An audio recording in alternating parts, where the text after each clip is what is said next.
Welcome guys to the next installment of the Trading Basics series. In this video, we'll be covering options. Now in the beginner series, we discussed the different kinds of markets in terms of stocks, bonds, commodities, and currencies. What options are an additional layer on those core markets. What is that layer? Let me try and explain this in a very simple manner. Let's say two people come together to have a deal.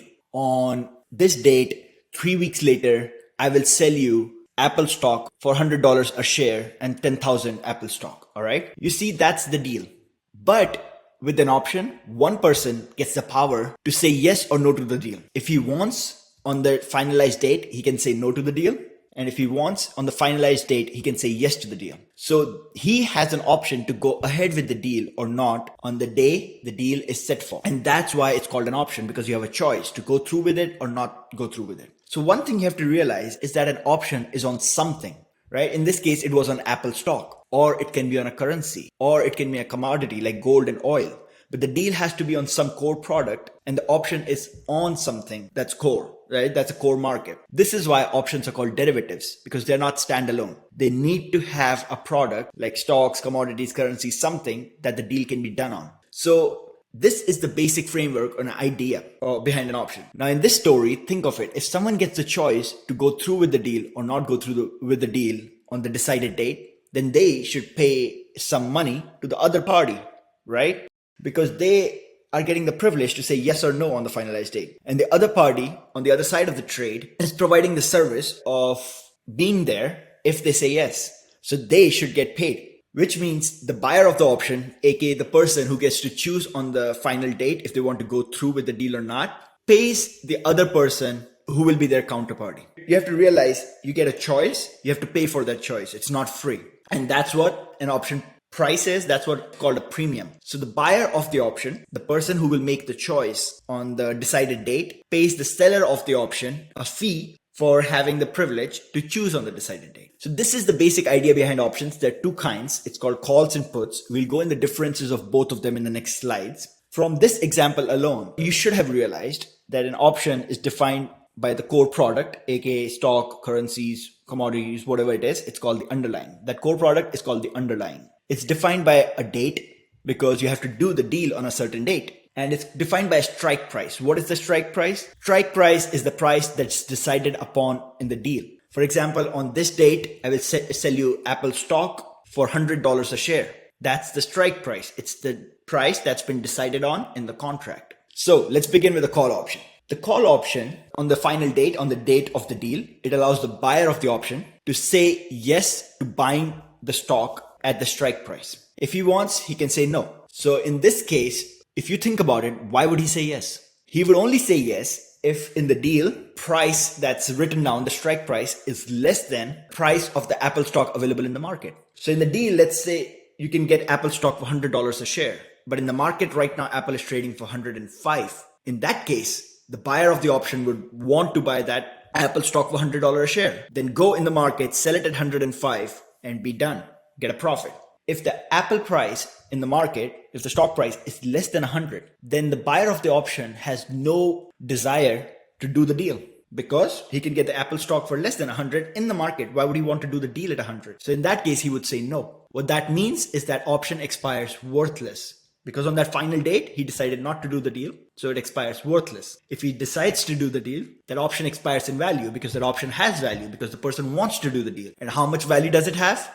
It's the difference between the strike price and the market price. So by this example, it's already obvious that as the stock price will go up, the value of the option will go up. Because if you can do the deal at $100 a share and you can sell it in the market for 105 or 107, you can see as the stock price will go up, the value will go up. Now, what's the intrinsic value and extrinsic value? These will be terms that are used to define an option. The intrinsic value is defined as, let's say, option expires today, right? Like today is the date of the deal and the option expires right now. The worth of the option is called intrinsic value. So in this case, the worth of the option will simply be the share price in the market minus the strike price. The extrinsic value comes from the time left to expiration. So let's say if the deal will be done a month later, in that case, you have time on your side where the stock price, let's say right now it's below 100, but it can go above 100. The time factor, the value we assign to it is called extrinsic value. Now let's discuss the other kind of option, which is called a put option.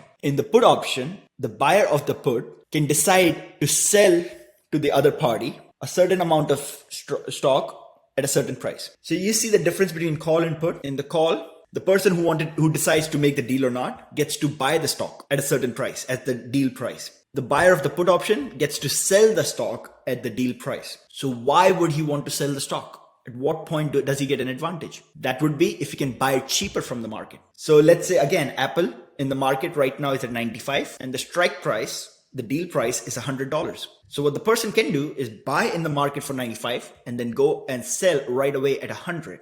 That's when he would want to exercise the deal, right? That's when he would want to do the deal because he will make a profit.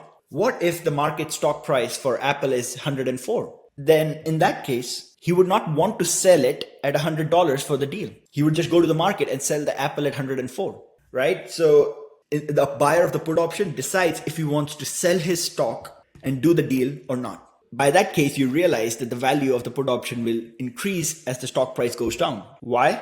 Because the buyer of the put option can buy in the market for cheaper and then sell it at the deal price. So the cheaper he can buy, the more profit he will make. So if he can buy the Apple stock at 95 and then do the deal at 100, he would make $5 profit per share. But if he could buy the stock in the market at 90 and then do the deal at 100, he would make $10 per share. So you can see the value of the put option should increase as the stock goes down because you can make more of a profit on a potential deal. Intrinsic value and extrinsic value are defined the same way again. If today is the day of the deal, if the option expires today, how much value would it have right now? It's called intrinsic value. As we just defined in the case of the Apple $100 strike put option, it would only have value right now if the Apple stock price in the market was less than the 100 deal price. So that's the intrinsic value. The extrinsic value is derived from the amount of time left till expiration because time allows the price to move in profit or not. So trying to tie it back all together, coming back to the basic, what would define an option's price? The price of the option, right? The privilege to choose if you want to do the deal on a certain date or not in the future will depend on what? It will depend on the price of the underlying, right? The price of the stock itself. If the market price of the stock is, let's say, higher or lower, that would move the value of the option as we just established in the call option, put option examples.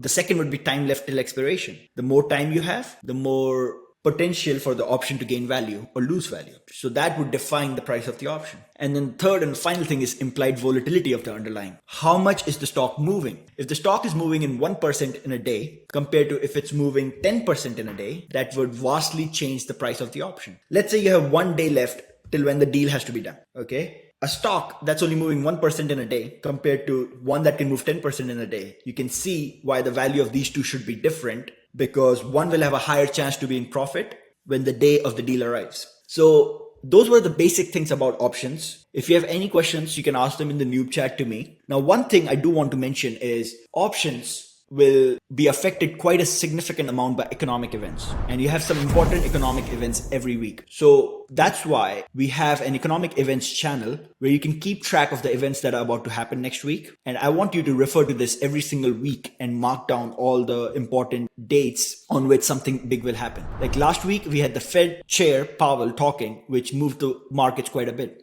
And you want to be aware of those kind of events. All right, guys, that was it for the Trading Basics series. Now you're going to do a Trading Basics quiz. I should be picking up questions from whatever we have learned so far.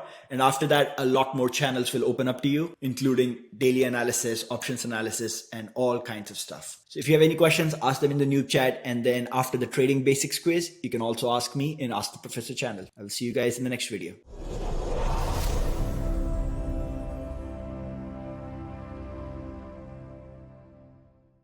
So now we know what a market is and we know how to trade in them. So let's move to the different kinds of markets. So the most common market, let's start with stocks. And if you guys have no idea what stocks are, let me cover it up real quick. So back in the day, or most companies, the way they start is they're started by one person or a partnership or a family that builds it up from scratch. It's a private endeavor. And then at some point, the company needs cash in order to expand. So what they would do is they would come in the market and sell a part of the company to the public in exchange of cash. Now that cash can be used for expansion. It can be used to pay off debt, whatever the private endeavor wanted it for. All right. So once the part of the company is sold in the public market, it's called a share or a stock. So just remember, whenever you're buying a stock, you're owning a part of the company. That's what the stock market is. Now, you can also buy currencies. That's where the currency market comes in place. You can also buy the government debt. So in that case, you will be giving money to the government, and then the government is supposed to pay you back your money with interest. And that's what the bond market is. And finally, you have the commodity markets, which cover everything from agricultural products to metals to gas, energy, all the physical things that we need from our day-to-day life. So those are the main kinds of markets. If I miss something, don't mind it. But those are the main markets. And we'll mostly be focusing on the stock market here on the campus. But we do have discussions in the commodity markets as well as currency markets. So if you guys want to bring that up, do not be shy. All right, that's it for the first video. In the next video, we will cover how to look at the price in these markets and get a feel for what's going on.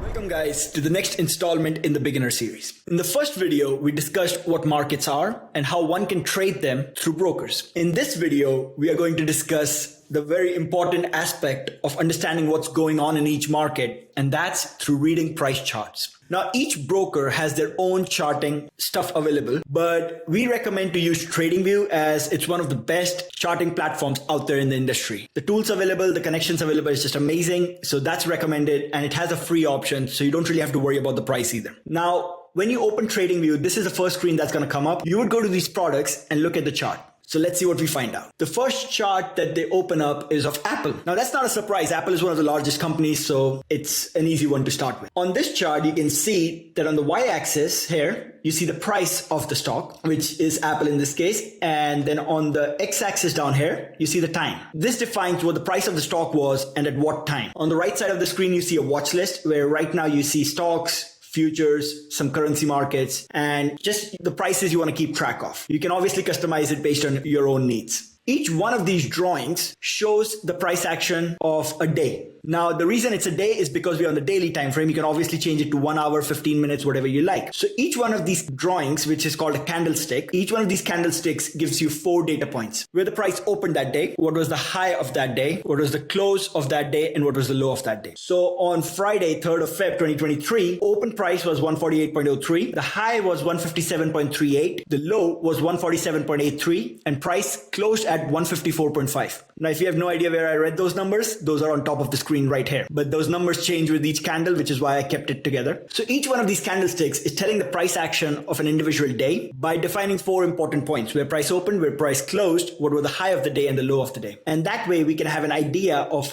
what Apple's stock price was doing all the way in this time frame from September to Feb to March. Right now, Apple is around $150, and that's what's showing here. If we change the time frame, if you go to an hourly chart, you would be seeing each one of these candles is defining the price action of 1 hour. All right. You want to change the time frame of all of this to New York time, so all of you guys have an idea of when the market is open and closed. So if you look at this candlesticks, it's showing the action on the March 3rd at 9:30 a.m. New York time. That's when the market opens. You will see the open, high, low, and close for each candlestick. So that's about it. I want to show on TradingView here. Now I'm going to move to my chart, because if you're using TradingView without having an account, they will probably have a pop-up soon asking you to join a free account. If you have any questions, we have 2 chats. One is Lost Souls here. You have any problems, any kind of questions, you just ask and I will respond. Or you have a new chat here, and that should be mostly basic questions about trading. Once you go to Trading Basics Price Action Pro, I will refer to the charts a lot more. This is why it's being introduced right away. All right, so let's come back to charting. So I have another TradingView here. I have the same Apple chart. I have my own watch list. You probably have seen in trading knowledge about trend lines and levels, indicators as well. Those will all be covered in the next video. We will be going through indicators, what kind of tools to draw. So something like this, I'll give you an example. If you have an important price level, you will draw a line here denoting it. I just took it out of nowhere, but if you go back in the chart, you will see this level acted as support in March of 2022, acted as resistance in June of 22, acted as support again, acted as support, acted as resistance, resistance all the way here, acted as support. So you can see that's a price level where price keeps reacting. And that's why those are the levels you want to denote with horizontal lines, but we'll go in depth about this in the next video. Let me clear out some trading lingo in the meantime. Right now, I just mentioned support and resistance. If you don't know what that means, it's very simple. It just means when there's a support and price comes to it, price should stay supported, aka it should not break below it. The name gives it all. When it's a resistance, so if price is coming from below and this price level is a resistance resistance, it means price will find resistance to proceed here, aka it has a higher chance of getting rejected. That's why it's called a resistance. So the same level can be a support when price is coming from above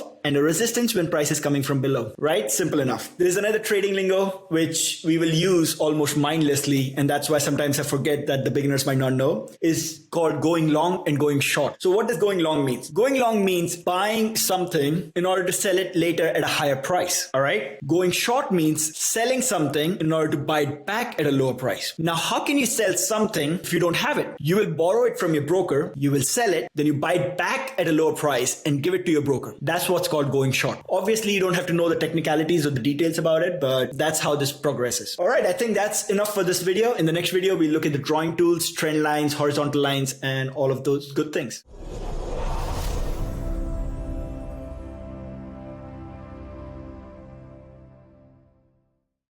Welcome guys to the third installment of the beginner series. In the last video, we discussed whatever you were seeing here on the chart, candlesticks, time frame, the price, as well as the time on the x-axis. Now let's discuss some drawing tools that will be helpful for you in your charting. Let's remove this watch list first and expand the chart here. So in the last video, I had already drawn out this horizontal line and I had showed how this was a support and a resistance while explaining the meaning of those terms. To draw a horizontal line, go here. Then you pick up the line and you will draw that to mark out important levels where price sees some form of sensitivity. So you can see this level I just marked out, 155 level. In the future videos you will learn it's called a zone. And the reason is that price is constantly reacting to this level. So you can see price came to this level, got rejected. So this acted as a resistance. When I say got rejected, it means price went down after touching a level. Acted as a resistance again on the 15th of Feb. Acted as a resistance again on 6th of March. Acted as a resistance back in the day in October, right? Acted as a support all the way in April and acted as support all the way in Jan. You can see that's a price level where price always sees some form of reaction. And those are the levels you want to mark out with horizontal lines. The next one we'll see is trend lines. Trend lines are usually used to, as the name suggests, mark out a trend, which means a sequence of higher highs and higher lows. It's very commonly used in trading and technical analysis. I don't use it personally as much, but just wanted to share it with you guys in case you prefer them. So the way you draw it is you will connect these higher lows here. So something like this, and voila. You can see this trend right here is being marked by this line. It's being defined by it. Once it breaks, it retests and bam, it goes lower. We can also draw a downtrend line. So this was an uptrend line because the trend is going up. Downtrend line would connect the highs, something like that. Once these two highs were made, we could draw this trend line and then price came back and got rejected from this trend line a couple of times. Only when we finally broke this trend line did we have a move up. So this is how a trend line is used and a lot of technical analysis people use it. Again, I personally don't use it as much, but I know it can be useful, which is why I'm sharing it with you here. Next drawing tool, which I use quite a bit, is boxes. So my entire system is based on them. So boxes are usually drawn between the horizontal lines in order to define an area of contraction. So something like this would be a box. It's just a sideways area of contraction. Now, if you don't understand why this is a box, let me draw the horizontal lines we had again. This area, and we had this area. So you can see price contracted in this region for a while before it expanded lower. If you want to make a bigger box, like something like this, I go into detail in the price action pro tutorials about boxes and how to use them completely. So if you don't get this right now, don't worry about it. So this area, you can see from December 21 all the way to January of 2022, price in Apple did not really go anywhere. It just went into a sideways consolidation. And for this consolidation, we define it using boxes. So that's what the boxes are useful for. And once we break out of this consolidation, you can see price move directionally, and that's called an expansion. So those are the main drawing tools that we'll need in our journey. Now let's talk about some indicators. I know most of the guys come in trading thinking there's a magic indicator that will solve all their problems. That's usually not the case. I will share the indicators that I use, and then you can see if that works for you or not. So the first one is moving average. So I use two kinds of moving averages. I use 9 and 50. The way you change the setting is you go here in the settings, go to input, and you will change the length. This one is 9, so it's perfect for me. The next one, I will change it to 50. And I will change the color to yellow. So now you have these moving averages, and what the moving average basically means, it just shows, it's a line showing the average price of the last 9 days in case of a 9-day moving average, and 50 days in case of a 50-day moving average. Now, if you change it from daily to hourly charts, it will show you the average price of the last 9 hours rather than 9 days. Okay, so the moving average depends on the time frame you're trading it. So let's go back. So this is the indicator I use quite a bit. Obviously, there's a tutorial on it that will go in depth about it. But put simply, it just shows the average price of the last 9 days. If the average price of the last 50 days is rising, then you can assume that the stock is in a medium-term uptrend. Okay, that's how I use these moving averages. Only other indicator that I use is called Squeeze Pro. You can have it on your chart is this one. Now the settings here, the one that I have are a bit different just because I am blue-green colorblind. Like I have a difficulty figuring that out, which is why my settings are in the Gold Archives channel. I can point it out to. So this Gold Archives channel here, that will have my settings as well as all the other useful information from professors as well as captains for you to check out. These are my Squeeze Pro settings right here.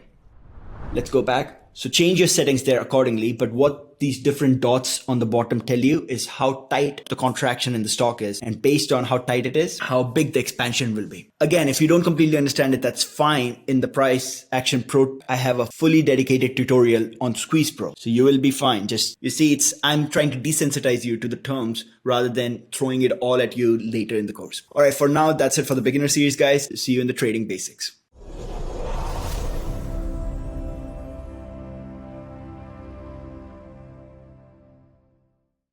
Welcome guys to the second installment in the zone-to-zone trading system. In the last video, we had drawn out the zones. We had discussed what zones do and how to put them on the chart. In this one, we are going to see how to use them to exactly trade. So we discussed how zones are these areas on the chart where price usually sees a reaction. Now, given that, we already know what levels are important. We should be able to trade based on it. And how we're going to do is, right now we're going to discuss how to trade based on daily zones, okay? So what I'm going to try to do is trade from one daily zone to the next. Now, we already discussed that larger time frame zones are important, more important. So on the same chart, if I have daily zones, I should also have weekly and monthly zones. In our case, right now, weekly should do. We don't really need the monthly zones, but usually it's good to have them. Now, what we are going to do is we are trying to trade from one daily zone to the next. In that case, our entries and exits will be determined on the hourly chart. All right.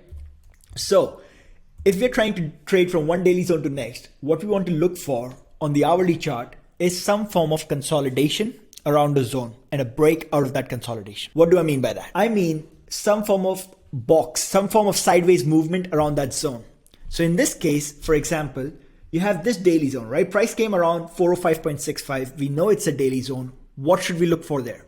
On the hourly chart, we should look for a sideways consolidation, something like this. Now, if price breaks higher from this consolidation, we know this zone ended up acting as a support and price will likely go higher to the next zone. If price had broken lower from this consolidation, then we know that the path of least resistance is now lower to the next daily zone below around 390. I hope that distinction is clear. We have this consolidation around this zone where price leaves this consolidation, gives us an entry in order to take the journey to the next zone. All right, let's look at more examples. Okay, so in this case, price came back to this zone, again, a daily zone. Now we don't know if this zone will act as support or if price will go lower. So we wait for a consolidation. Once price leaves that consolidation, the path of least resistance is higher. The path price is most likely to take is higher. In this case, price came back and retested the zone one more time, but never really broke below and finally ended up going higher to the next daily zone. In this case again, price had this consolidation. It did try to break below in this case. So our trade would have been lower and our stop would have been right at the bottom of this consolidation. You can also put the middle of this consolidation. That's a tighter stop. It's safer. But in this case, we would have got stopped out. And once price broke above this consolidation, we could have gone long, aka bought SPY to ride it to the next zone above. All right. So this is the basis of how I do my zone to zone trading. Okay. If I'm trading from one daily zone to the next, I'm looking for entries on the hourly chart. If you're trading intraday, okay, if you're trading from one hourly zone to the next, you look for entries in 5 minutes or 15-minute charts. Same concept. You look for a consolidation around an hourly zone and then take the break out of that consolidation. So that gives you what? Your entry criteria. Okay. Your entry criteria is look for a consolidation around the zone and then take the break out of that. You stop, right? Your exit criteria, you can put your stop either in the middle of this consolidation or at the bottom of this consolidation. So in this case, for example, if price broke higher and your stop is at the bottom of this consolidation below this daily zone, then that's your exit parameters. In this case, it didn't get hit. You would have gone all the way to the next daily zone. In this case, when price broke lower from this consolidation, you would have gone short and your stop would have been right here above this box. In this case, you would have got stopped out and then you could have gone long once price broke above this consolidation and went to the next zone. So you have your entry parameters and your exit parameters. Those are the two basic requirements of a system and you just got them here. Okay, the last thing is risk management, and that you have to figure out on your own. That I can't do it for you. But this is how zone to zone trading works on the daily zones. Similar thing. All right, let's look at this. If I went on the daily charts, I would say 400 is also a daily zone. Let me just look at it real quick, but I'll show you guys. 400 also plays an important part multiple times, which is why I would add a daily zone here. You can see acted as resistance, acted as support, and this is all on the daily charts. Acted as resistance, and so on. Multiple times, okay? Acted as resistance once price went above it. Obviously, it's not as clean. Maybe it's a 4-hour chart, I would not be sure, but I just wanted to mark important levels where price seems to keep reacting. That way I don't get bamboozled. Anyways, consolidation around it, went to the next zone, consolidation around it, okay? You want to keep looking for this. This is going to happen time and time again, right? You're going to have a consolidation around a zone and then price is going to choose a direction. What direction it chooses gives you your entry. Consolidation around the daily zone, broke below it, we went to the next daily zone below. All right, here, the opposite. We had consolidation at this daily zone, price broke higher, and then went to the next daily zone above. You see? What do I mean by consolidation? It simply means sideways price action. You can call it a box, you can call it whatever, right? Just means sideways price action. And then once price broke above the sideways price action, went to the next daily zone above. So that's the basis of zone to zone trading, okay? Your time frame. For daily zones, I will look for hourly charts for entry and exits. For hourly zones, I will look for 5-minute or 15-minute chart for entry and exits. Like that's it. That's the whole concept. Now, one thing I guess I will give it to you guys is sometimes in this kind of trading, you can look for setups or consolidations and might start over trading. All right. One metric that I use to filter out some of my trades is the simple moving average. I use the simple moving average. My setting is a 50. And I would say this. If you guys don't know what a 50 moving average is, it simply means that it's simply the average price of the last 50 candles. I think I described it in the beginner series. But what I want to say is I would only long the way I save myself from over trading on intraday. All right. Hourly zones are a bit different, but on intraday is I only long above 50 moving average and I only short below it. And when you're trading on the 5-minute chart where there's a lot of noise, that can save you a lot of headache. On the hourly charts, it does not matter that much because price is a lot cleaner. But if you're intraday trading, zone to zone, all right, you're trading hourly zones on 5-minute charts, this thing can save you from a lot of false breakouts. Just using this as a filter, long above 50 MA and only short below 50 MA, okay? That's it for how to trade zones, guys. And starting next video, we're going to jump to the box system. If you have any questions, just ask them in the group.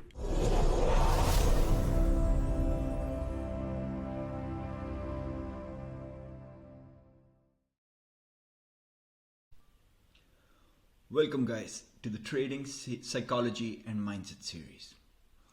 I wanted to go over this tutorial because you would already know that trading psychology lays the foundation to be a professional trader.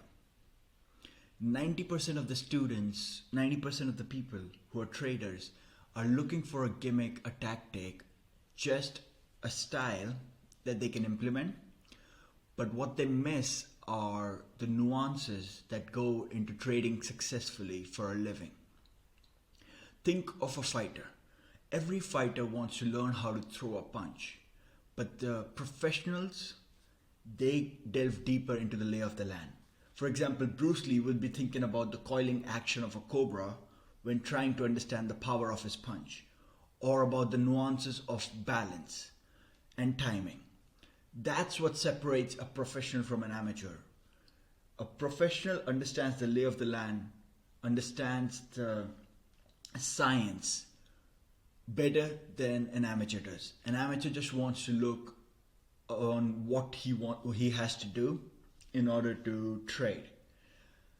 A professional wants to understand it deeply, intuitively. So I wanted to go in this in the first video about the basic framework of what trading is, what it represents, and the fundamental rules that lie at the core of it. Almost every professional trader has some form of these rules. That's the way they understand the markets. And it's essential to fall back on if the markets are not, if you do not feel in tune with the markets.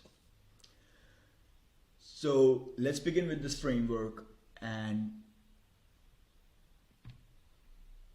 we will progress from there. All right, the first thing I wanted to do is describe how I view trading. So the trading ecosystem, as I view it, is we have buyers in the markets, we have sellers in the market. They bring in some energy, they come together to interact with each other. And the physical representation of that interaction is price. Price is the quantitative representation of the energy that the buyers and the sellers are bringing into the markets. That's all it is. And that's the reality to it. Now you can have millions of buyers and millions of sellers all coming in the markets for different reasons, with different sizes, with different views. And it's very hard to try and understand each one of them in order to figure out the markets. What's easy to understand is the final result of their interaction, which is how I look at price. So if buyers, let's say, are more energetic, they're more aggressive, the sellers at some point will back off because they realize that they will be able to sell the product at a higher price, and you would see them lift their ask price and the buyers buying it aggressively and even taking the price higher. If the sellers are more aggressive, they're ready to sell, buyers will back off a bit because they realize that they will be able to buy it at a lower price, and the sellers will start hitting every single buy order there is in order to bring the price lower. So you see how price is just a representation of the energy that the buyers and sellers are bringing. Now, if buyers and sellers cannot reach a consensus, if both of them are bringing an almost equal amount of energy, then there will be a battle raging on at a price level, which I called the zone in the previous videos. Based on that battle, we will determine who maintains the energy, and then the other side will fall back, regroup, and there will be another battle at the next zone. And that's what price action is. So this is how I view the markets. And since price is a physical representation of the energy, many of the concepts that apply to energy in the physical world are represented in the price action. For example, one thing that I deeply believe is that the markets are fractals, that price behaves the same way on every time frame. So if you have some patterns that play out on the weekly time frame, they're gonna also play out on the daily and the hourly and the 5-minute time frame. The trends and consolidations, they all appear in the same way regardless of what time frame we are looking at, because energy behaves the same way regardless of what observation scale you're looking at. If you go too granular, then yes, you start to fall into the quantum physics realm. Same way, if you go too granular on the time frames, maybe 1 second chart, then yes, you will start to see a lot of noise in the data. But I'm talking about a larger overview. So based on that, we come to the next concept, that markets are never wrong. Why? Because markets are simply the physical representation of the energy that's being brought into the markets, right? Like price is simply representing the energy that the buyers and sellers are bringing. It has no bias, it has no judgment. Price is simply the representation, and hence it cannot be wrong. You might have different views to the market. You might be thinking about the macro situation and thinking about all the fear that's out in there. But if the price is not showing that, It means that the rest of the market does not agree with your view, in which case you have to change your view because price is simply a representation. It's nothing against you. So there will be times when you have every reason to believe that the market will go down. And if it doesn't, you would at some point start fighting with it. Be like, it's being manipulated, something is going wrong. But you have to realize that that manipulation part is also being done through a buyer or a seller. That's also part of the energy of the ecosystem. And by itself, that energy, the manipulation is not being able to change the whole ecosystem. It just integrates into the ecosystem. Which means that the manipulation, the organic buying, the organic selling, all of it comes together to show as price. And that has the final say. That's the only thing that matters. So when you start to look at markets as just an energy representation with no bias, with no judgments, you will start to realize that price is the truth. That's the final culmination of this interactive ecosystem in which all kinds of opinions, beliefs about the markets, and different interests come together. This is why it's crucial, especially when you're trying to fight the markets, to remember back these wise words of Jesse Livermore. Markets are never wrong, opinions often are. So the third thing, the next thing we go to is that markets have existed since the dawn of human civilization. When the first two people came together, they realized one had something that the other wanted, and the other had something that the first one wanted, and they made an exchange, and that's what a market is. Markets have always existed since the beginning of time, and they will exist as long as humans are there, because not one person can have everything they need, and they will always have to get it from someone else. So markets are simply have an infinite existence on the time scale, and you are here for a limited time. But while you are here, you will keep getting opportunities from the markets. Because markets exist on an infinite time scale at every single moment, you can always enter the market whenever you choose to, and you can always exit when you choose to. Markets simply do not run out of opportunities. And that's something that you have to understand, because this is something that the amateurs always do, is they would FOMO into stuff. They would be worried about missing out on this great opportunity because that will change their life, or some form of reasoning of this manner, and then they will put themselves into risky situations which are not worth it. Since markets have always existed, will always exist, and have infinite opportunities, you choose when you want to participate in the markets. Because there's no time limit, unless you take 80 years for a trade, in which case, yes, your life age is a limiting factor. But for the most part, there is no pressure to get into the markets unless you have a good opportunity. You wait till the pitch is right in your strike zone before you swing. If you guys watch baseball, I don't know, many of you do. In baseball, the batter is supposed to swing when the ball is right in the strike zone, because that's where he scores the best.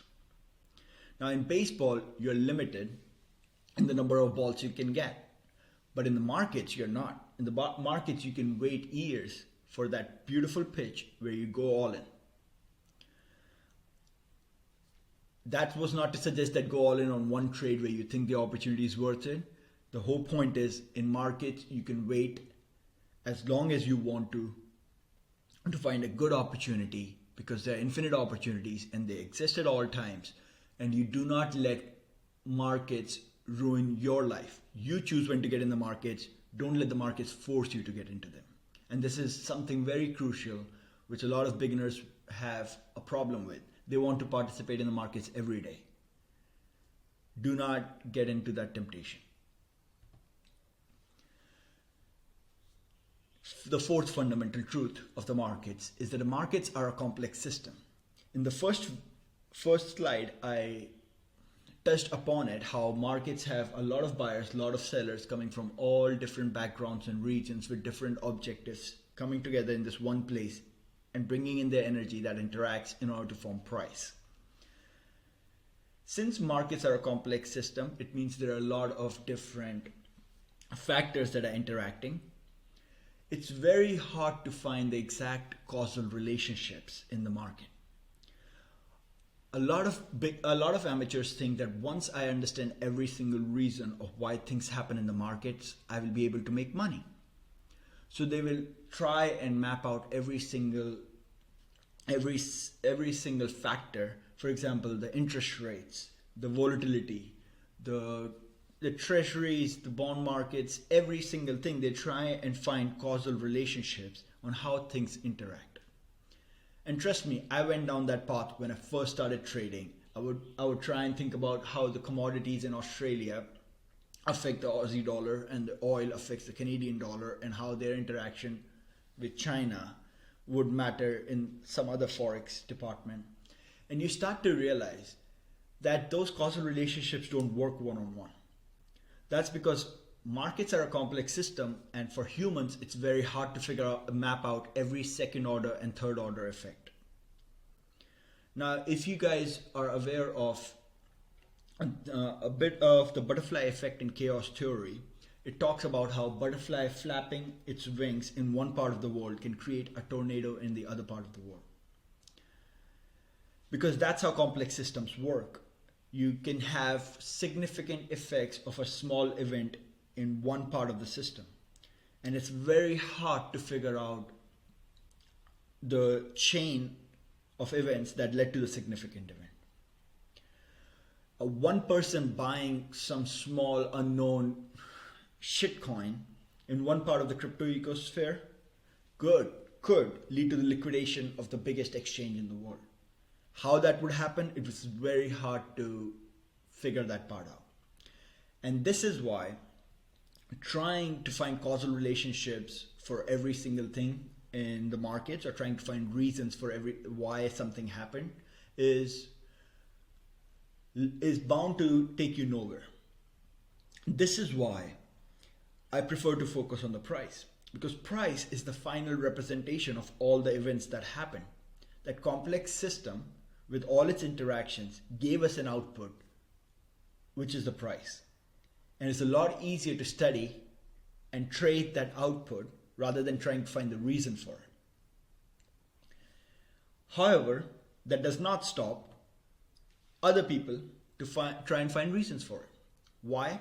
Because they are there to explain it to millions and billions of amateurs of why things are happening. As humans, we always have a tendency to try and find a reason for something, and it baffles us when we cannot.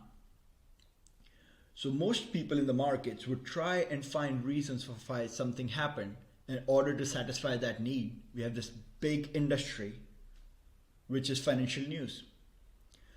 And these guys use the fanciest words, try and use nice explanations to show why things work the way they do. But most of it is hindsight bias. They have almost zero predictive power. At the start of every year, you would see that the best analysts from the banks try and give their year-end estimates for the S&P 500. Almost all of those estimates are clustered together, and almost every year they're wrong.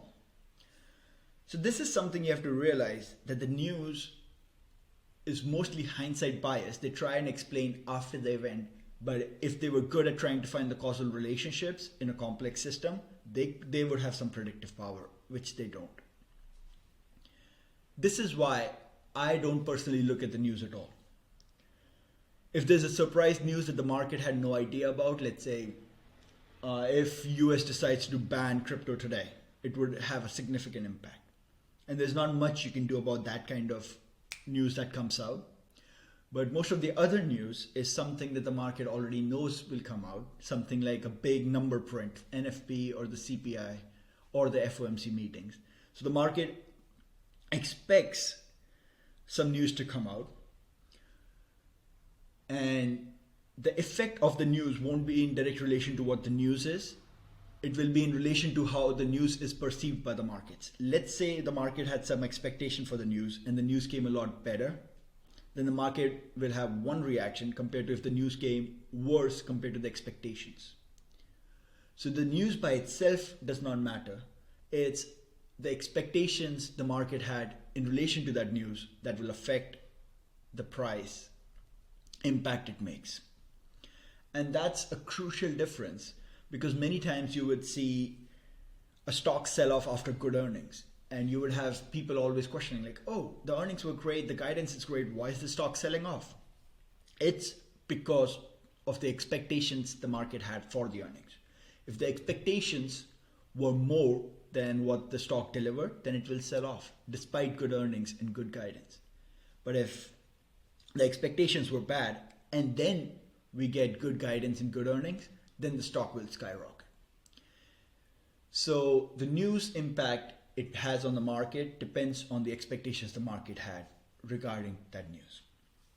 The way I think of it is the news is an external shock or jolt of energy into the system, and how well that energy is absorbed depends on how well the system is ready to take that external jolt. If the system is not ready for a big external jolt, right, the system will see a lot more chaos. But if the system can absorb a lot of external energy, then it won't see that much chaos. And this is how I perceive the markets and the effect of the news on it. I hope this simplification of the way I look at the market and I look at that ecosystem helps you out, tries and removes the fluff from your thinking and helps you focus on the only thing that matters, which is price. We'll build on this mindset, on this framework, and how you can use it to better your trading. But first, I wanted to introduce you to the lay of the land on the chessboard that you're playing on in order to take a full advantage of it. That's it for the first tutorial video. I'll see you in the next one.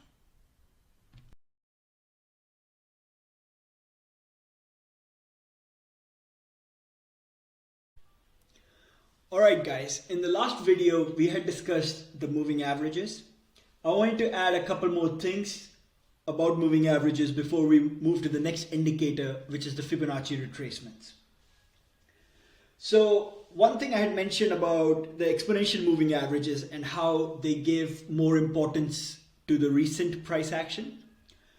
Just because of this minor difference that they have from simple moving averages, usually EMAs or exponential moving averages are more effective on the smaller time frames.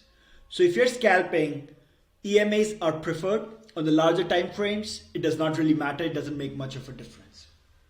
So that's one thing. The second thing I wanted to add is that moving averages work quite well in trending environments, but in a ranging or consolidation environment, they don't work that well, because most of the times they will just be flattened out.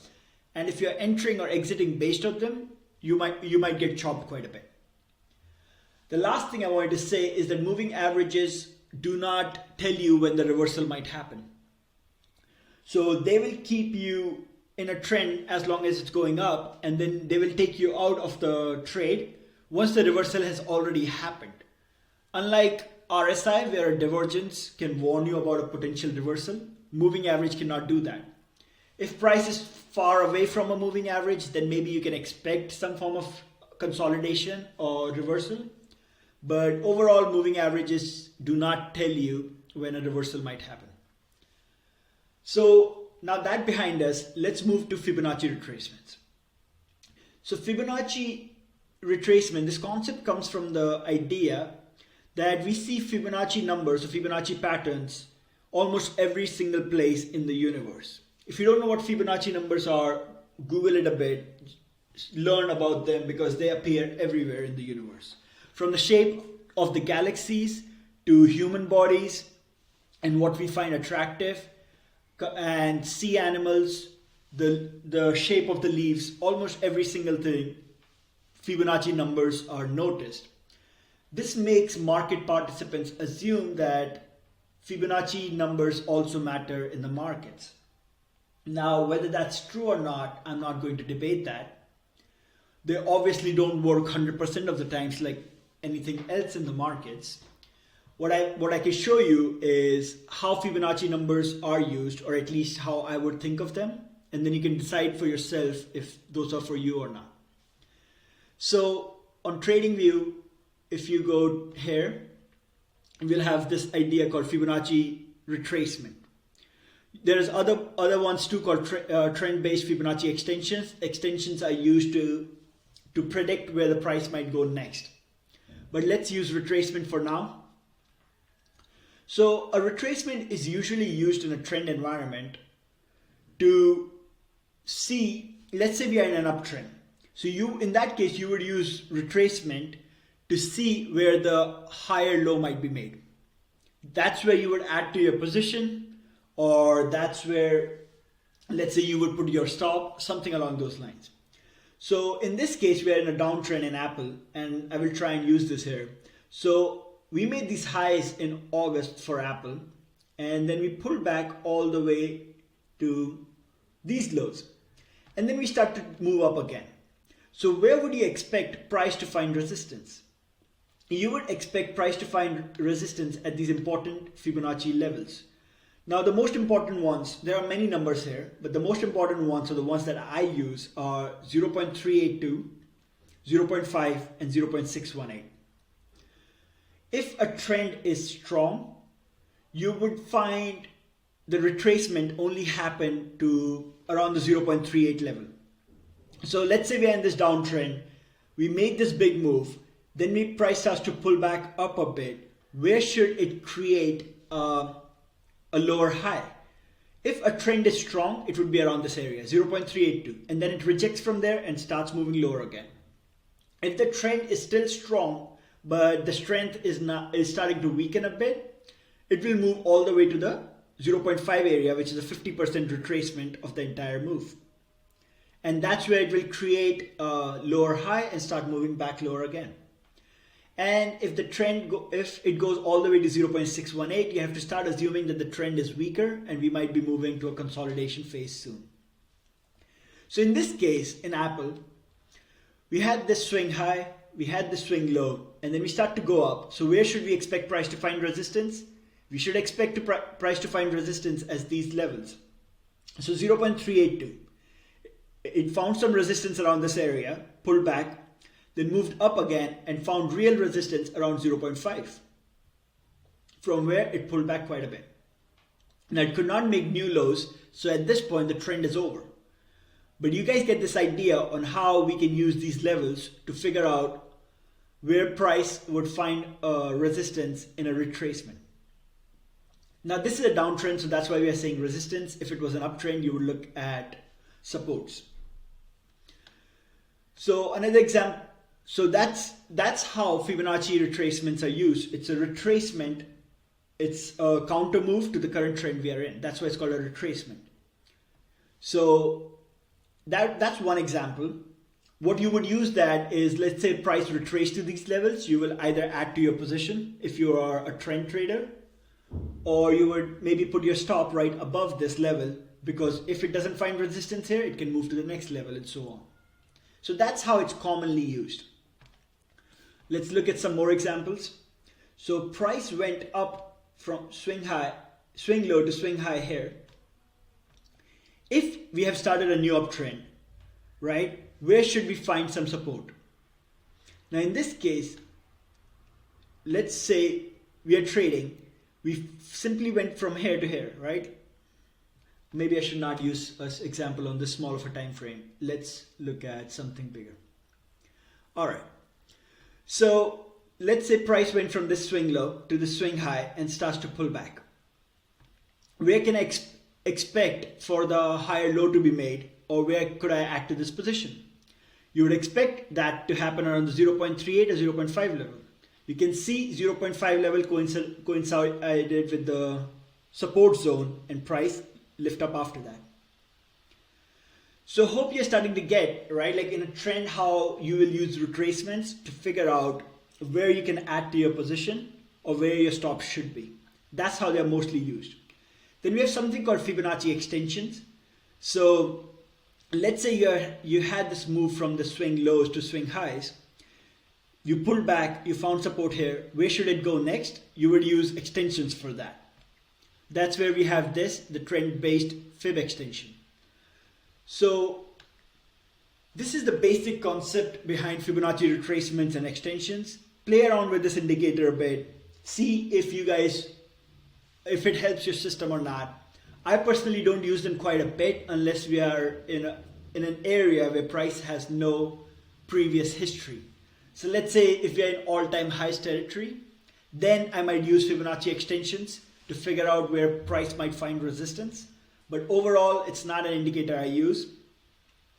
Also, I know Fib followers are crazy about this indicator, but markets are not perfect like nature, and there are usually variations around the Fib levels, the Fibonacci levels.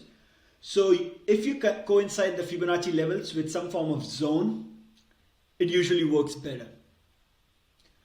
That's about it. That's about it for Fibonacci retracements and extensions. If you guys have any questions, ask them in the chat and we'll discuss more.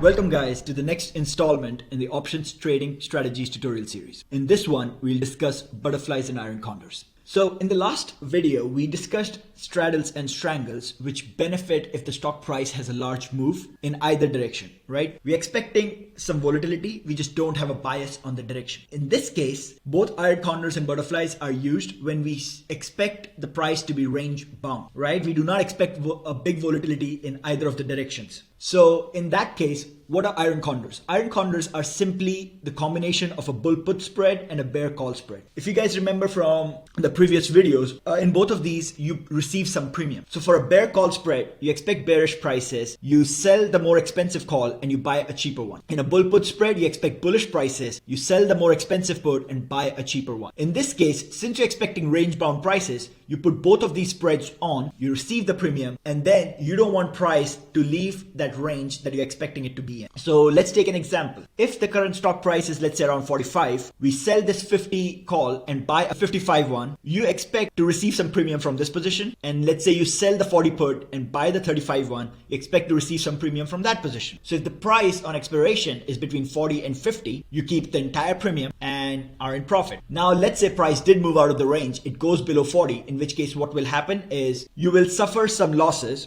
based on the combo you should know from bull put spread. Same way you will suffer some losses if the price goes above 50. Now, as long as the losses are covered by the premium, you're going to end up in profit. If not, you lose a specific amount, but your losses are capped. So that's the advantage of iron condors, is that your losses are capped and you receive premium, compared to straddles and strangles, where if you try and receive premium, your losses are uncapped. So those ones you will always pay premium and put on a long straddle or long strangle position rather than trying to be short them. Next ones are butterfly spreads. Again, the same premise. You expect the price to be range bound, but in this case, you're not always receiving a premium upfront. So the way butterfly spread is put is you're buying a call, you're selling two calls, and then you're buying another call, such that the ones you buy, the calls that you buy, envelop the calls you sell. So for example, in this case, we will buy a $30 call, we'll buy a $50 call, and we'll sell the two $40 calls. So sometimes in this case, you might receive premium, but more often than not, you won't. As long as price is range bound between this 30 and 50 envelope, the ones you sold will expire near worthless, and the profit from the cheaper call that you bought will compensate for the loss from the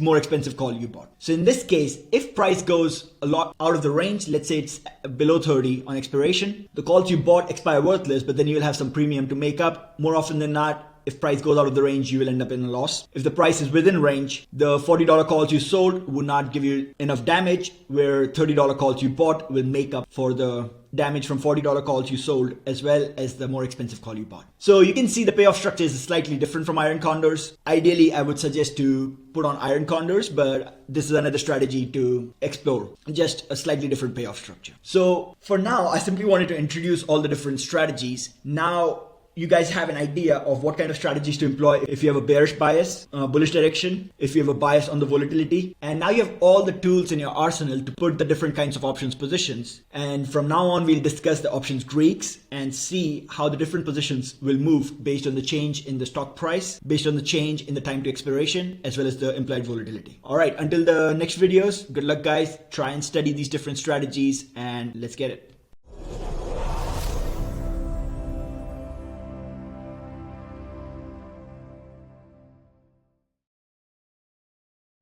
Welcome to the next installment in the Options Greeks tutorial series. Today we are going to discuss Vega. Now Vega is the measure of the change in the option price based on the 1% change in the underlying implied volatility.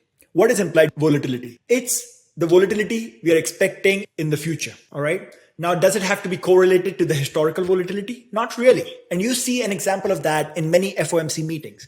You would see price chopping around for a long time. You would see the historical or the realized volatility is low, but we know FOMC can induce major chaos in the markets and the implied volatility will be high, all right? So there's no direct correlation because what happened in the past does not really predict what's happening in the future. And there's no direct way to calculate it either. We have to gauge implied volatility based on the options prices in the market. That's how it's done.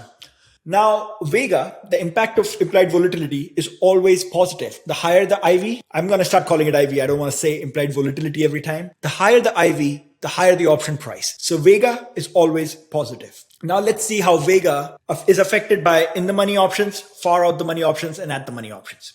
We know that IV will have the maximum impact for at the money options, right? That's where it will lead to maximum change in price. If something is far out the money or far in the money, that option has already chosen its direction. It's already chosen its destiny. A high IV is not going to affect it as much as it would do it at the money. So Vega is highest for at the money options, and it tends to drop down and heads to zero as we go far in the money and far out the money. How does it work with volatility? If the actual volatility is high in the markets, it's very hard to define what at the money options are because price can move widely. So your at the money definition is not as rigid, which is why the Vega curve that we saw in the last slide will be a bit flatter. It will be a bit wider. It will have to account for a lot more strike prices. As the volatility decreases, the realized one, Vega will have more of a curve with a sharp bulge in the middle. And so it will be less flat overall. That's about it. How does it work with days to expiration? If you guys remember, we had Gamma also with a similar curve. But as we got closer and closer to expiration, the Gamma at the money options had a bigger impact. It was higher. Vega is the exact opposite. The closer we get to expiration, the impact of implied volatility dies down because we don't expect much future volatility. There's not many days left for it, right?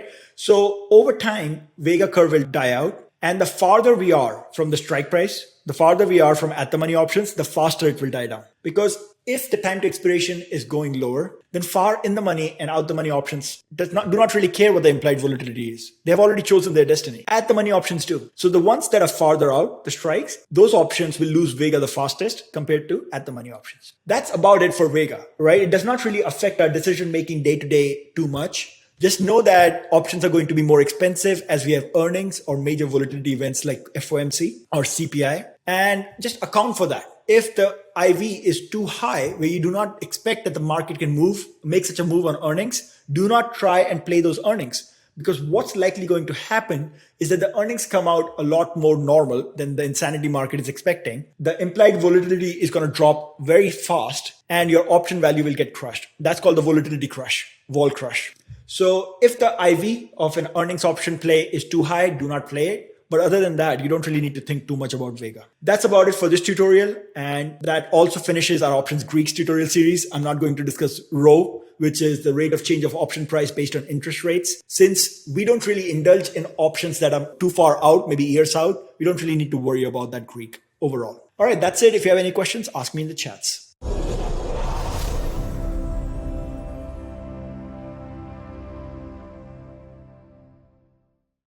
Alright guys, in this video, I wanted to quickly go over zones. What makes a zones? When can we have a box for a zone instead of an exact price level, and all those confusions that you guys might have had. Alright, so here I have the monthly chart for SPY, and let's start drawing out some zones. So initially, what are zones? Zones are areas of price which have acted as both support and resistance. That's the area where price has some sensitivity, where it will react to that area. So if we look at this chart, what do we first see? We see that this area has held price below it for a while. You can say that's a resistance. It also held price above it for a while. Now, since it's not an exact price level, it's a range. How can you say? Because this is what we have. Something along these lines. Some monthly candles reach the top of the range, some don't. Some stay below, right? The bodies of the candle for the most part stay below this area. Here, for the most part, bodies of the candles stayed above this higher range of the box. So sometimes we would have wicks that reach below. The reason we give this area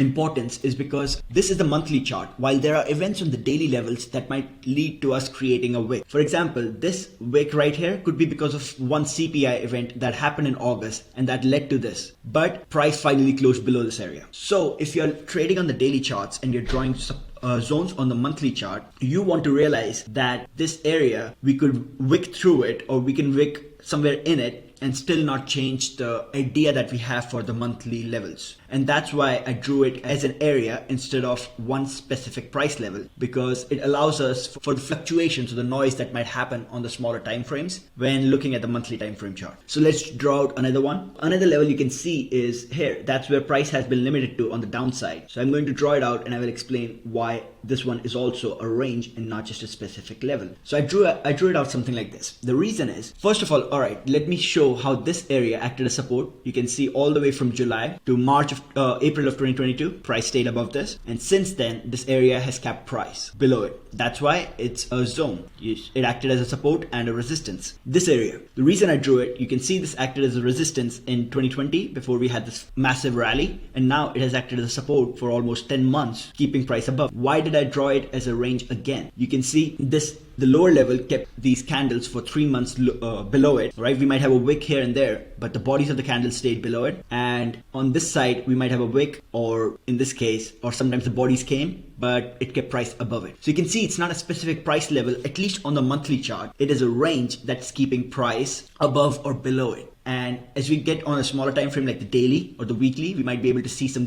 granularity in it. We might be able to see a daily zone here, but on the monthly, we don't draw it as a specific price level, but as a range. So let's look at smaller time frames. Now on the smaller time frames, we already know this is a monthly zone, right? This area, we might see some form of noise on the smaller time frame in it, but overall, as long as we are below this area, price is likely to go lower. As long as we are above this area, like 350, price can be supported here and go higher. Now, if you're in the weekly zone, what should we look for? We should look for an area which might be keeping price, defining price action, and that looks to be this around 390. So now this one, depending on how much granularity you want or how much certainty you want, you can either draw it as a range or a specific level. Let me make it thicker, blue. So you can see on the weekly charts, this level has consistently kept price either above it or below it. Acted as support here, acted as resistance here.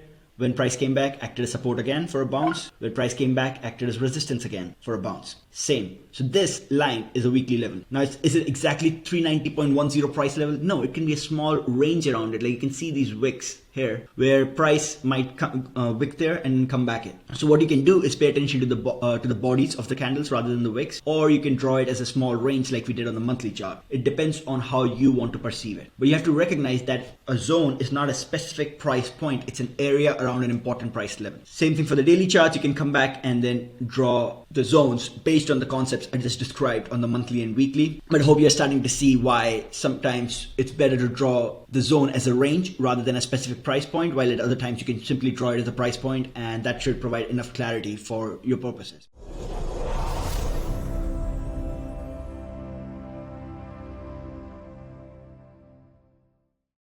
Welcome to lesson 4, guys. In this lesson, we will discuss what kind of trades I take based on the type of box and how you can use that knowledge in your own system and decide which trades are worth it based on what you're seeing on the charts. We will continue with the Roku example because that's the one that we picked up for the first 2 videos. It has all kinds of boxes, and yeah, it was a beautiful trend, so it would be just a nice one to learn from.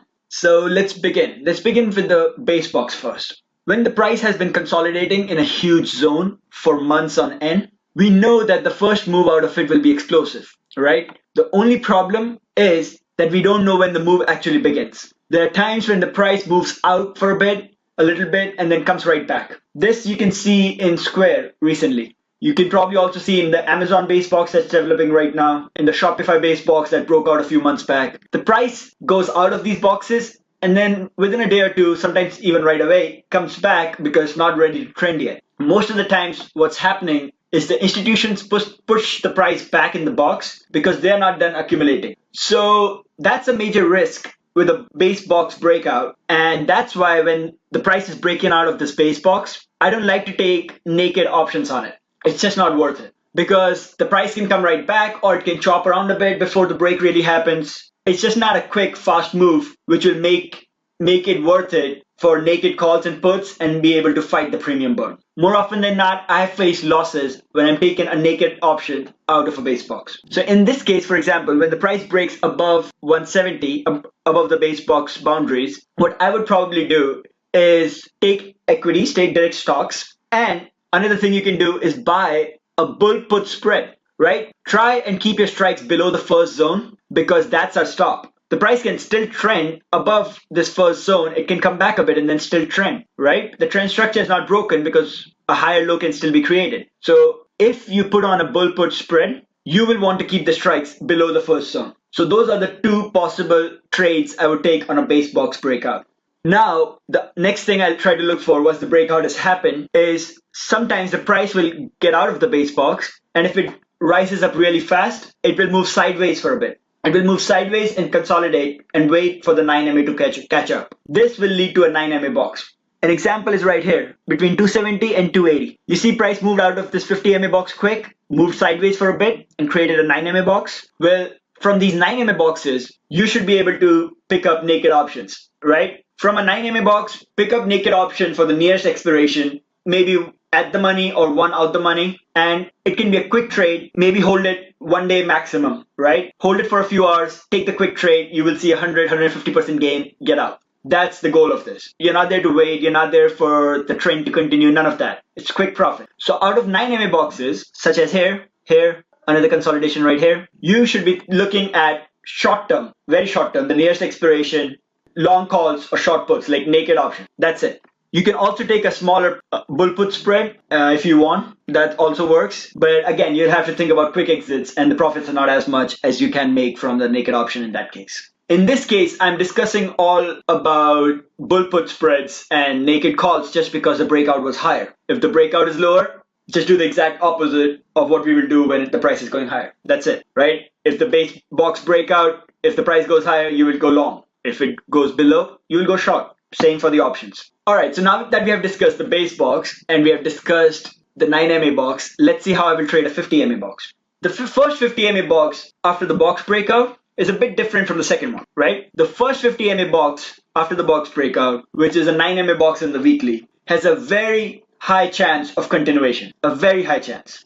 And the move also happens rather quickly. So when you have a 50MA box right after a big box, base box breakout, I like to go big on these. I might put the usual position size for me is around 1 or 2%. In these ones, I might put 5%, maybe 10, depending on what kind of base box it is. If it's a Google or an Apple, yes, I will go big. If it's something like Doku or something else like mid cap, I probably won't go as big. But I still like to swing for the fences when it's first 50MA box right after the box breakout. And I will put 2 or 3 different types of positions. So if it's a first 50MA box, yes, I will put some size on the equity, like directly buy in stocks. The second type of position I would take, for example, in this case, above 240, is I would buy long calls. I would long calls, maybe 1 or 2 weeks out, or at the money or one out the money strike rate. You see this quick move out? That's kind of what you can expect before a consolidation for 9MA to catch up. This quick 2 or 3 day move out is how long I'm planning to hold the option, right? I'm not planning to hold it for the whole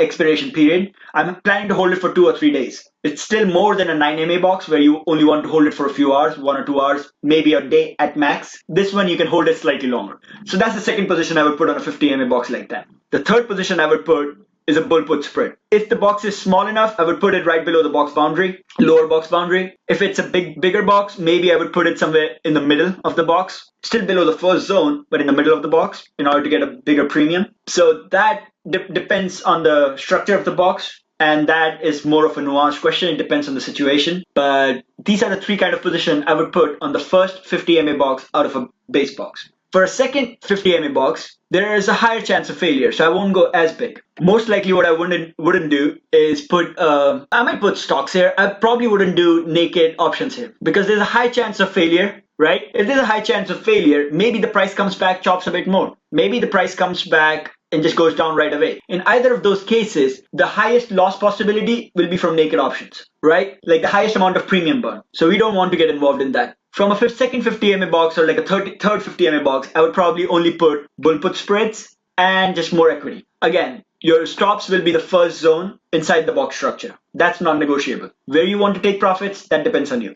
As I said, the naked options, if I'm going long calls, I will just try to take profits right at the end of the first higher high, like around the first higher high. I'm not waiting for the rest of the trend structure to form, right? I will be patient with the equity and with the spreads because those are still gaining while the price consolidates. But the premium burn on long calls while the price moves sideways or pulls back to the 9 MA is just never worth it. So with that, my exit is probably the first higher high. I don't use this indicator too often, but I have found it's usually very good to figure out the first and the second higher high, right? So you can use it to take profits. It's the Keltner channel with a 2 ATR.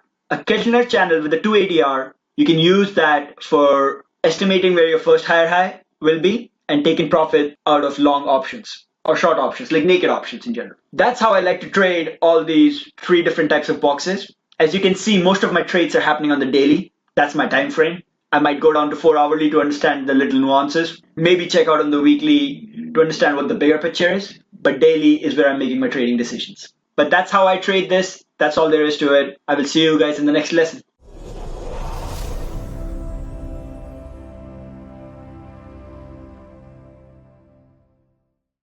Welcome guys to the next installment of the Options Trading Strategies tutorial series. In this tutorial, we'll be discussing straddles and strangles. Now, you guys might not know the names, but you're already familiar with these strategies as many of you have tried to do it on volatility events like the Fed meetings or earnings. So let's jump right in. We'll start with straddles. All right. Straddles are used when we expect the stock to make a large move, but we don't really have a bias for the direction. We don't know if the move will be higher or lower. So think of a Fed meeting while we are in a consolidation, right? We don't know that consolidation will break out higher or lower after the Fed meeting. So in those cases, you do expect a big move, but again, no bias on the direction. So a straddle is what you would do is when you buy a call and a put of the same strike and the same expiration date. So let's say SPY is at 390 right before the Fed meeting. And you know a big move is coming from here, but you don't know what direction. So what you would do is buy a call and a put and just take advantage of the big move that comes. And they will both be expiring on the same date. That's important. So that's what a straddle is like. Now, when you're using a straddle, you have this expectation that the move will be big, but so does the market, right? The market is not stupid. They all know that there will be a big move coming out of the Fed meeting. So what will happen is they will price the options the same way. They will make both the calls and puts expensive.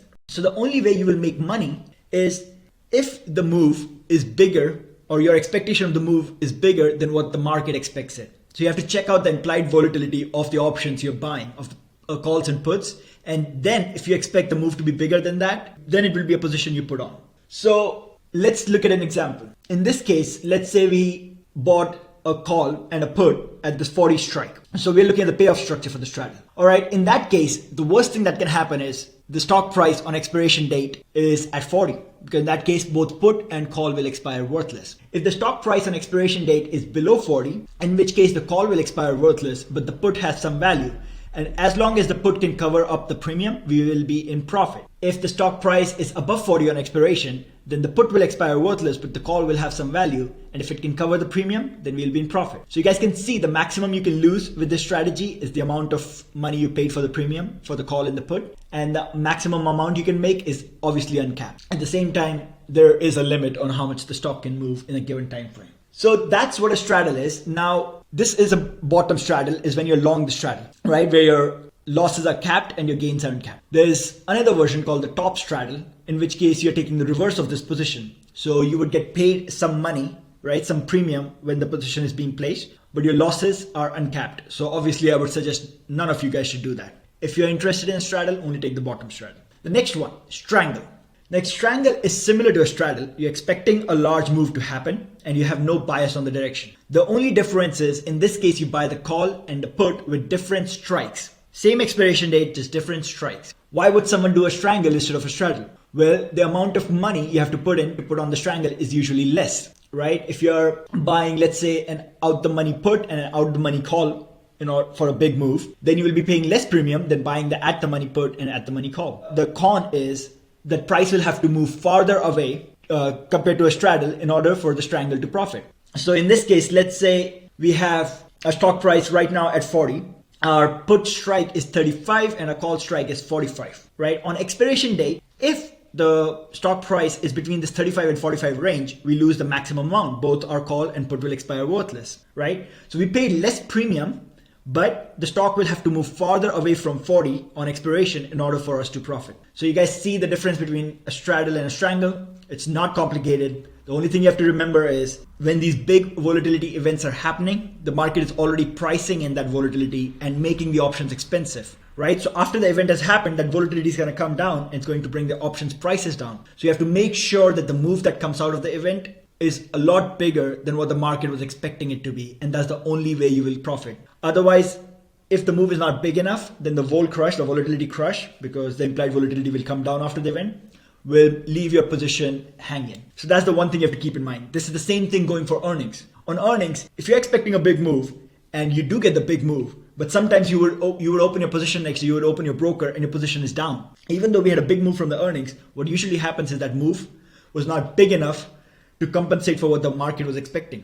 Let's say Netflix after earnings gaps up $20, but the market was expecting a $30 move up or down.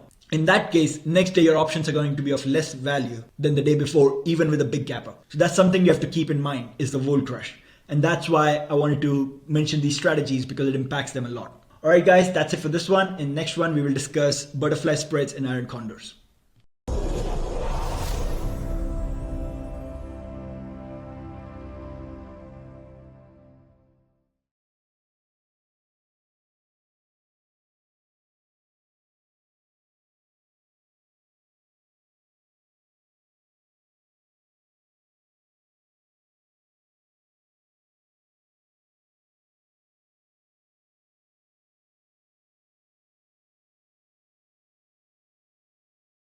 Alright guys, next we are going to study options Greeks. What are Greeks? Greeks are simply mathematical representation of the factors that affect the option price. From the previous tutorials, you might remember 3 factors that affect the option price. That's the price of the underlying, the time to expiration, and the implied volatility of the underlying. Now for our examples here, we'll assume the underlying is stock, but it's equally applies to literally every other underlying as well. Commodities, currencies, everything. So the first one we start with is delta. What is delta? Delta tells you how much the option price would change by if the underlying, aka stock, increases by $1. All right. So let's say we have Apple at 99 and its price increases to $100. We want to know how much the $100 call will change in price. And that is defined by delta. So that would be the initial price of that $100 call plus delta multiplied by 1, which is the change in the price of the underlying. So you guys can see delta by itself has no unit. It's simply how much the option price would change if the underlying price changed by $1. It's that simple. So here you have an example with Apple, the one that I just mentioned. Try and understand this formula before you continue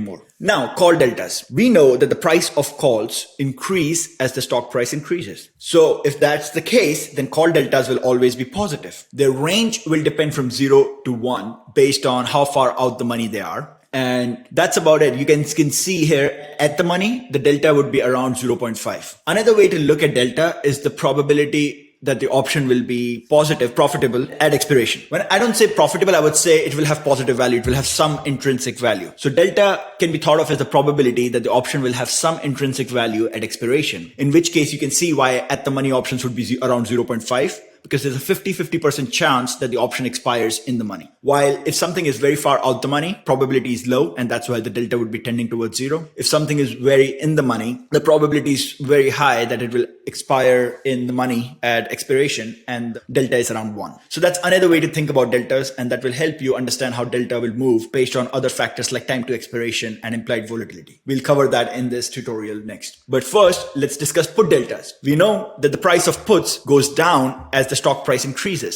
So the put deltas would be always negative. They will range from 0 to -1. At the money, puts would be somewhere near 0.5, and that's about it. So let's see how delta would be affected by time to expiration and implied volatility. So as I said, delta can also be alternatively thought of as the probability of the option expiring in the money. So as the option gets closer and closer to expiration, what happens would be the in the money deltas, they will move towards 1 because there's a higher chance of them expiring in the money. While the out the money deltas, right, out the money options, their deltas will move towards 0 because there's a higher chance that they would expire out the money. So as we get closer to expiration, the curve that we saw starts to flatten out more. The top of this curve around here will go towards 1, it will shift higher, and then the bottom will shift lower. What happens with implied volatility?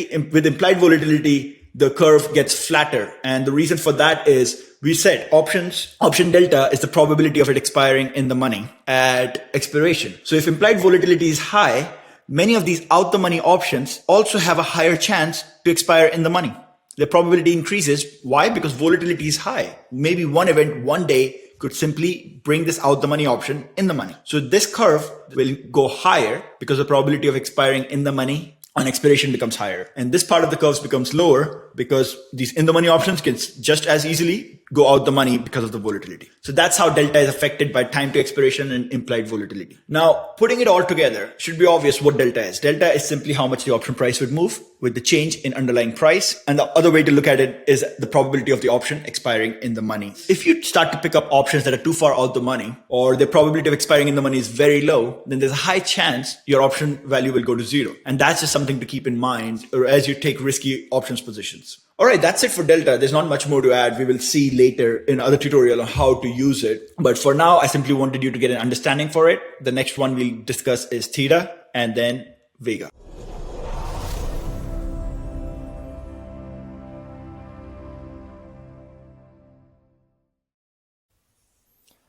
Hello guys. So this video is an addition to the tutorials to describe the missing piece that I have been talking about. So I have been using the box system for more than 2 years, and I thought I knew quite a bit about it until this year. I started this year with all the volatility. Something felt missing. I didn't really know exactly what it was, but I knew that something needs to be discovered, and I think I found what it was. What it was right in front of my eyes. It wasn't anything complex.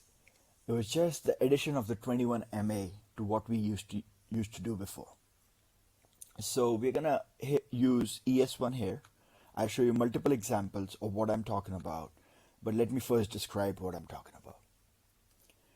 So I have always said 9 MA is the short-term momentum filter, and the 50 MA is the long-term momentum filter. What does that mean? That means that when price is above 9 MA, we have short-term bullish momentum. When price is below 9 MA, that momentum has started fading. When price is above 50 MA, we have medium-term bullish momentum. When price falls below that, that momentum is gone. What happens between these two is the 21 MA, which is a balance zone. So when price ends up falling below the 9 MA, what usually ends up happening is it will get some form of reaction from the 21 MA, because that's the balance zone. That's the area where price goes from short-term, from like complete transition from short-term bullish momentum to short-term bearish momentum all the way to 50 MA. So as soon as price comes to 21 MA, it usually sees a reaction. And then that reaction ends up having two possibilities, which I will show it to you. And that was the difference maker. So let's see what these possibilities are. All right. I will pick up random examples from ES. We can also look at them in smaller time frames later. It's all good. So let's see with this. Okay. Let's see in March what happened. So in March, once price was above 9 MA, before I continue, in my charts, the black is the 9 MA, the red is the 21 MA, and the orange is the 50 MA. So I hope that leads to no confusion. So once price dropped below the 9 MA, it started moving lower, and it came to the 21 MA. And that's where it formed the first lower low in order to bounce and go back to the 9 MA. It's only after the rejection at 9 MA and after that when price broke below the 21 MA, there it came to the 50 MA. The other possible scenario in this case would have been price goes above 9 MA, goes back to these recent highs, and then tries to break out from what we can call a 21 MA box. This kind of action continuously happened on 5-minute candles on Friday when it was crazy squeeze. So that's the possibility I will show you later. So this is the first possibility. We come to the 21 MA, we bounce, we create a lower high around the 9 MA, reject, and then we go to the 50 MA. If price had moved above 9 MA, then we would have made a 21 MA box that sometimes they break out, sometimes they fail. I will show you an example of it in reverse. So, okay, in this case, the first lower low, lower high. After that, we consolidate. Then we have this downtrend all the way from 4375. We make the first lower low here, 4196. First lower high around 4300. Then price goes back, makes a second lower low. Okay. Then it makes a second lower high. Then it tries to go into the parabolic phase. It fails. So in this case, at this time, the 9 MA downtrend is over. What happens after that? Once the 9 MA downtrend is over, price tries to bounce. And where does it bounce to? The 21 MA. The first 21 MA, the move to the 21 MA after the 9 MA downtrend is over, usually sees some form of reaction. So in the previous example, we saw the reaction and price had bounced from the 9 MA. In this case, price broke below. So that's the opposite example of what. So this was scenario 1. Price bounces to 9 MA and then keeps going back in the same direction. This is the scenario 2. Price comes back to the 9 MA but does not bounce from here and continues lower. Now what we have is a 21 MA box. You see this? I will draw the box for you so you guys can get a clear idea. There is a 21 MA box. So when you have this 21 MA box, in this scenario, because price was so weak, it broke lower. Okay, we have the same 9 MA downtrend again. Lower low, lower high, second lower low, lower high. Alright. Then what does price do after this downtrend is over? Goes to the 21 MA. Again rejected this time, tries to break another 21 MA box, but this time it fails. So you have to realize 21 MA boxes have the highest chance of failed breakouts. This is something we saw with the CPI report, I think a couple of weeks ago, when we dropped in the pre-market quite a bit and then had a massive rally. 21 MA boxes have the largest chance of a failed breakout. So here we have a failed breakout. Then what does price do? This trend didn't work, so we'll go back to the 21 MA. And this time, price goes above 21 MA. So what will happen is we'll go to the 50 MA. Similar example, just the opposite of it. Because this one is in a downtrend. So let me give more examples. I hope it's starting to become clear. Once 9 MA downtrend is over, price will come to the 21 MA. It will see a reaction there. Those reactions will end up in 2 possibilities. In 3 possibilities. Either we go back to the top, the recent highs, or the recent top that we had for the 9 MA trend, and then break out there. So that's a 21 MA box breakout. Or we have a failed breakout there. Or we just get rejected from the 9 MA after having a reaction from the 21 MA. So I will point out this first example, the one on 6th April. Let me see if I can point out an arrow. This first example here, that's scenario 1. Lower low, go back to 9 MA, we reject, go to 50 MA. This case is scenario 3, where we have a proper breakout. Oh my God. Here. So this one is scenario 3, where we have a proper 21 MA box breakout and a proper trend. And this one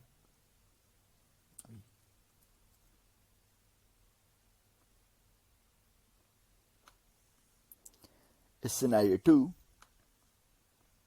where we have a failed breakout. Reaction from 21 MA, go to 9 MA, rejection. Reaction from 21 MA, we go back to the edge of the recent trend we had, and then we break out. So 21 MA box breakout, and then the last one is, in this case, where we go back to the edge of the box, but the breakout fails. And that's a failed breakout. In that case, we have a very high chance of going back to the 50 MA. So these are the 3 different scenarios. They happen time and time again. And I will just show you more examples of this happening so you guys can check it out.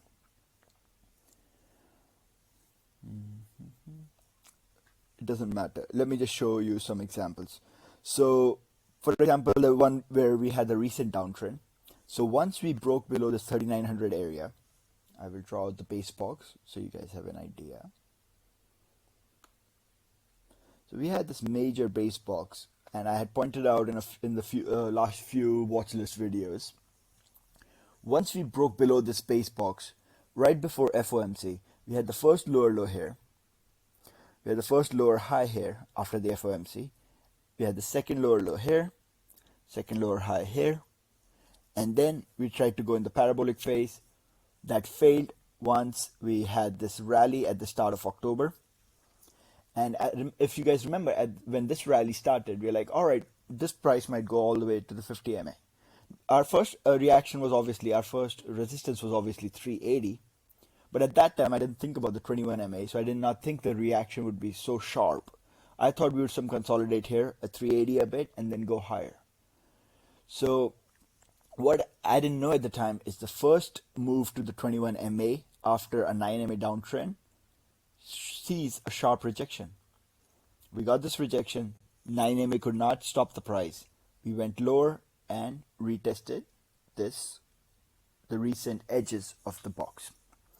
Then we tried to break below it. That was a failed breakout, which was the scenario 2, similar to what we had here in May.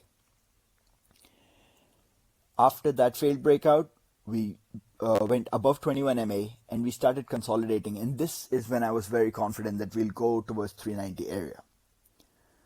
Because once we're above 21 MA and we're consolidating above it, that's the path to least resistance. We'll go to the 50 MA. And that's the story of what we were seeing over the last week for this rally.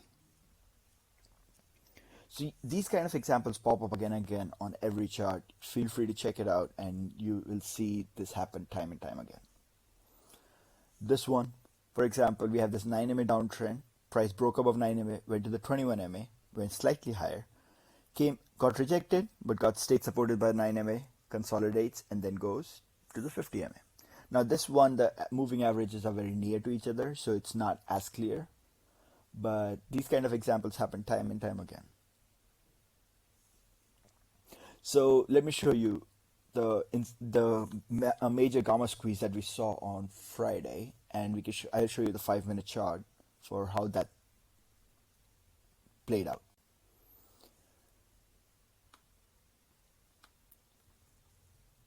All right. So we have this base box on the 5-minute chart that was below 3815. You can, if you guys don't see the base box, let me draw it out for you. All right, that's the overnight base box that was on Friday. This is where Amazon earnings wrecked everything. This is where we consolidate sideways overnight, and then this base box broke out in the morning. So once this base box breaks out, what do we expect? We expect a first 9 MA trend. So we had this once we break out and we have this sideways consolidation. I think the base box will be slightly lower. No, this is fine. Once we break out, we have this first sideways consolidation. So that's your lower high, lower low. Then we go again. We have a second sideways consolidation, second lower high, and lower low. Price tried to break out higher again after this lower low, but did not work. We came back to 9 MA. We broke below it. we come closer to 21 MA, and then we sharply bounce. And just like in case 1, we have a 21 MA box breakout. So we have another trend. Higher high, higher low, second higher high, higher low. And then we have another form of consolidation. Price comes back to the 21 MA, goes up. In this case, tries to have a failed breakout, does not. It tries to break out, could not break out.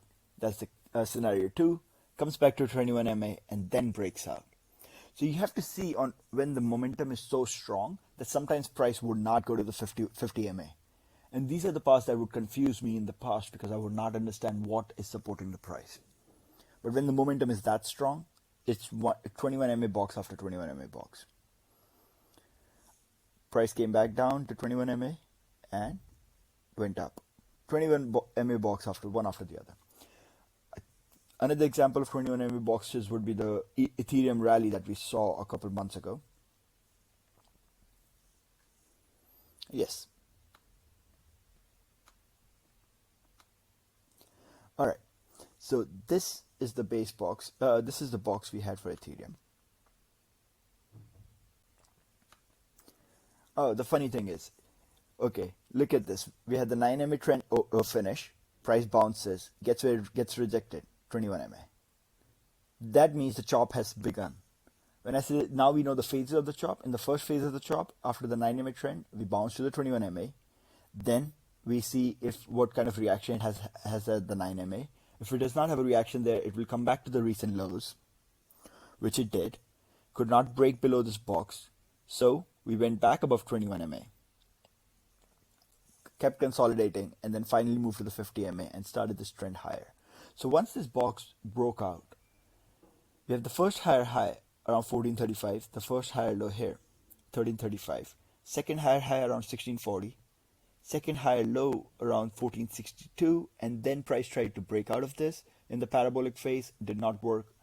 You have to realize that the parabolic phase only happens 20% of trends. 80% of times we just go into the next consolidation after 2 higher highs and higher lows. So price consolidates, comes back below the 9 MA, goes to the 21 MA, has a sharp reaction, and then we have a 21 MA box breakout. This ends up being a failed breakout. We have a higher high, and we just never have a higher low. So price comes back to the 21 MA, goes back to the edge of no reaction in 9 MA, so goes back to the edge of the recent highs, no breakout, a failed breakout here, comes back to the 21 MA, goes back. So we know this is consolidation period, so we have to try and understand how this consolidation period is working out. But 21 MA kept supporting price, and then we see another breakout. On the way back, price 21 MA had been supporting this price the entire time. On the way back, could not, just because the momentum was so strong, and we came directly at 50 MA. So 21 MA is the inflection point between the 9 MA and 50 MA that ends up supporting price or rejecting price quite a bit. And that's why it was the missing piece to the box system, which is why I wanted to bring it out to you. I hope these examples are clear. I hope this made sense, the 3 scenarios. And if you have any more questions, we can discuss them in the chats, and I will add more to the video after.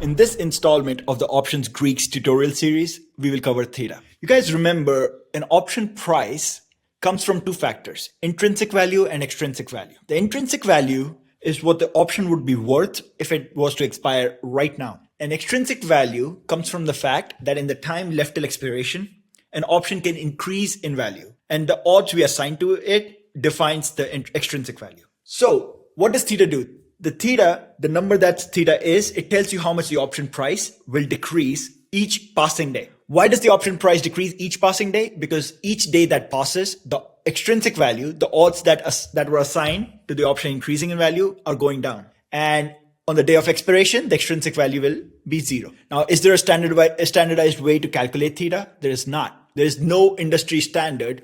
Some people charge it off faster than others, and that's what makes a market. All the pricing models do take the weekends into account though. Weekends have news risk, so even though the market is not trading, when the market does start to trade again, the stock might change a significant amount, which would change the option value. And that's why theta is included for the weekends into options pricing. Now, it should be obvious that with each passing day, the extrinsic value, the value derived from the odds assigned to the option increasing in value with time, go down, right? The extrinsic value goes down. That's why theta is always negative. At the same time, each day is not the same. The closer we get to expiration, the faster an option would lose value compared to when we are far out. And that's also not the same for all different kinds of options. So we'll discuss this further. But each day is not the same in how much the option price goes down. So we'll discuss that right now. But right now here we have the chart for an at the money option. And we can see that the option value, when we have enough time left till expiration, won't decline as fast. But the closer we get to expiration, each day is crucial. And each day the option will lose more value, more extrinsic value, till we are done, till the extrinsic value is all gone and we have expired.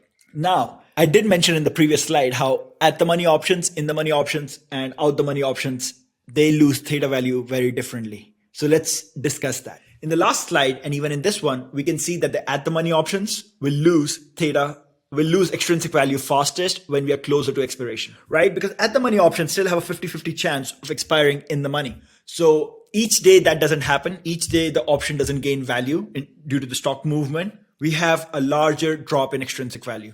And that's why at the money options are flatter when you're farther from expiration, and then start to go almost vertical as we near expiration. Out the money options, on the other hand, lose value fast when we are farther out from expiration. Why? Out the money options need a lot of movement to become profitable.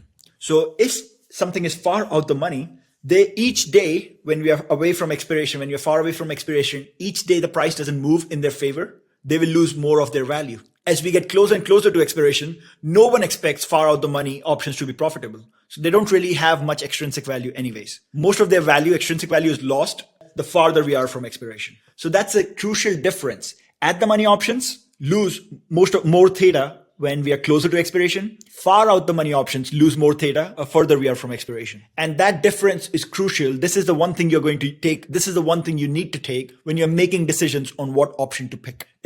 That's why whenever you ask me, oh, what strike should I pick? I say 1 or 2 strikes out the money or pick at the money. Don't pick the strikes too far, especially if you're getting the time on your option. That's because if you're getting time on your option, your at the money option won't lose value as fast with theta compared to your far out the money option. Last but not the least is how theta moves with implied volatility. If the implied volatility of the stock is high, each day the stock doesn't move, you lose more extrinsic value.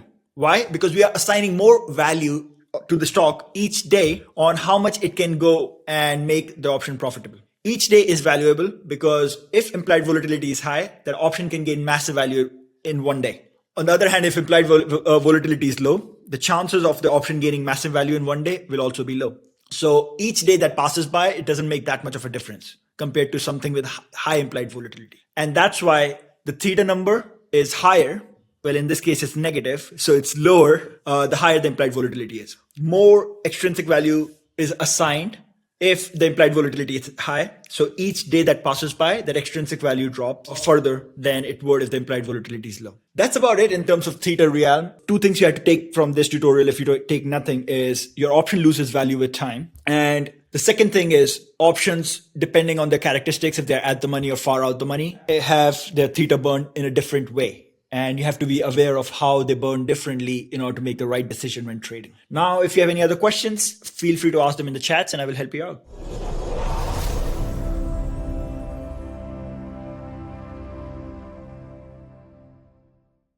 Welcome guys to the trading terminology tutorial of the Trading Basics series. In this tutorial, we'll be discussing some of the common terms that me and some other traders in the group use. But if you're new to the industry, if you're new to this environment, you might not know these terms. And this is just a collection of the most commonly used terms. As I gather more, right? Like if people are confused about something, I will add more to this Google Doc. I will share a link of the Google Doc along with this video so you can refer to it at any point. So let's go through them one by one and I will try and expand on each one of them. The first one is volume. Volume, put simply, is just the number of contracts of something that are traded in a given time frame. So let's say you're looking at the daily chart and you're looking at the stock Apple. So the volume would give you how many Apple shares were traded in that day. That's it. The next one is S&P 500. S&P 500 is a weighted average of the top 500 companies in the US. It's pretty obvious that not each company can be given equal amount of importance. Some companies like Apple would get more importance than a State Street Bank, for example. So you take a weighted average, you denote certain percentage to the share price of each stock, each company, and then you combine it all in order to find S&P 500 index. Why is it used? It's used to understand the health of the American economy and market. It's a simple way because combining data from 500 different companies. Now, given that it's an index, you cannot really trade it because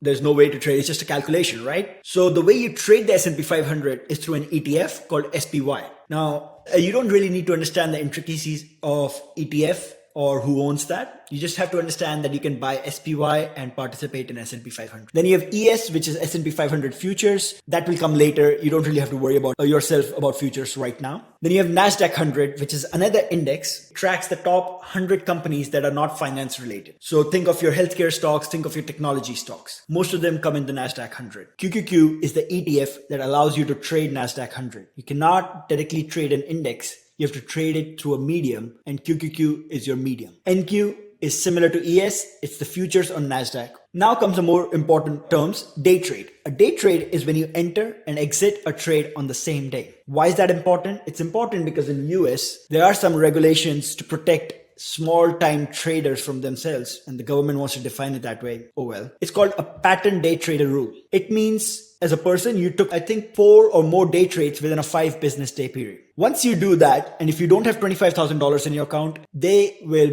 block your account only if it is a margin account. If it's a cash account, pattern day trader rule does not apply. So if you're a small trader and you're starting with a small account, right, and you do want to day trade, that's how you escape the rule. You change your account from a margin account to a cash account. So that's crucial if you're just starting out with a small account and want to day trade. Next term is called unsettled cash. When you make a trade, someone on the back end from the broker has to confirm if your trade happened or not. So when you make a trade and you pay the amount, and then when you close the trade, you should get the money back. Your money, like this trade is confirmed within a 24 to 48 hour period. So you cannot really use that money again until that trade is confirmed. And that's why those funds are called unsettled funds. These are just abbreviations. It's pretty simple. HOD is high of day. LOD is low of day. I don't have it here, but EOD is end of day. DMA, daily moving average. WMA, weekly moving average. What does that mean? It just means a moving average on the daily chart and a moving average on the weekly chart. R2G, I use that quite a bit. It means red to green. What it means is yesterday some stock closed at a certain price. Today it opened at a price lower. So it was initially red or down on the day. Then it went higher and went above the closing price of yesterday. So now it's green on the day. You see, it went from red to green. And then green to red is the exact opposite. Based on yesterday's closing price, the stock opened today or was higher on the day. So it was green. And now at this point is lower on the day compared to yesterday's closing price. So it's red on the day, green to red. OPEX. OPEX is a day when a lot of options positions expire. Why is it important? It's important because on these days you will see a lot of up and down. You don't really see a trending day, a directional day. All right. You don't see some clean price action. You see a lot of up and down. And that's why you want to mark out what these days are. I explained support and resistance in the beginner series. So that should be pretty obvious. And I will use BE quite a bit. It means break even. So now if there are other terms which you're confused about, send me a message in the group, in the noob chat, and I will add them to the video as well as this group. But for now, that's it. Hope you guys learn from it and feel free to refer to it at any point if you forget these terms.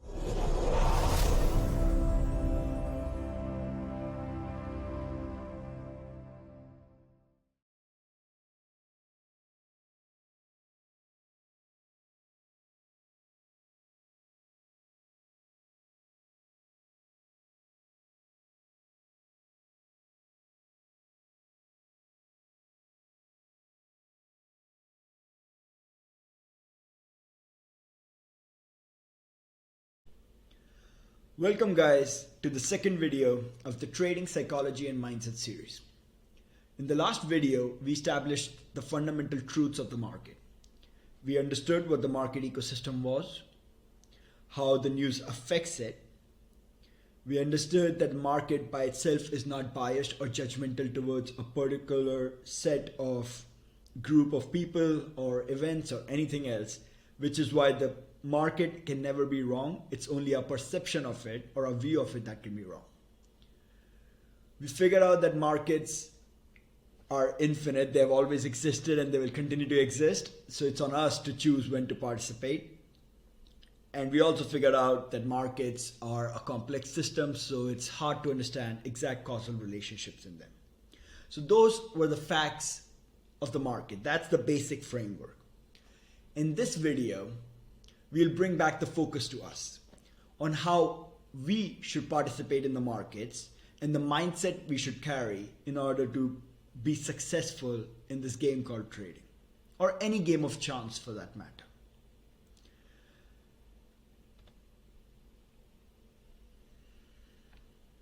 So, for that purpose, I'm going to use the example of a coin toss while making an analogy or comparison to trading, because it would be easier to understand. We already explained that markets are a complex system, so there can be a lot of factors going on, right? It's not a complete information game, which can be hard for people to understand because there's some information that's hidden. For a simple game of chance like a coin toss or a dice, it's a complete information game because we know of all the possibilities that are available and we can define exact probabilities to them. So for this lesson, I will try and use the coin toss analogy just so you guys can have an idea of how games of chance work. So let's say we have a loaded coin. We know this coin comes 70% of the times heads and 30% of the times it comes out as tails. If you pick correctly for the coin flip, you double the amount you bet. And if you pick wrongly, you will lose your bet. So intuitively you know that if you keep playing this game over the long run, you will be making money because you can simply pick heads every time. And over 100 bets, right, you should win at least 70% of the time. Assuming perfect distribution of scenarios. Maybe there's a slight variation, but let's assume a perfect scenario in this case. So in this case, you already know you have an edge in picking heads, and that's your strategy. That's it. That's all you're going to do. You're going to pick heads. Now, one thing you realize is that for any one toss, you can get a tail. So if you're smart and you have $100 to begin with, you will not bet the entire $100 on one toss because you know that there's a 30% chance you lose everything. Then you cannot play this game and you cannot work out the edge you have. Edge is the advantage you have by knowing that it's a loaded coin and 70% of the time comes out heads. What your ideal scenario would be to play as long as possible while winning. So this thing is intuitive to you. This thing you realize when you know you have an edge, when you know you have a system, when you know over the long run you're making money, you will realize that it's not smart to bet all your amount at once. And yet many of the newbies or amateurs in the markets do exactly that. They will come out, they know that a strategy has an edge, has an advantage over the long run, but they get greedy. They think every trade will be a winner, and they try and bet big. And any adverse event, any adverse outcome, in this case a tails for example, will make them lose their entire money, and they cannot take advantage of the edge that they had in the markets or in their system. So some things to understand. Each event, right, each coin toss that we had in the coin toss example would be independent. Just because the last toss was a tails does not change the odds of this toss that I'm going to play next. The odds stay the same. 70% chance it will be heads, 30% chance it will be tails. So each coin toss is a standalone event, and the result of one toss does not have any bearing on the result of the next toss. Same goes for trading.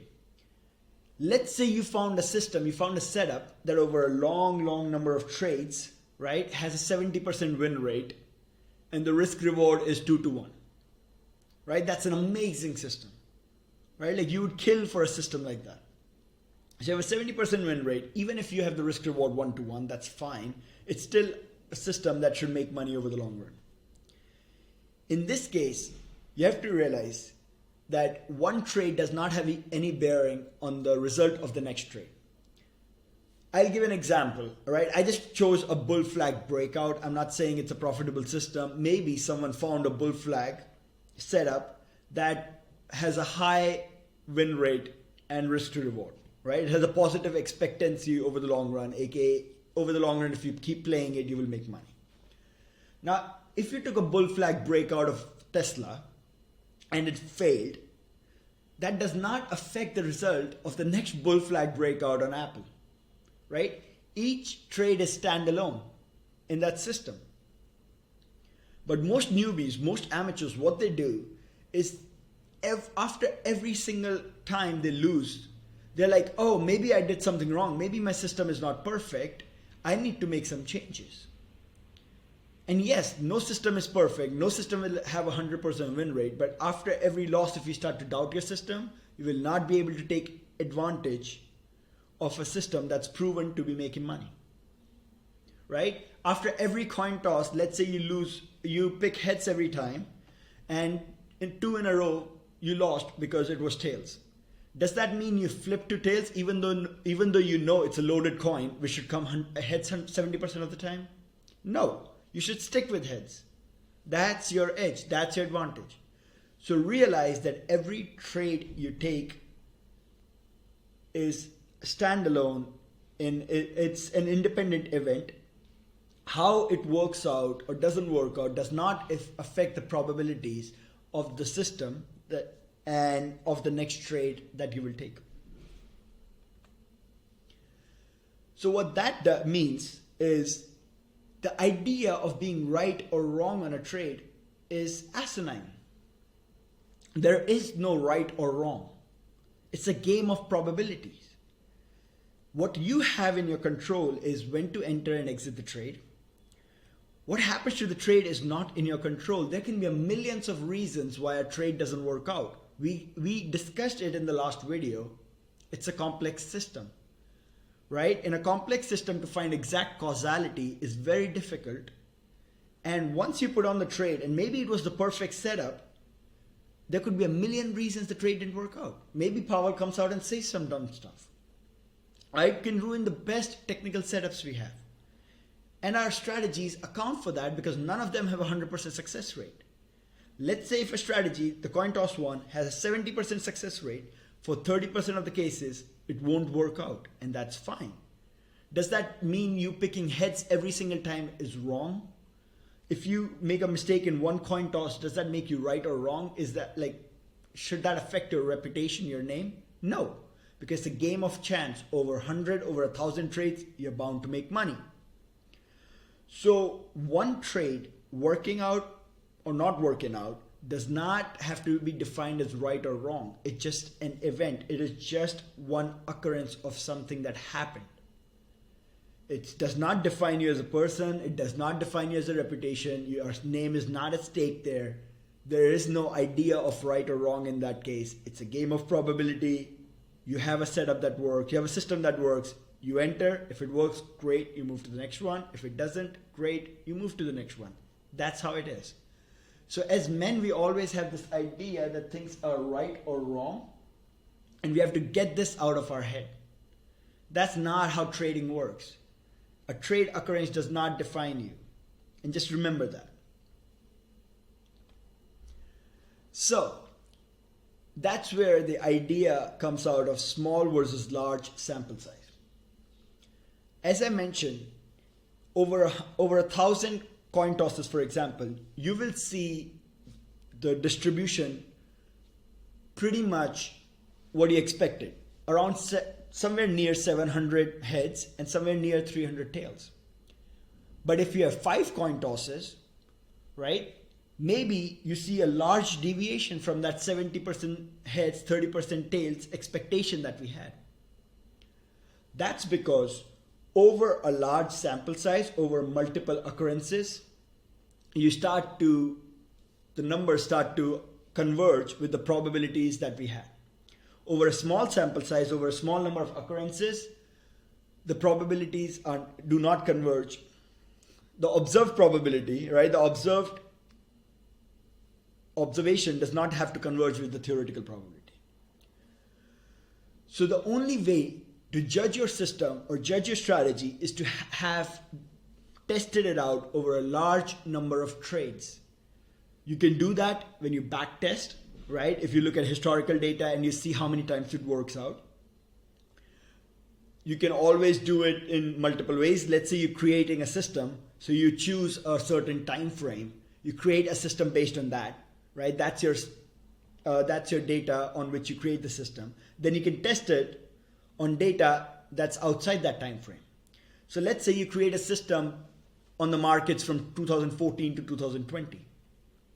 Now, to test out that system on a different sample of data, you can go test it out on 2008 to 2011 markets, and then go test it out on 2001 to 2005 markets. And that way you will start to see if your system actually has an edge, or was it based on the data you were using. And the only way to establish the edge of your system is to have tested it out over a long number of trades, so you can be confident in it and you can assign probabilities to your success rate as well as the risk-reward ratios. And then the final thing that we need to understand in every single trade we take is there are only very few things we control. We control two things: when to enter or exit a trade and the amount of risk we can take per trade. So the when will depend on your setup you have, and the amount of risk will depend on this idea that you will need to take a lot of trades in order for your edge or your advantage to manifest. And if you risk too much, you might not be able to see your advantage manifest because you will run out of money before your edge comes in play. In the coin toss example, if you put your entire bet on the first toss and then you lose, well, you cannot play anymore.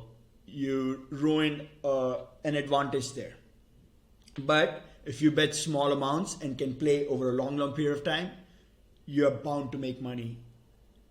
There's no helping it. So those are the things in our control. What you can't control is what Powell is going to say, right? What the news is going to come out. If there's some market makers manipulating something, what the economy is doing. All of those things are not in your control, and they should not play a role on you taking a trade. If you have a system that works, where you have a defined edge, then all you have to do is enter and exit based on it and risk such that you can play long enough for your edge to manifest.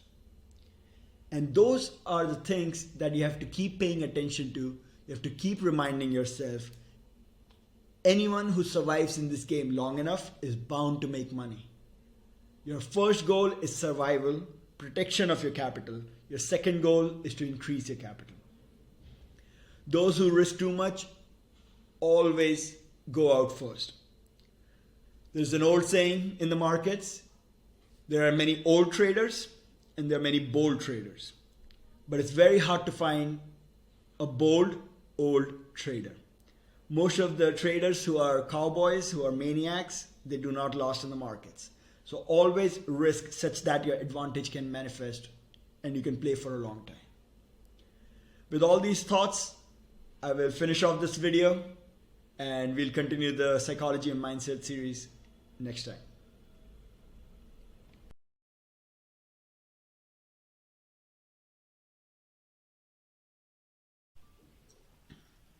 Hello and welcome guys to the third installment of the Trading, Psychology and Mindset series. In the first two videos, we established the framework of the markets and how to view an individual trade.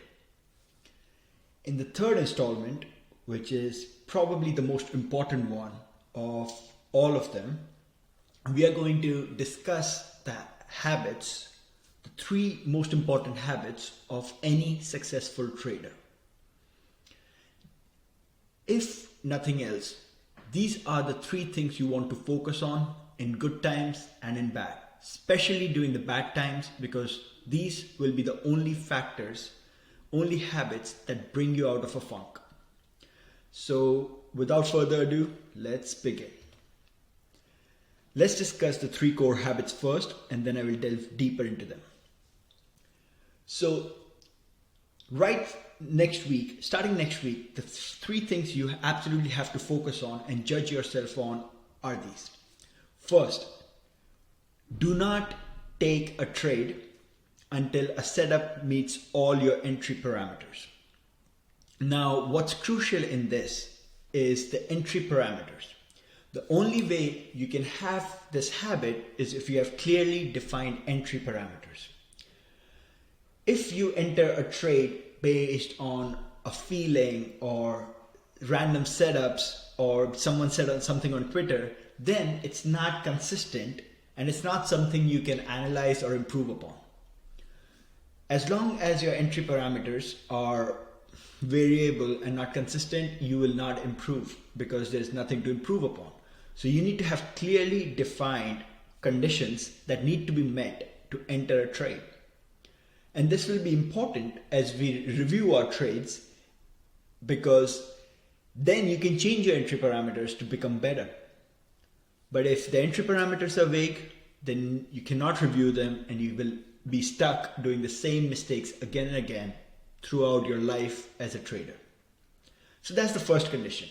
Do not take a trade until a setup meets your entry parameters. The second one is, when a setup meets your entry parameters, do not second guess yourself. Just because your last 2 or 3 trades didn't work out, maybe you're having a bad day, whatever it is, right? If you have the slightest amount of doubt, that can wreck your trading. When the entry parameters are met, right? If the setup is exactly how you want it, enter without doubt, just do it, right? Risk such that one trade does not ruin you, so you don't have any fear in that way. So obviously risk right, but do not second guess yourself, do not doubt yourself. You have to take action when the pitch is there to be hit. One way to do this, and this is something I picked up from Trader Dante on Twitter.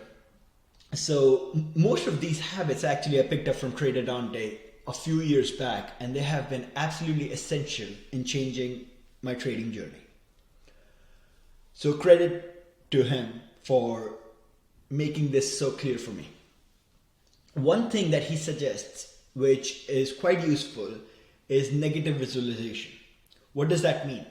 It means when you're entering a trade, imagine the trade going against you and your stop getting hit, giving you the loss, the maximum loss that you would on that trade based on your risk. If you're comfortable with that maximum loss, then you will have no reason to doubt yourself when entering a trade. The only way you will be comfortable with that max loss is if you risk correctly.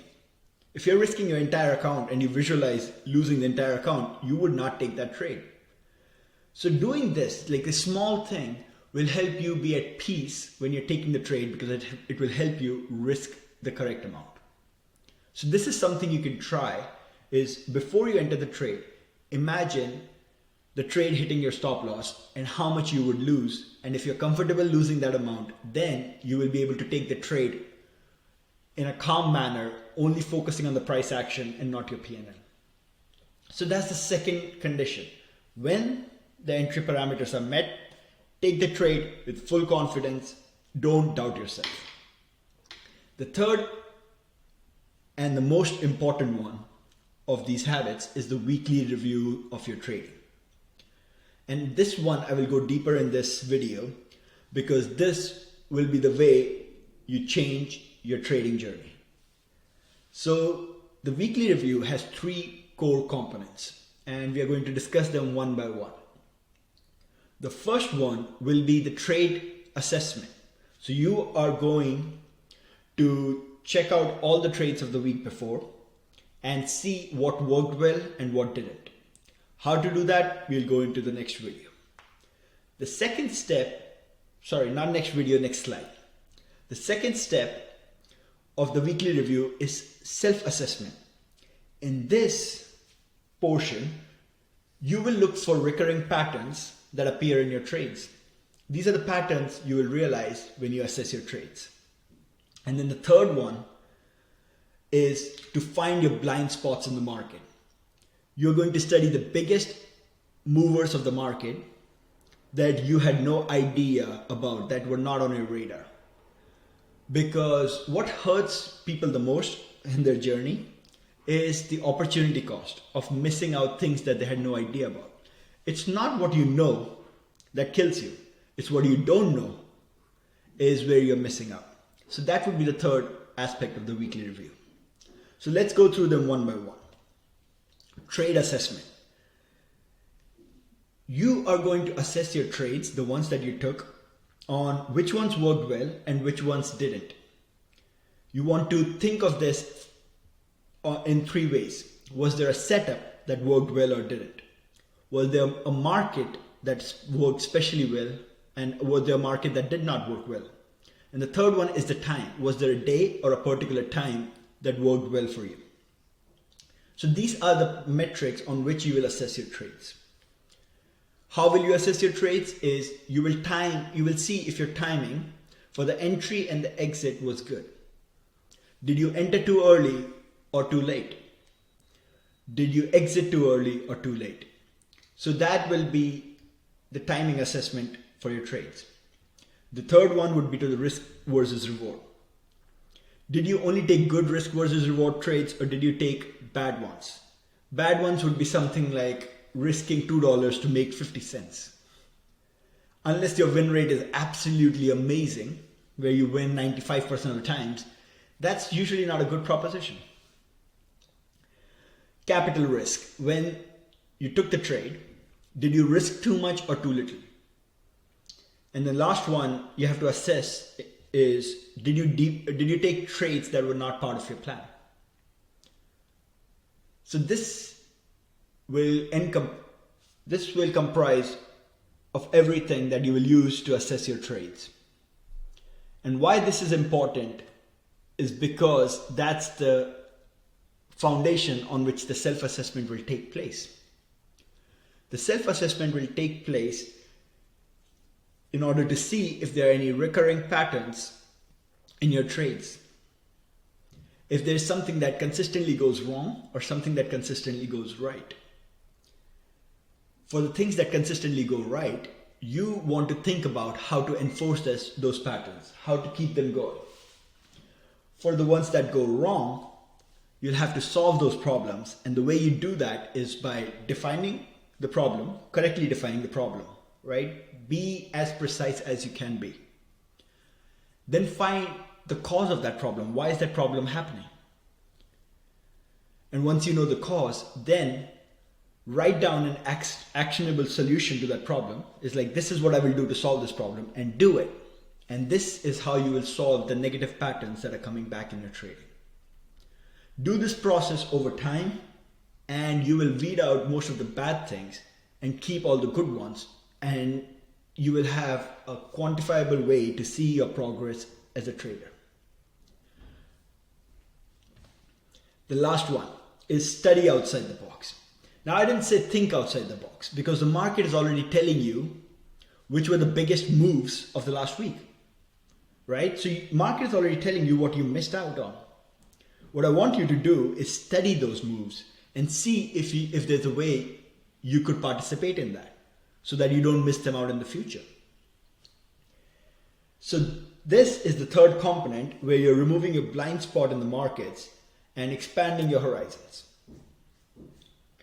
Now, I know it sounds like a lot of work, and definitely is, but then again, this is what you have to come back to during good times and bad. I am personally guilty of having times where I didn't review my trades, and I could see myself dropping in a funk. And the only way you can come out of that is by working hard, by assessing yourself. Over time, you will start to, over time, this is the only way to improve yourself. There's nothing else. There's no holy grail of system or something someone can say that will help you become a better trader. You have to keep assessing yourself, removing your weaknesses, putting work into your strengths, and that's the only way to upgrade yourself to be a good trader. Maybe even the best. So this video, I wanted to put it out so you guys can start assessing yourself over these metrics starting next week, right away. And the next challenge for us as a community is to be more self-aware of our strengths and weaknesses. All right, guys, time to get to work. Do your weekly reviews.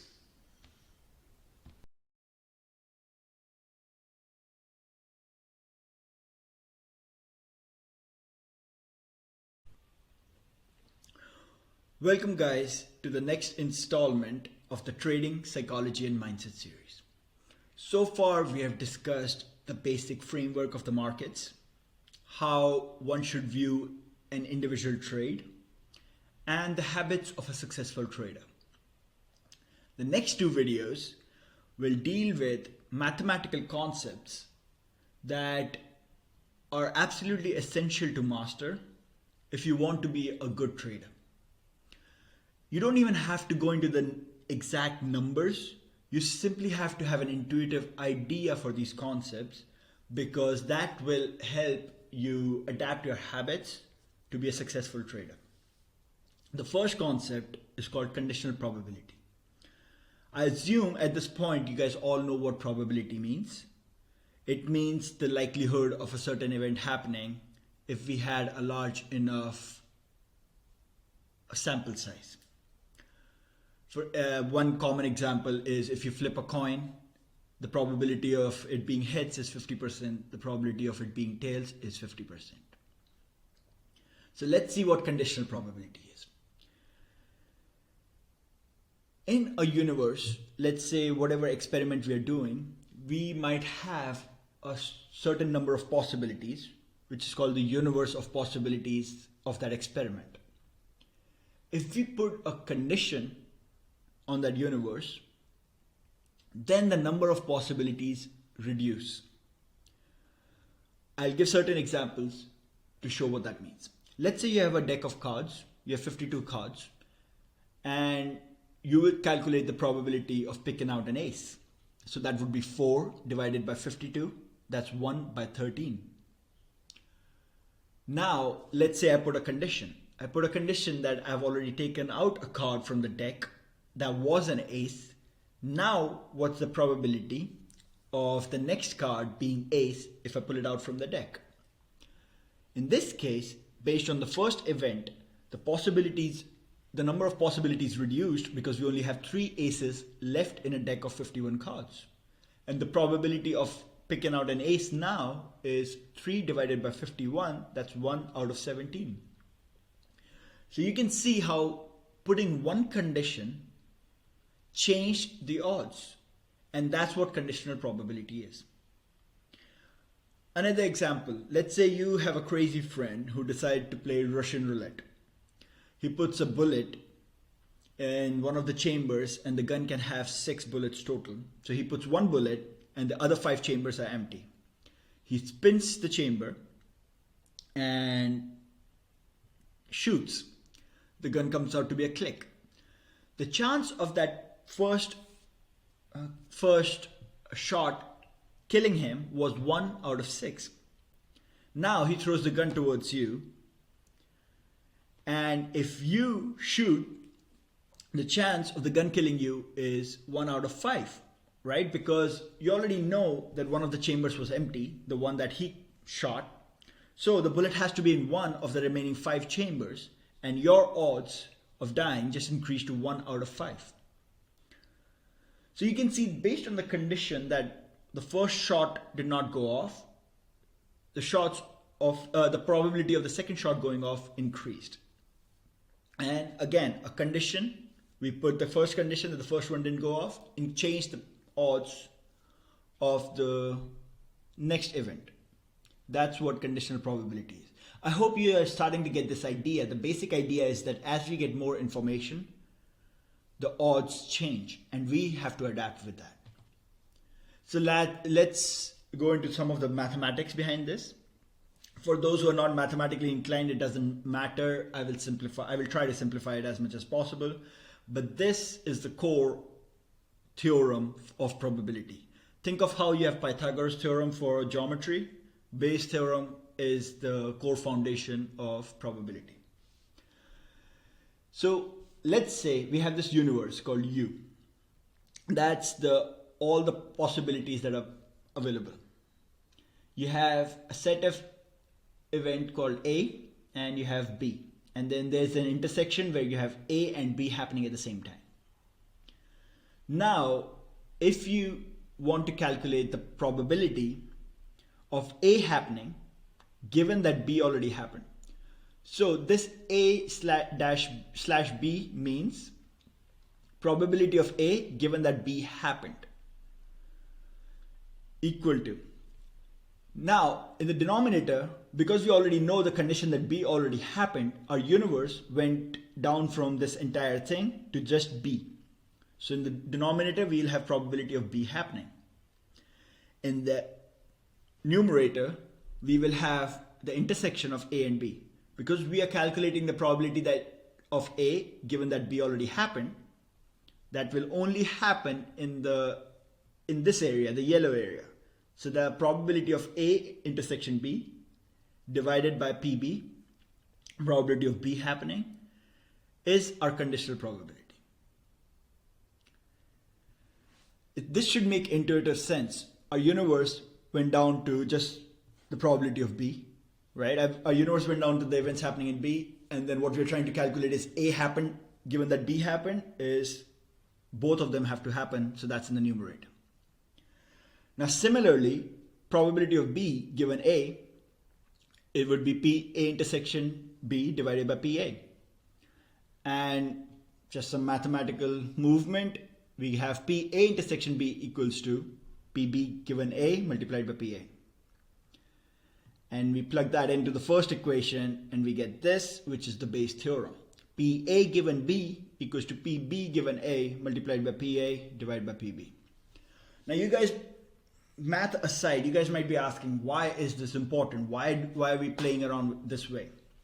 We are playing around this way is because in real world, based on historical data, it is possible to calculate one of the conditions, one of the conditional probabilities. I'll take a real world example so you have an idea of what the hell I'm talking about. Let's say the condition A is a fatal heart condition and condition B is a person is 70-year-old.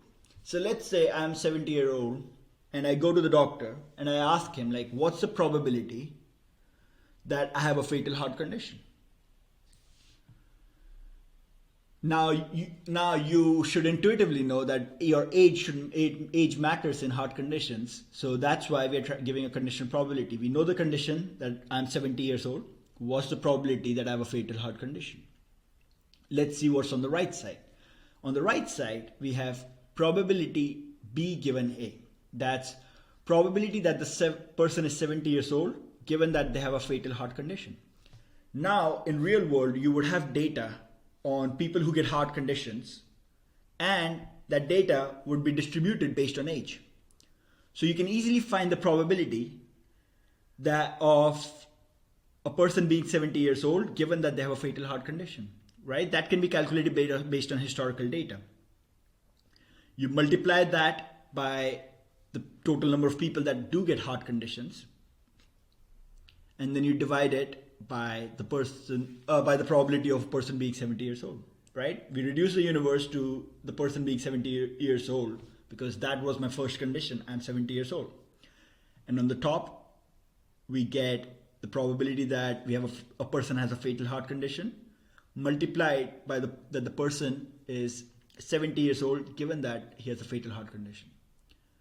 So you guys saw that based on real world data, we might be able to calculate one of the conditional probabilities, and that helps to get the other side. Now you don't have to do any of this in trading. I just wanted to throw out Bayes theorem in case you were interested, because it is important. What I want you to see is first of all, the practical side of this, and then the second is the mindset shift. You won't really need to go into the details of conditional probability. It's more about the mindset change that's needed. So let's go into simpler examples and games, because that's what market is. It's a game. Okay, this is another Russian roulette example, and this is a bit counterintuitive one, so listen closely. Again, you have that crazy friend. This time he put 2 bullets in out of 6 positions. So we have 2 bullets that are filled and 4 that are empty. He spins the chamber and then shoots. So our B condition is that the first shot didn't fire. That's our condition. What's the probability that the second shot won't fire? So probability of B that the first shot did not fire is 4 out of 6, 2 out of 3. That's the universe we have narrowed down our possibilities to. Probability of A intersection B, that both shots don't fire, that's 3 out of 6. How? Let's see. Let's say assume this is chamber 1. So we have 2, 3, 4, 5, 6. So the fact that the first and the second shot won't fire would only happen in these cases. 2, 3, 3, 4, and 4, 5. Out of 6 total possibilities, which are 1, 2, 2, 3, 3, 4, 4, 5, 5, 6, and 6, 1. So the fact that both shots don't fire is only possible in 3 out of 6 scenarios, which is half. So we calculate the probability that the second shot doesn't fire, given that the first one did not fire, to be half divided by 2 by 3, that's 3 by 4. Now, why is this counterintuitive? It shows that, let's assume the first shot, if you didn't have this condition, the first shot didn't fire. In that case, the probability that the second one doesn't fire is only 2 out of 3, right? For example, like after the first shot, you just spin the chamber, so it's completely random. Your second shot doesn't firing possibility is 2 out of 3. But if you do not spin the chamber again, and you use this condition that the first shot did not fire, the probability of you being alive increases from 2 out of 3 to 3 out of 4. You see how it's counterintuitive, because in the first example we took in slide 2, where we only had 1 bullet, your probability of dying increased. In this case, your probability of living increased based on the condition that we were given. And this is why conditional probability is important, or being just trying to use probability in making decisions, because sometimes you might get a counterintuitive answer which might just save your life if you have crazy friends. All right, now let's get all of this back to the markets and connect the pieces together. Where does conditional probability come in play, and how should we change our mindset to account for it?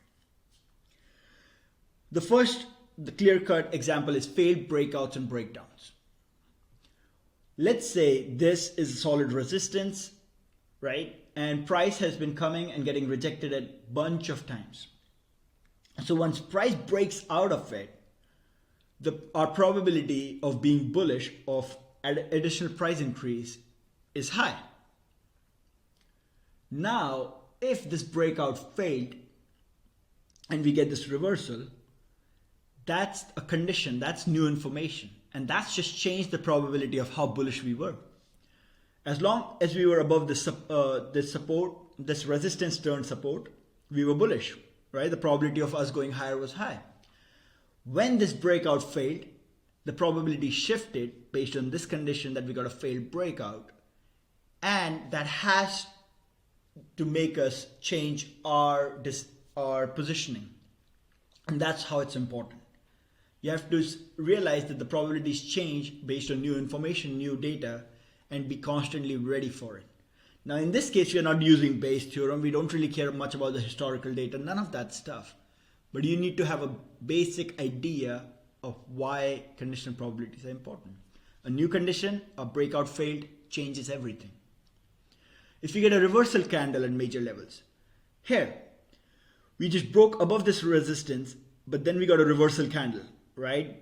The buyers could not keep the pressure, they gave up, and we closed with a hammer candle at resistance. Now, that hammer candle, because it's a resistance, just changed the probability of us being bullish. When we were coming into the resistance, we are bullish. But as soon as we got this reversal, now we have to the odds have shifted in the favor of bears. Another example of conditional probability is stocks sell off on good earnings. Let's say usually if you get good earnings, a stock rises. Okay, maybe it gaps up and it rises. Now, let's say in one of the days we got the stock to gap up on good earnings and then it sold off the entire market session. People are always confused, like, oh, there was good earnings. Why the hell is the stock selling off? What's going on? The markets are manipulated, blah, blah, blah. But what we can do is use that as information. The information is, the condition is that the stock sold off all day on good earnings. What does that tell us? That tells us that the sellers are strong, that the bears are in charge, and the probabilities are in favor of the bears.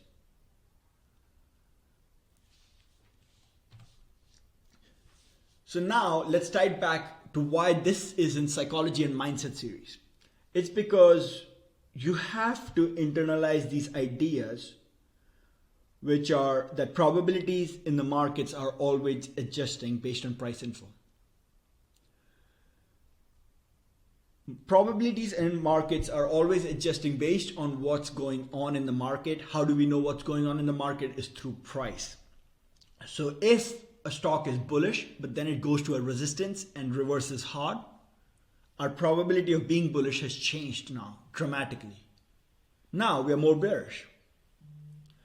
So our job as traders is to adjust our trades based on these changing probabilities. If you get a reversal, if you get a sign to get out of the trade, if the probabilities have changed based on new information, maybe it's FOMC, maybe it's CPI, maybe it's earnings, whatever it is, our job as traders is to account for these probabilities and change our trades based on that. Always think in terms of possibilities. There's a common adage, the common saying for traders in the markets. It says, strong ideas loosely held. The reason we say that is if you don't have a strong opinion, you will get whipsawed out of the trade. You will not be able to hold a trade. So you have to have a strong opinion until a new information comes. If a new information comes that asks you to change your opinion, then you have to let it go right away. So strong opinions loosely held. You do not get married to your opinions. You have strong opinions as long as the data favors it. As soon as the data becomes unfavorable, you let that opinion go and you adjust. That's it for this tutorial. I hope this will be helpful in seeing how we have to constantly analyze our decisions based on changing odds.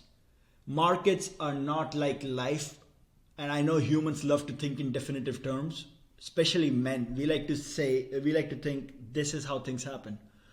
But the world does not work in that way. The world works in probabilities, in possibilities, and you have to account for that. And you have to take the route. That's why I keep saying the path of least resistance, the most probable route, because we have to think in terms of probabilities.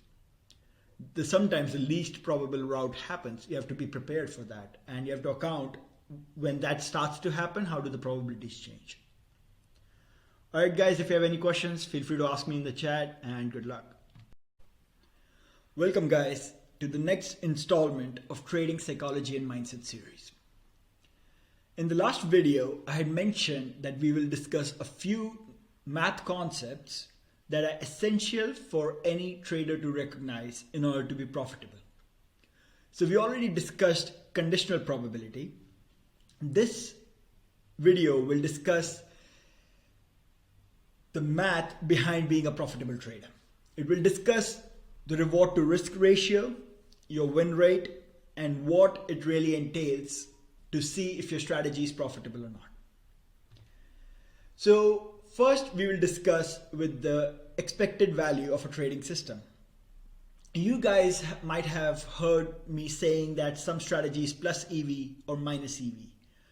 What EV stands for is expected value, which in probability terms is simply the weighted average of all the possible values that a variable can get.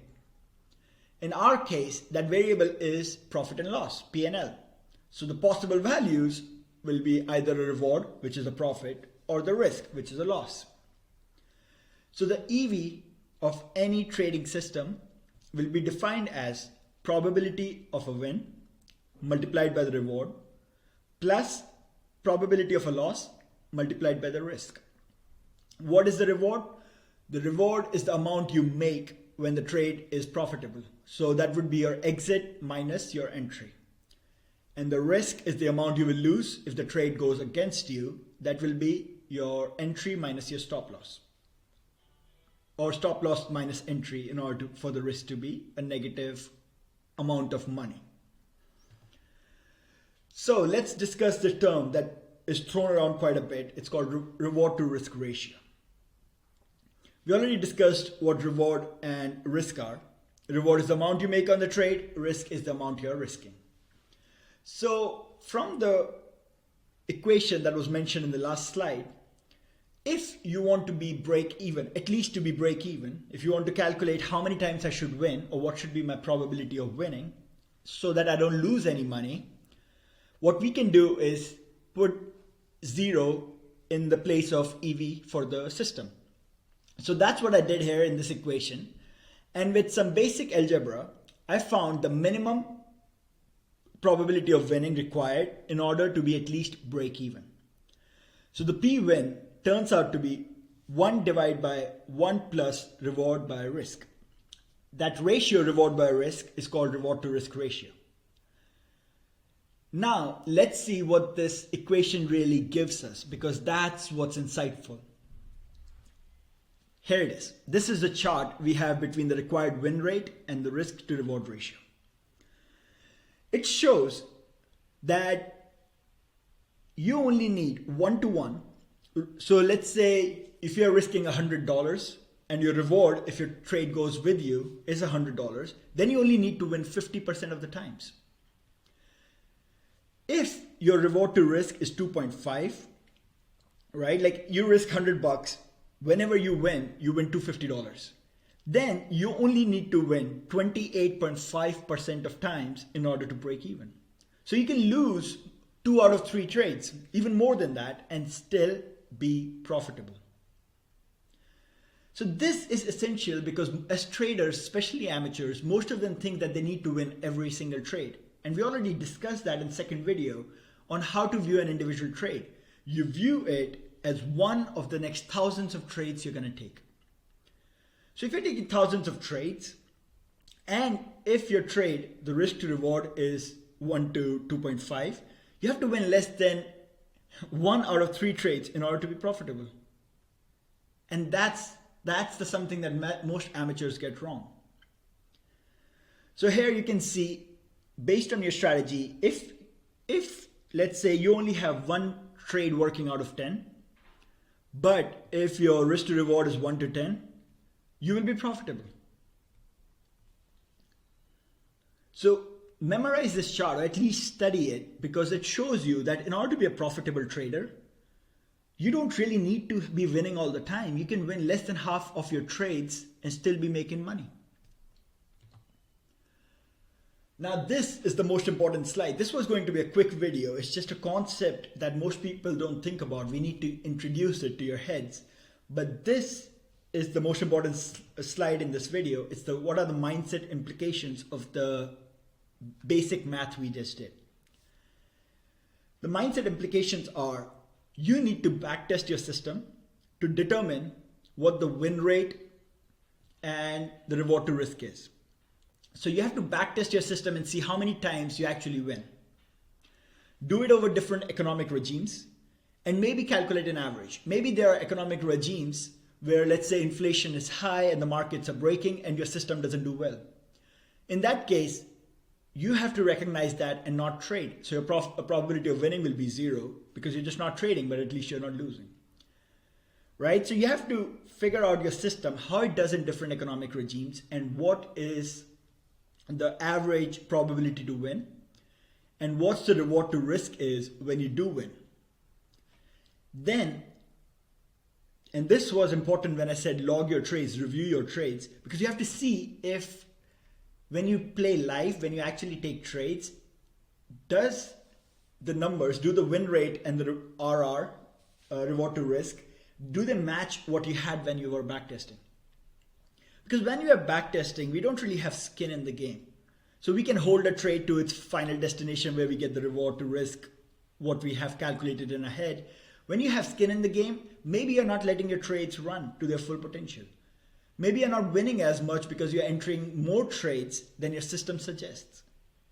So this contrast where you backtest your system, see how it should perform compared to when you're actually performing, and the contrast between that, the difference between that is important to recognize, because then you have to see if it's your system that's failing you or if it's you that's failing you. Maybe the system is perfect, maybe the system does work right, but you do not let it play out in the markets. And that could be a different psychological issue. So this understanding is essential for you to evaluate your system based on backtest and live. And the third thing that's crucial is you have to find a system, or you have to adapt your system to your own mindset. Maybe there are people that can lose 3 trades in a row and take the 4th one with full confidence because they know their system, they know how many times the system wins. They know that they only need to win 1 out of 4 trades in order to be profitable. Maybe their reward to risk is 5-1, so they can lose 3 trades and still be fine. But there's another person, if he loses 1 trade, he gets messed up psychologically and cannot take the 2nd trade. So in that case, for that guy, I would suggest you have to build a system that might have less reward to risk, right? But is profitable more often. Maybe it's 1-1, but you're profitable 70% of the times. And that would make a fantastic system. It would be very profitable. Now, in the watch list, you might have seen most of the trades that we take, the RR is around 2-1, sometimes 3-1. So I know most of the people in the watch list are looking for every trade to be a winner, but we only need one out of 3 trades to be a winner. And obviously our hit rate is a lot bigger than that, but we only need 1 out of 3 trades to be a winner in order to be profitable. Now my hit rate is usually dances around 60 to 70%. That's been consistent throughout the year. But my reward to risk sometimes gets skewed. Like last year, there were a couple months where my reward to risk got skewed all the way down to 0.3, 0.4. And that came because I would not hold the profitable trades long enough due to the impact of trading for thousands of people, trading with different objectives. And even with a good win rate, I can lose money if the reward to risk is not aligned such that it's profitable. That was the summary of this entire video. I hope you get the idea. You have to judge your strategy not just on its win rate. It's also how much you win when you do win and how much you lose when you do lose. The combination of these two makes a strategy profitable or a loser. And then you have to see if that profitable strategy aligns with your mindset or not. If you want to stick to the strategy, you have to change your mindset. If not, you have to change the strategy to fit your mindset. Get to work, guys. This concept is essential, so you have to get into self-analysis. And if you have any doubts, ask me in the chats.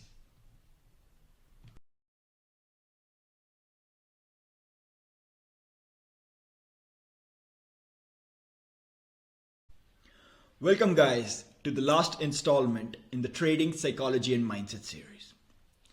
So far, we have discussed the basic framework of the markets, how an individual trader should view their trades, and what's the habits of a successful trader.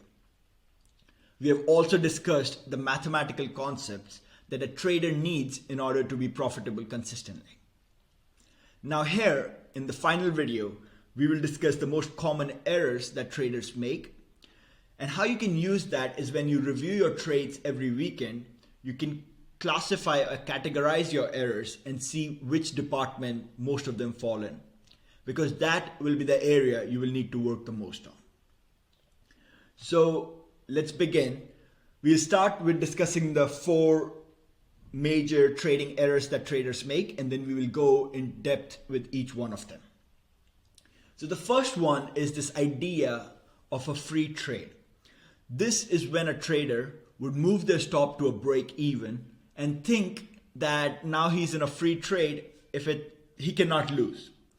This idea is basically wrong, and we'll go in detail on to why.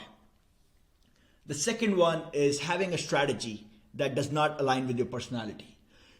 You can have the best, most profitable strategy that works all the time, but if it does not align with your personality, it won't work for you. And this is very crucial. This concept keeps coming back in the Market Wizard series, which is a series where the top traders of the world are interviewed, and almost every single one of them say the same thing. The third one is the lack of abundance mindset. So lack of abundance mindset can manifest itself in our trading through multiple ways, and we'll go how that happens in the slide in this video. And then the last one is thinking in certainties. As humans, we are raised in a world of rules and certainties. So we see the world as, if this happens, then this will happen. But that's not how the real world is. The real world has probabilities. If A happens, then there's an 80% chance B happens, 20% chance C happens. That's how the real world works. But being raised in our school, being raised in law and order in a civilized society, as humans, we have got used to thinking in terms of certainties, and we have to erase that from our mind or adapt our thinking if we want to be successful in trading. So let's go into each of these concepts one by one. Free trade concept. In Wall Street, there's a saying that there's nothing as free lunch. And that's apt. Every single time you're always risking something in order to make a biscuit. So let's understand this concept with an example. I assume you enter a trade at $100. Your stop loss is at $98 and your take profit is at $110. Now this trade goes in your favor. It goes to $108. At this point, what many traders would do is move their stop to break even, aka 100, and then think that they cannot lose in this trade. It's a free trade. I will show you why that idea is wrong. Let's say if you had no trade, right? If you had no position right now, would you enter this new trade at $108 with your stop at 100 and target at 110? Would you ever do that? Obviously not. That's very risky trade. But once a trader is already in a position, they're biased towards the position, and they make this error. They make this error where they would have their stop too far and risk giving away a big chunk of their profits. So you have to realize that when you're in a trade, the risk to reward of that trade is constantly evolving, and you have to adapt based on that. You have to make decisions based on that. The next one is if your trading strategies does not align with your personality. And in this slide, I have discussed the 4 different personality traits. It has to be obviously your basic core personality, how you respond to external stress, what kind of social pressures affect you, and the biases you have in your behavior. So this is what defines your personality and your trading psychology, and you have to be attentive if your strategy aligns with that or not. I'll give you an example. In the Market Wizard series I mentioned, it's a series where the top traders of the world are interviewed. There's this one trader, he says that him and his brother are both successful traders. But he was a technical trader and his brother was a fundamental trader. They were both successful traders, but if they tried to trade each other's style, they would fail miserably. That's because their personalities were different and just would not work.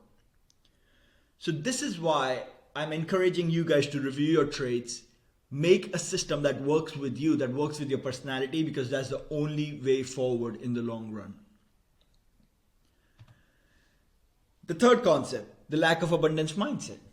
Now you guys might have heard that about the concepts of FOMO, revenge trading, greed, fear, all of these, right? All of you have who have traded the markets have also experienced these. You will realize they're all indirectly connected to a lack of abundance mindset. If you FOMO, why are you FOMOing? It's because you think this is the only opportunity the market will give me. Market after this would not get an opportunity for a long time, and I will be left waiting while all my friends would have made money. You see how stupid that thinking is? Markets are infinite. They have been there since the dawn of time, and they will be there till humans are done, right? Humans go extinct. Markets give new opportunities every day, all the time. Just because others are taking one opportunity does not mean you will never get another opportunity again. You will get your own opportunity based on your own system when the time is right. Revenge trading. Again, it's a similar concept. You lost a trade and then you want to trade to make back that money right away. Rather than waiting for your setup, you want to make that money right away. That's because you're thinking that if you don't make back that money right away, you will never make it. Markets have run out of opportunities. This is the last time to make back my money. I will never get a chance to make it back again. You see how all of these come back to lack of abundance mindset? You have to believe, you have to know that markets are infinite. Any single trade is just one in a series of thousands of trades. And there's no lack of opportunity. Just wait for your setup. That's it. Last but not the least is the certainty versus probability mindset. Now, growing up within school system in a civilized society, we are always thinking in terms of certainty. Something like, if I don't go to class, I would get punished. If I don't study for this test, I would fail. Right? Like, that's how most humans think. Most people have simply one cause and effect. They do not think in terms of probabilities. They do not think in terms of all the possible scenarios. And this is why most people are not fit for trading. So if you're a trader and you want to be successful, you have to start thinking of all the possible scenarios. You have to start thinking, if A happens, what are the possibilities for B, C, D, and E to happen? Rather than if A happens, B happens, that's it. You cannot think in those terms. Only way in order to properly manage your risk, in order to think of all the possibilities, would be through a probability mindset where you realize that many things are possible. And once you start thinking that way, you will also risk appropriately, because you will know that even if your trade is high probability, let's say it has 80% chance of working out, it also has a 20% chance of not working out, and you will not go YOLO. You will not risk everything because you're thinking in terms of probabilities. It's the people who always think, oh, this is a short trade, I cannot lose, it's a 100% winner. Those are the ones that take crazy risk and lose it all. If you know that the world does not work in 100% certainty, you will not be taking crazy risk. You will be realizing that it's a game of longevity, of taking 1,000 trades, and then over time, your edge will manifest. So I hope all these concepts are clear, and how I want you to use them is when you review your trades every week, I want you to define where most of your errors are coming from. Which one of these 4 categories do your errors fall in? And if most of them fall in one of these categories, then you know which one to work on and where do you change your mindset. Capiche? That should be easy enough. That was the last video in this series. I really enjoyed doing it. We'll begin with the candlesticks and indicator tutorial series next. All right, guys. See you.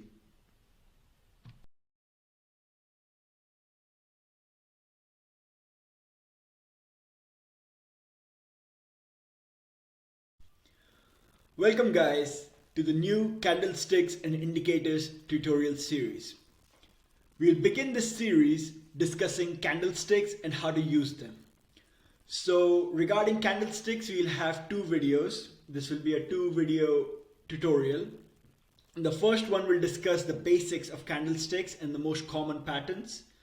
And in the second one, we'll go through the charts and see how candlesticks can be used for live trading. All right, let's begin. So for most of the experienced guys, this is basic knowledge. Feel free to skip through it. For the guys who have never seen a candlestick before, it looks like this. They can either be green or red. Green simply means that the price closed higher than where it opened. One thing I should mention, a candlestick describes the price action in a specific period of time. So let's say if you're looking at a daily chart, one candlestick will represent the price action for one day. If you're looking at an hourly chart, then one candlestick will represent the price action for 1 hour. So in this case, let's assume this is a daily candlestick. All this green color shows is that the price closed the day higher than where it opened. At the top was the high of the day, that's the highest price of the day, and then the low of the day. A candlestick, you have the thick part, which is called the body, and then these thin lines, which are called the wick. Should be pretty straightforward. Let's move to the most common types of candlesticks. So these are the most common types of candlesticks, or at least the ones we need to use. So this one, for example, the first one, you guys can see it's called momentum candles. The reason they're called momentum candles is they have a long body and small wicks. So in this case, it's pretty clear that price has strength. Whatever direction it's going, whether it's up or down, it's moving strongly. So either the buyers are in control or the sellers are in control. There is momentum. And it's pretty clear what the market wants with these candles. When these candles appear, you know what direction the market is heading in. And then you have the second type of candles, which have long wicks and a small body. So in this case, let's say the price opened, it tried to go up, could not, was pulled back, then it tried to go lower, could not, pulled back, and closed somewhere near the open. This type of candle is called indecision candle. That's because neither buyers nor sellers are in control. So the market has not really decided what it wants to do. The third type of candles are called rejection candles. Rejection candles form when the market starts moving in one direction, but in the middle of the action, the people that were in control of the market lose control, and then the market reverses. So in this case, for example, at first price tried to sell off, so the sellers were in control. And then at some point they lost momentum, they lost control, and buyers came in the picture and then pushed the price higher, and it ended up closing green. The reverse happened with this one. So these kind of candles are called rejection candles, and it just shows that one side, either the buyers or sellers, failed during the action this time. So in this case, when the candle closes green, the sellers failed somewhere midway and let the buyers come back into the action. Vice versa for this one. So these are the main types of candles, and each one obviously is giving us a specific kind of information. The first one is saying that either the buyers or the sellers are in complete control of the market. The second one is saying buyers and sellers are fighting. We don't know which side will win. Right now they're equally matched. The third one is saying that at one point, one side was in control, but it lost its way somewhere in the middle of the action, and then the other side took control. So the story these candles present is what we need to focus on. So what happens is, most of the times when people try to learn candlesticks, they will try and memorize a lot of patterns. And that's not really how I use it. If you want to do that, go ahead. The way I like to use candlesticks is to understand the bigger picture, to understand the markets or what they're trying to do. So in this case, I have the most common patterns on this chart, and I will go through them one by one and try and explain how I think of them and see if that works for you. If not, you can always memorize all the different patterns and try to look for them. So the first one is called bullish engulfing. The bullish engulfing, the story this is telling me is that price was heading lower. You see the previous candlesticks, the sellers were in control. And then at this point, the next candle, the buyers came back in the picture and they were stronger than how strong the sellers were. So initially sellers were in control. They tried to push the price lower, but buyers didn't let them. And the buyers took the price up such that it negated the entire action of the previous candle. That's why it's called bullish engulfing, because it's green and it engulfs the previous candle. So this kind of candle you will usually see during reversals. Let's say price is going lower and at some point the sellers lose control and you have this big green candle at some form of support that engulfs the previous candle. That shows that now buyers are in control of the market. You have this morning star pattern, again a reversal pattern. You can see initially the sellers are in full control with the momentum candle. Then we have an indecision candle. What does this tell us? That now sellers are not in full control. There's actually a fight between buyers and sellers and there's no decision. And then you have this big green candle. It shows that after this indecision, buyers won the fight, in which case price is now likely to go higher. So it's called a morning star pattern, but you can see these three candles told you a story and it showed you how the market environment has changed. And that's how I like to look at candlesticks. I don't really remember the patterns names most of the times, and there are too many of them to remember anyways. A bullish pin bar candle. A pin bar candle is the rejection candle we discussed. In this one, you can see initially the sellers were in full control, but at some point they lost control. The buyers were able to push the price back up quite a bit. Now sometimes the buyers can push it up and finish green. Other times maybe it finishes slightly red. But overall there's a long wick and a small body. And this kind of candle is called pin bar. The reason this one is bullish is because the sellers had control and then they gave up control to the buyers, and the buyers ended up with control after this action is over. The vice versa, the reverse of this is the bearish. You have the buyers have control and at some point they give up control. By the time the candle time frame is over, the sellers are in control of the action. So you can see the top ones are bullish patterns, the bottom ones are bearish pattern. We'll go through them one by one so it will become obvious how. This one is called bullish harami. Now this one, I'm not always trusting of this being bullish. What I like to call this is an inside candle.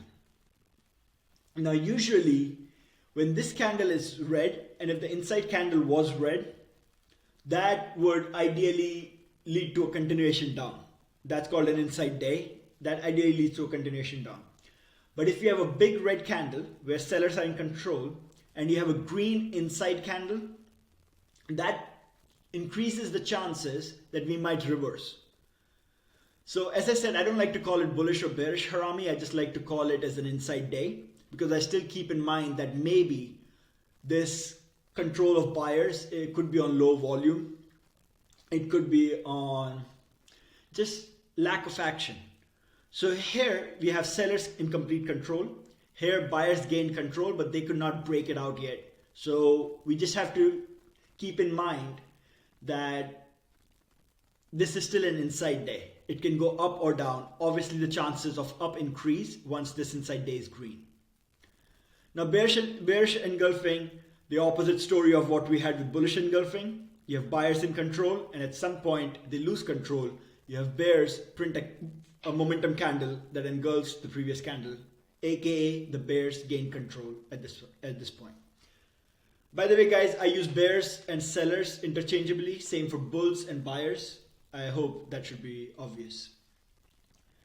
Evening star pattern, you have the buyers in control with a good momentum candle. Then the next candle shows some indecision, aka buyers are losing control now. Now there's a fight between buyers and sellers. And then the sellers print a strong momentum candles, aka they have gained control now and the market is bearish. Again, a reversal pattern, probably at the end of a trend. Already discussed bearish pin bar. During this action, at some point buyers were in control, they lost control, and then by the end of the action, sellers had control. Another rejection or reversal pattern. Bearish harami, as I discussed with bullish harami, it's simply an inside day to me. Yes, it looks like that the sellers gained control at the end of it, but I always keep a sense of doubt about the inside days. That's about it, guys. This is what I wanted to discuss, that I don't try and memorize these patterns. As I said, I shared the story of each of these patterns and how it should be common sense of what they're trying to represent. Now in the next video, we'll go look at the charts and see how to use candlesticks in the overall picture.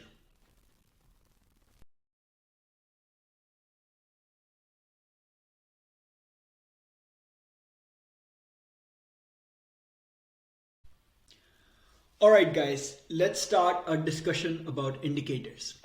We'll be discussing the most commonly used indicators and how I use them in my trading.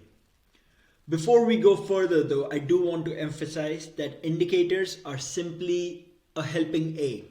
They are an extra tool to add confluence to what you think the market will do based on reading the price action. Reading the price action is the most essential thing you need to learn as a trader. Being overly dependent on indicators is not the best way to go. So learn to read price action and then use indicators as an extra tool to help you build confluence in what you're seeing. The first indicator that we'll start with is called RSI, or the Relative Strength Index. It's one of the most commonly used indicators, which is why I picked it. And I'm going to use the random chart of Apple. Alright, so to put it on the chart, you first go to the indicators. It's already built in. It's already built in TradingView. So you just go to the Relative Strength Index and voila, we have it here. So now let's start with what RSI stands for, what this Relative Strength Index means. This indicator is used to assess the momentum or the power of a movement, of the price movement. So if this RSI, if the price is going up strongly, then the RSI will move up as well. You can go and look at the calculation yourself. It goes from 0 to 100, and the way most people define it is above 70 is called overbought and below 30 is called oversold. Now, I don't particularly agree with that terminology, because the term overbought makes it feels like, all right, this market will pull back lower. And the term oversold makes it feel like market should bounce. But as we all know from Newton's laws, a thing that's moving is likely to keep moving, while an object at rest is likely to stay at rest. So if RSI is moving up, just because it goes above 70 is not a reason for you to short it. Same way, just because it goes below 30 is not a reason for you to go long. What you want to be looking in those cases are divergences. And what are divergences? I will discuss it soon. So the most common RSI setting that people use is 14 days. If you are doing short-term trading like intraday trading, then using RSI 5 is quite useful for scalping. But the most common one is RSI 14. This blue line, that's your RSI. You have this yellow line, which is the simple moving average around the RSI. Now, let's discuss how I use RSI with the price action. All right. So the way I look at it is you have this 50 line, which is the demarcation line. Once RSI moves above 50, that's RSI saying that I have bullish momentum, that I want to go higher. which should coincide with price moving higher. As you can see, when RSI moved above 50 here, price went up strongly. When RSI moved below 50 here, price started going down in a strong manner.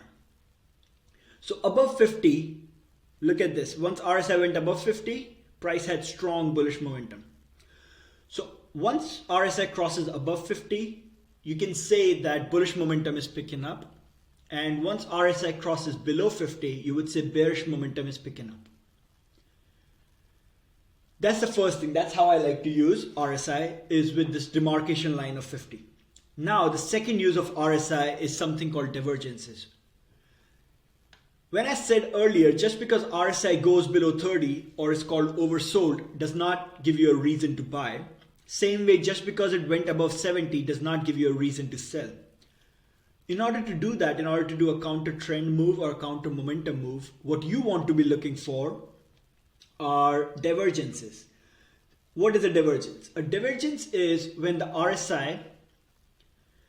when the price makes a new low and the RSI does not. That's called a bullish divergence. That's showing that the price made new lows, but with less momentum. That means the momentum is slowing down and there's a high chance of reversal. You see how the story is playing out? Just because RSI went oversold does not tell you if the momentum is slowing down. What you want to look for is price going lower, but the momentum is not making new lows. That's called a bullish divergence, because price went lower but on less momentum, which means that the momentum is changing direction now. So let me show you an example of a divergence and you will start to get it. All right. So you can see in this case, from here to here, price went lower. But if you look at the comparable RSI,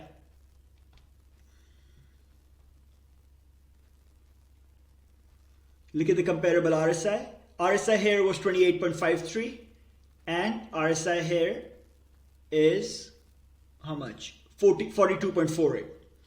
So you can see how price made a new low, but RSI did not. And that's called a bullish divergence, because price made a new low, but on less momentum down, which means it's starting to change direction. So when you see this divergence, that's when you buy, not just because it's oversold. You want to see some confluence. You want to see some divergence in order to know that the momentum is shifting direction. Let's see if I can find another example of this. Another example would be of a divergence would be something like this. Let me see if I can find a way to make just a line. Trend line it is. All right. We had, yes, something. This is not that big of a divergence, but you can still see it's there. You have the price on this day, and the RSI is 32.93, and then you go just a few days later, price made new lows, but RSI is 33.79. So you can see that there's a bullish divergence, and price changed direction right after that. So that's how you use RSI in order to do a counter trend trade. How do you do it to do a trade with the trend? You look at how the line breaks 50. If it goes up, then you're knowing that price is gaining positive momentum. If it goes below 50, you know that price is gaining negative momentum. And then if you want to look for reversals, you look for divergences. So we can see some more examples. You can see here, and this, so I just showed you bullish divergences when price made new lows, but the RSI did not. Let me show you a bearish divergence.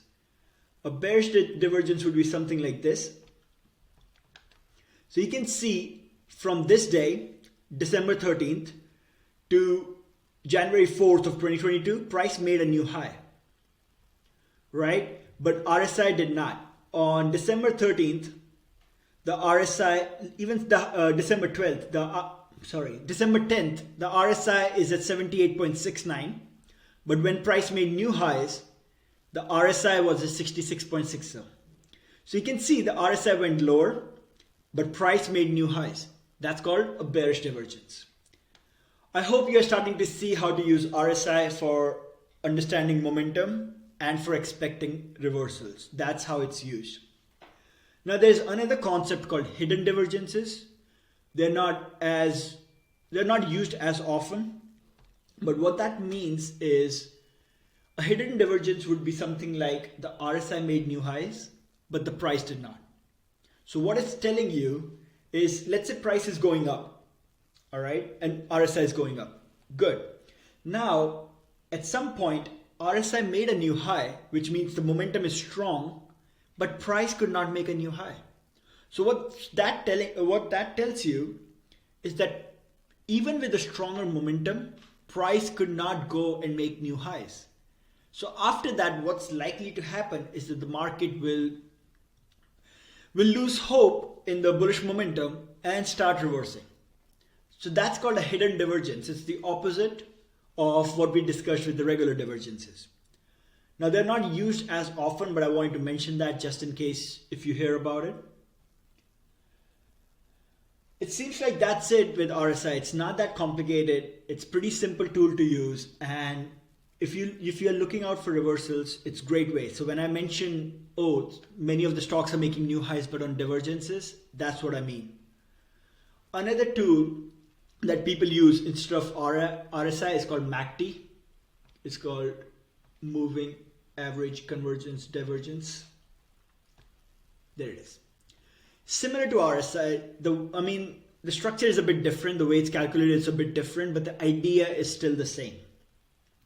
That 50 line in RSI is similar to your 0 line here. Above this 0, you have bullish momentum. Below this 0, you have negative momentum, bearish momentum. And again, you want to look for divergences. You can see here where price went and made new lows, but MACD did not. You can see on May 20th, MACD is at minus 6.7, and 17th of June, MACD is higher, right before a reversal. So some people use MACD, moving average convergence divergence. Other people use RSI. They're both momentum indicators, and you can use either. They're used the same way. So just wanted to mention it out there in case you get confused or if you want to use both RSI and MACD. I think that's just redundant. Alright guys, that's it for the first indicator tutorial. I hope I simplified RSI for you. If you have any questions, ask them in the chats. Next thing, we'll move to moving averages.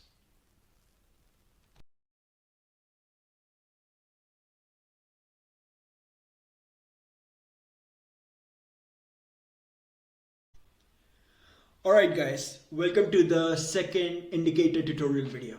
In the first one, we discussed the momentum indicators such as RSI and MACD. In this one, we'll discuss the most commonly used indicator with all technical analysts. That's the moving average.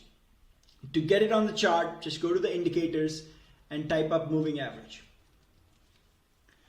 Now you can see there are a bunch of moving averages here. The most common ones is a simple moving average. That's just a moving average, and the moving average exponential, which is called the EMA.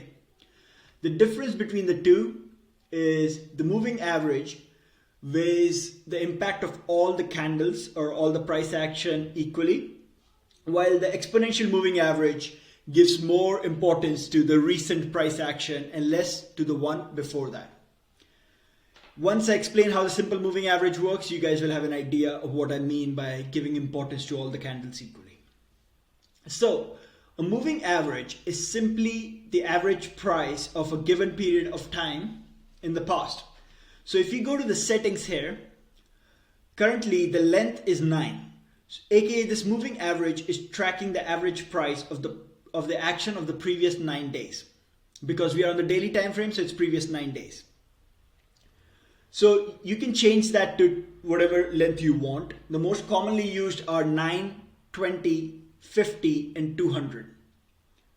So we'll discuss them one by one. If you guys have seen the price action pro videos, I use moving averages quite a bit. And the way you use them is to assess what direction the price is moving in. It's called a trend indicator because it tells you if the market is trending.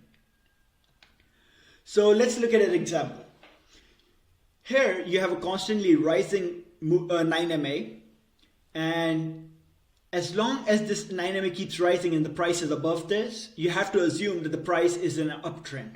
That's what it is used. It's a filter. So if the price is above the 9MA, it means price has short-term bullish momentum. If the price, once it drops below the 9MA, that means that momentum is lost. And once the 9MA starts to drop after flattening out, it means now price has negative momentum, right? So it's a negative trend. That's why it's called a trend indicator, because it keeps you in the trend as long as the trend is going. And then once the trend is over, it gets you out of it. So let's add a couple more. Let's see the common ones that people use. So I said 9, 20, 50, and 200. I will add 50 for now. All right, let's go. So the way, as I said, a moving average can be used to filter. Here, the 9MA, as long as price is above it, it does have short-term bullish momentum. The trend is up. Once the price dropped below the 9MA, we can say the short-term bullish momentum is gone.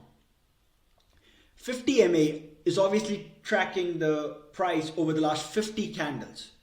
So with the help of that, you can assess the momentum over a larger period of time, aka you can call it the medium-term momentum.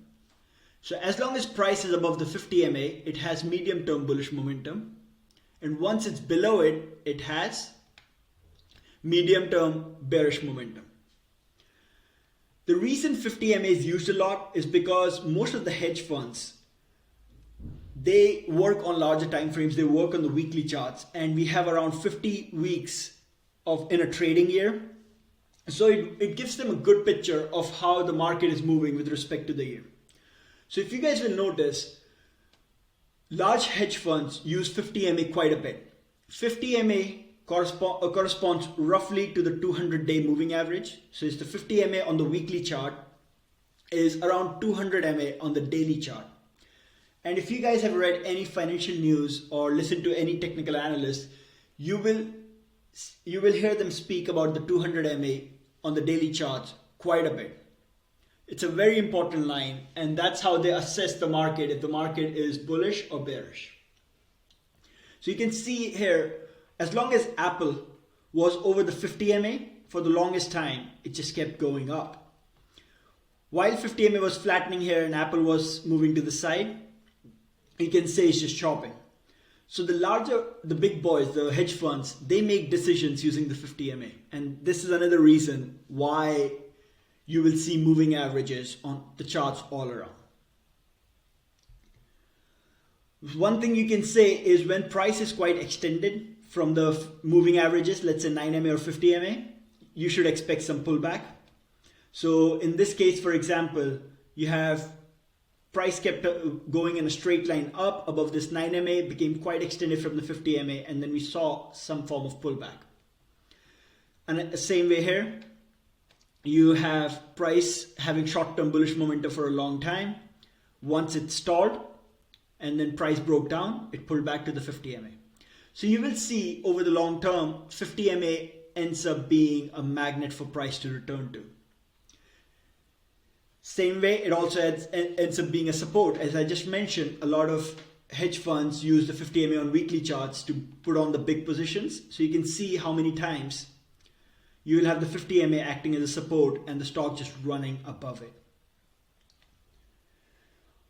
That's about it. There's not much more to mention about the moving averages. It simply gives you an idea of where price is going. What else can we say? What else can we discuss? Yes, this is one thing, and you guys might not realize it because it doesn't happen too often. But we discussed the importance of the 200MA on the daily charts and how most technical analysts use it quite a bit. The 200MA on the weekly charts is where the big boys decide if the bear market is going to get severe or not. The 200MA on the weekly charts Below that, nothing good happens. The big crashes like the ones we saw in 2008, the ones we saw in the tech bubble, all those happen. The major sell-offs happen below the 200-week moving average. So let's say you're a long-term investor with a large horizon, let's say 10 years or something. Once price, and even if you hold the short-term variations, once price starts closing below the 200-week moving averages on the major indices, you should have nothing in your portfolio. Like that's it. That's where the majority of the pain in a bear market comes. So that's just something I wanted to mention. It's quite important. And a lot of big traders have mentioned how the real pain of a bear market begins below a 200-week moving average. All right, guys, that's about it for moving averages. There's not much more to discuss. Obviously, you will hear a lot of things that people come up with in order for their own system.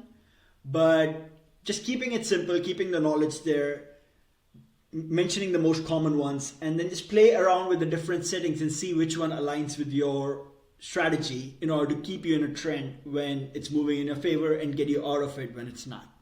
If you have any questions, ask them in the chat and I will be happy to respond.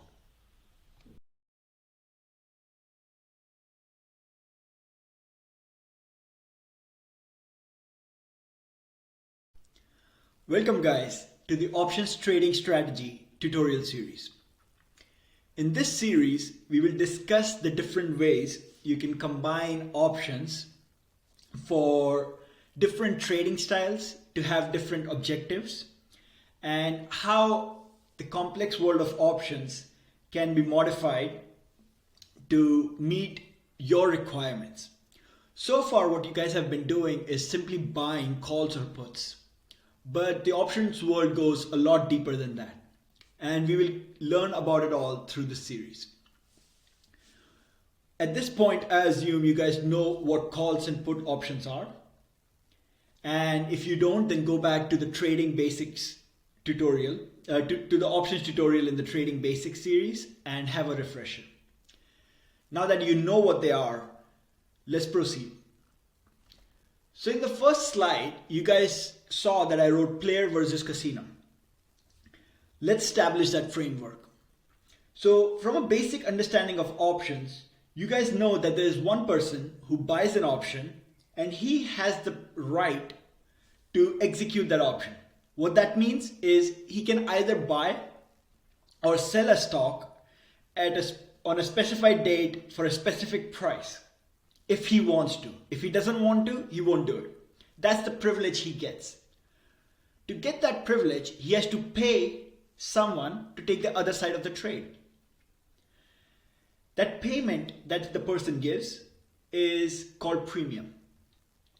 So you see, the person who gets the privilege, the buyer of the option, he pays the premium to the person who is taking the other side of the trade, and that other person is getting the premium. This can be compared to how you have gambler, a player, that goes to a casino. You give the casino some money to have the privilege to play there. Now, in the options world, you can decide if you want to be the player or the casino. There are many profitable players and there are many profitable casinos. The risk metrics of the both are different and they have different objectives. And this is what we'll go into this series on, how you can modify options trading strategies to fulfill your objectives. So we'll begin with just a simple basic long and short options calls. Just try and understand how both parties, the buyer of the option and the seller of the option, how their payoff structure looks like, aka how much they get paid when the ordeal is done, when the trade is done, everything is finished. So for this example, let's assume that you are buying a call option. Right? You're long a call option. So far you guys have been trading options by being long calls or puts. So you should intuitively get how this payoff structure works. You pay a fees for the option. Let's say the strike of the option is K. So you pay a fees for the option, and if the stock price at the on its expiration is higher than K, then you make some profit. So initially, let's say this P is the premium you paid. So initially you are down the premium. Now if the stock price starts to rise up, and by expiration if the stock price is above the strike price, then you will get some profit.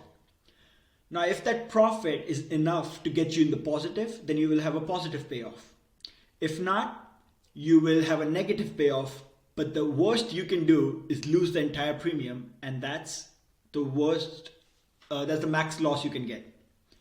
The max profit you can get is unlimited, because technically the stock can go to infinite. Obviously that does not happen in reality, but technically it can. So there is no cap on how much money you can make if you're long a call, but the max you can lose is the premium. Now let's see what the other side looks like for the person who sold you that option. The other side, the person who sold you that option initially gets the premium. Now he gets to keep the entire premium if the stock price on the expiration day is below the strike. Because in that case, that option is worthless. So he gets to keep the entire premium, right? His max profit is the premium. His max loss though is infinite, because as we said, technically the stock can go to infinite. So the maximum a person that he can lose when he's short call is infinite amount of money. Now obviously in reality it doesn't happen, but that's the maximum that person can lose. So hope you're getting a picture of both sides, both counterparties that are trading a call. So if you are the person buying the call, there's someone else taking the other side of the trade. He's taking the premium from you, and his payoff looks like this.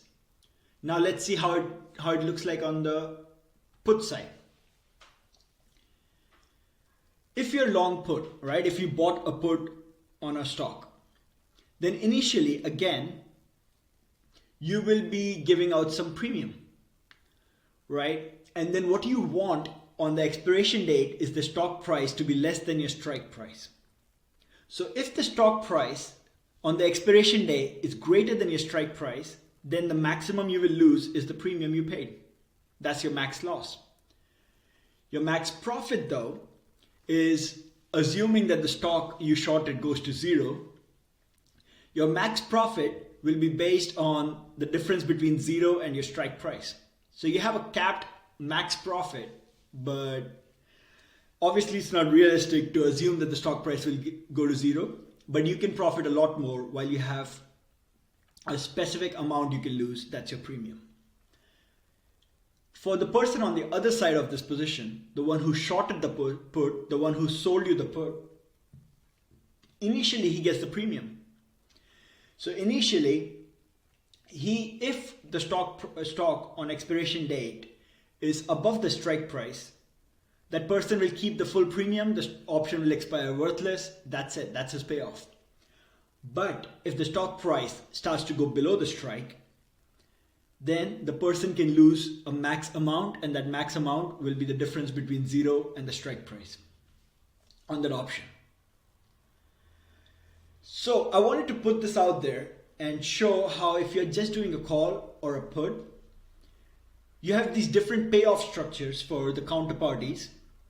And this will be crucial as we discuss more complex options combinations, where you have a bunch of options with a different strike.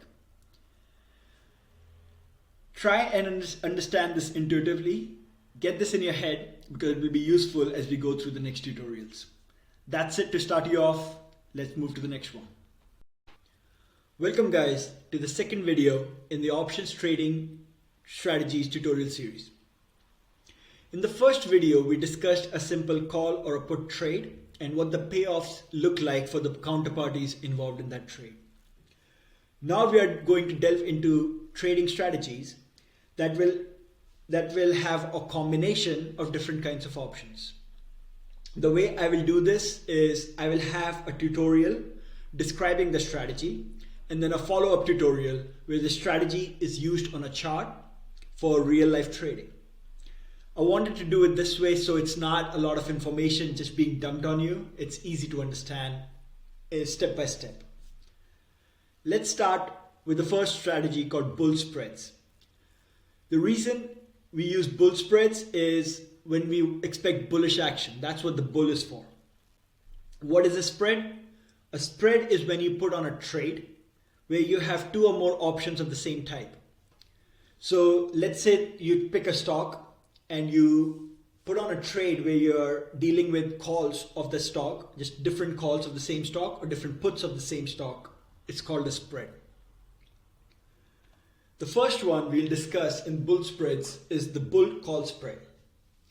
The reason it's called bull call spread is we put it when we are expecting bullish action, and then the way the trade is placed, it uses two different kinds of calls, aka two calls with different strikes and the same expiration date. So in this case, for example, we would buy a call with strike K1 and sell a call with strike K2.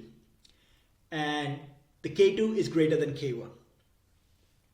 So at this point, intuitively, you should know that if the strike is higher for the call, it will be cheaper.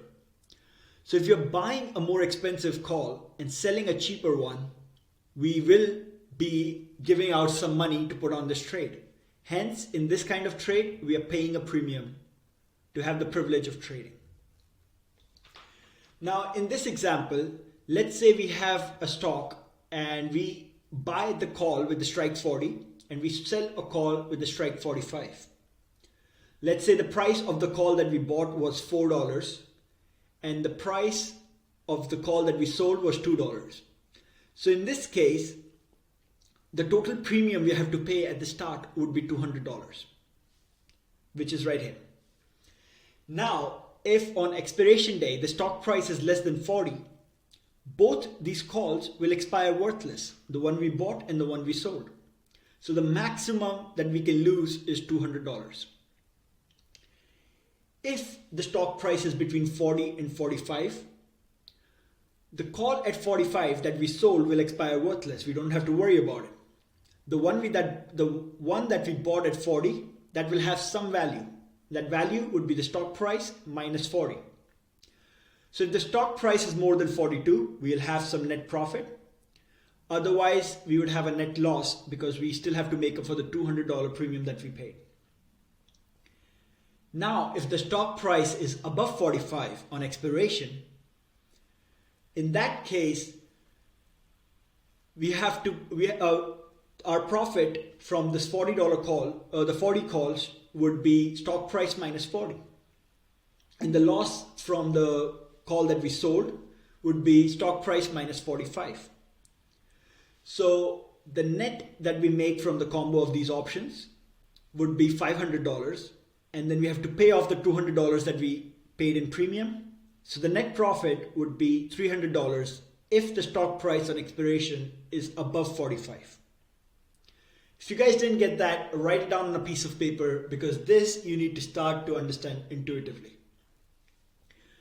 Now, you guys might ask me, why would we put that? Why can't we just buy a call? Yes, you can. If you had just bought this $40 call, in that case, the 40 strike call, you would have, let's say the price was $4, you would have paid $400 in premium. And yes, your max profit was uncapped. You could have made an infinite amount of profit, but that's not realistic. What we do with the spread is we reduce the amount of premium we have to pay, but we also capped the amount of profit we can make.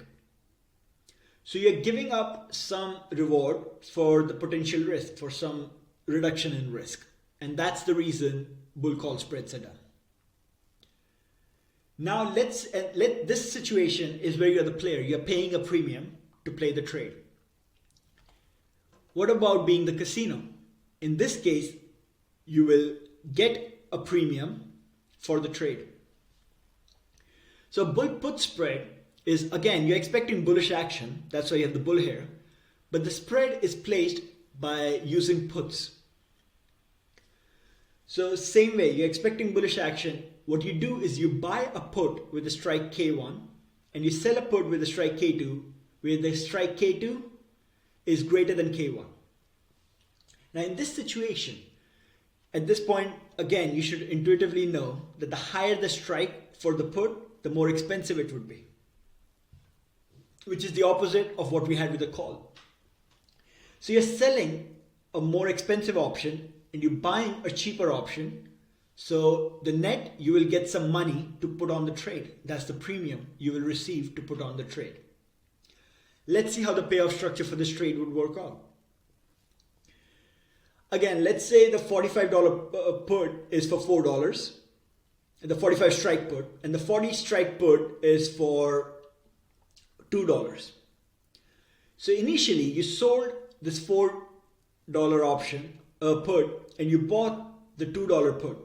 So you're making a net of $200 in premium. Now if the stock price on expiration date is above 45, in that case, both these puts expire worthless. So you will pocket a nice $200 and be done with it. If the stock price is between 40 and 45, in which case, on expiration, in which case the 40 put is going to expire worthless, but the 45 put will have some value. And that value would be the stock price, 45 minus the stock price. So as long as it's above 43, you will still have some money, you will be a net positive on expiration based on the premium you got at the start. But if it's below 43, then it will start eating away on your premium and you will be a net negative.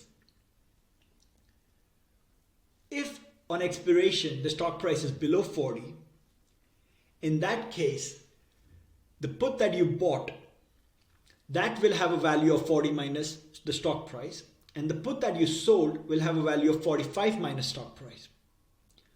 The net value to you would be minus $500. But you got $200 in premium here, so your max loss would be minus $300. So I hope you're starting to understand the payoff structure in these situations. The difference between the bull call and the bull put spread is, in both situations, you expect bullish price action. So you want the maximum gain, right? In both situations, that's what you want. If you're putting on a bull put spread, you want both the options to expire worthless. The main difference is, in one case, you're getting the premium, you're getting money to put on the trade. In the other situation, you're giving some money to put on the trade. And that's the main difference. How to use these spreads, we will discuss in the next tutorial video. But try and intuitively understand this payoff structure and just simply get this idea. If the strike is higher, the put is more expensive. If the strike is lower, the put is cheaper. When you sell something that's more expensive and you buy something that's cheaper, you get net money. That's premium received. Like, these things should be intuitive. So get used to that. In the next video, we're going to apply this on a chart and see how to use box breakouts in combination with premium selling or premium buying.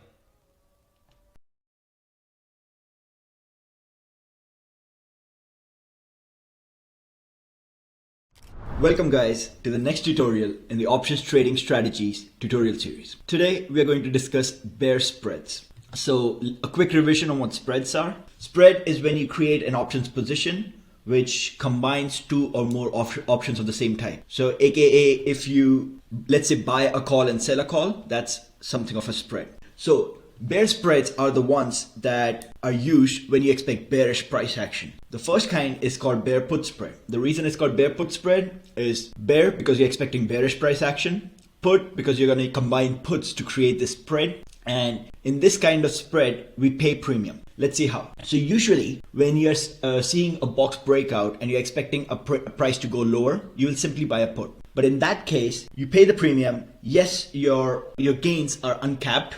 You know, the stock can virtually go to zero, but that's unlikely. Now, if you want to reduce the amount you put at risk and maybe even cap your gains, what you're going to do is you buy the normal put as usual, but you also sell a put in order to gain some premium.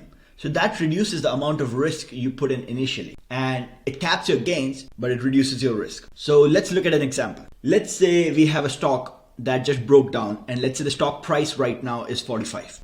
So to put on the bear put spread, if you do a regular put, let's say you bought $40 puts on it, all right?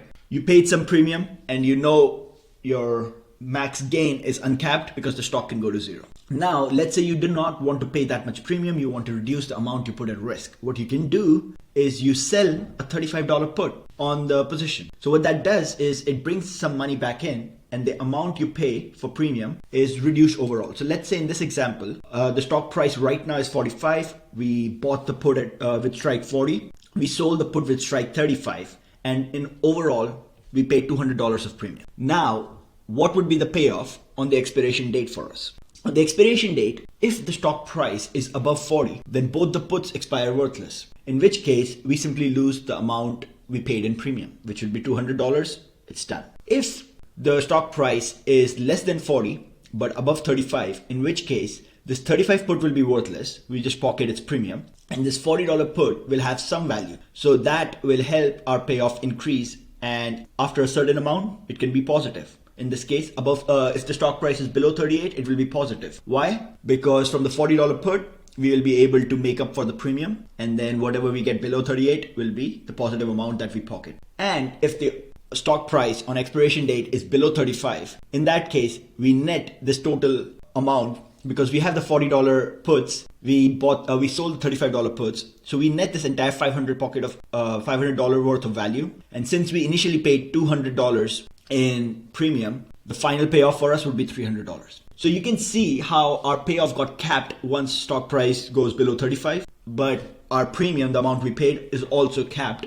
And this is why people use bear put spreads, in order to risk less and to get a certain amount of payoff. Next, we move to bear call spreads. Again, it's called a bear call spread. Bear because we expect bearish price action. Call because we use calls to make this spread. The way we create this spread is we'll buy a call with strike K1 and we'll sell a call with strike K2, where K1 is greater than K2. Let's look at an example. I think the K1, K2 will make more sense. Let's say in this case, the price of the stock is 30, all right? And we're expecting it to go lower. So at this point, you should intuitively know, and that works for both calls and puts, the option whose strike is closer to the stock price is more expensive. So if you have a $45 stock price right now, the $40 put is going to be more expensive than the $35 put. Why? Because it has a higher chance of being in profit on expiration date. Same thing, if the stock price is 45 right now, a $50 call will be more expensive than a $55 call. Why? Because it has a higher chance of being profitable on expiration date. So the option that's closer to the stock price is going to be more expensive. That should be intuitive to you guys. So in this case, let's say we have a stock price at 30, okay? So how will we set up this bear call spread? We expect the price to go lower. We want these calls to expire worthless. The option whose strike is closer to the stock price is going to be more expensive. So what do we want to do with it? We want to sell it. And the option that's farther out is going to be less expensive. So we buy it in order to cap our risk, all right?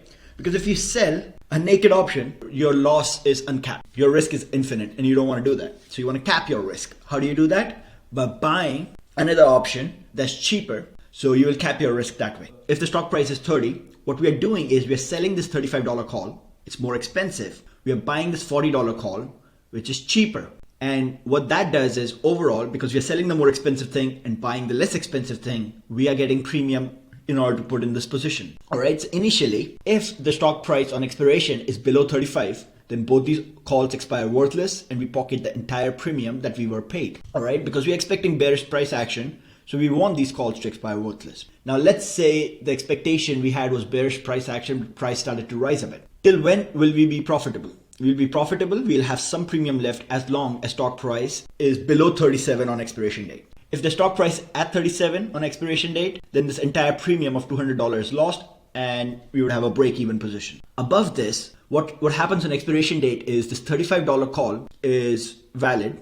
So I'm talking about in 35 and 40 range. So in this range, because this $35 call is valid, if the stock price is between 35 and 40 on expiration date, we will have to pay some amount for it because we sold that call. That's why if stock price is above 37 on expiration date, we will lose out the amount of value, above the premium. So let's say if it's at 38 on expiration date, then the amount that we have to pay is $300. We'll be down on the call that we sold, but we pocketed a $200 premium. So if the stock price on expiration date is 38, we will be down about $100. Now, if the stock price is above 40 on expiration date, in which case we are going to take this entire $500 hit because we sold the 35 call and we bought the $40 call. Since we pocketed a $200 premium to begin with, we will be down $300. Then what you have to do is take some real life examples and put it on paper. After some time, this thing will become intuitive. And obviously in the next tutorial video, I will go on a live chart and show how you're going to place these spreads based on the breakout scenario itself, which will make it more intuitive. But the basic things that you should always remember is the option that's closer to the stock price is going to be more expensive. And how to get this intuitively, like when you're paying off premium and when you're getting premium to put on a position, and the difference between the two. So put off these payoff structures, use some examples on a paper account, and this thing will become intuitive to you. And we'll see some live examples in the next tutorial videos.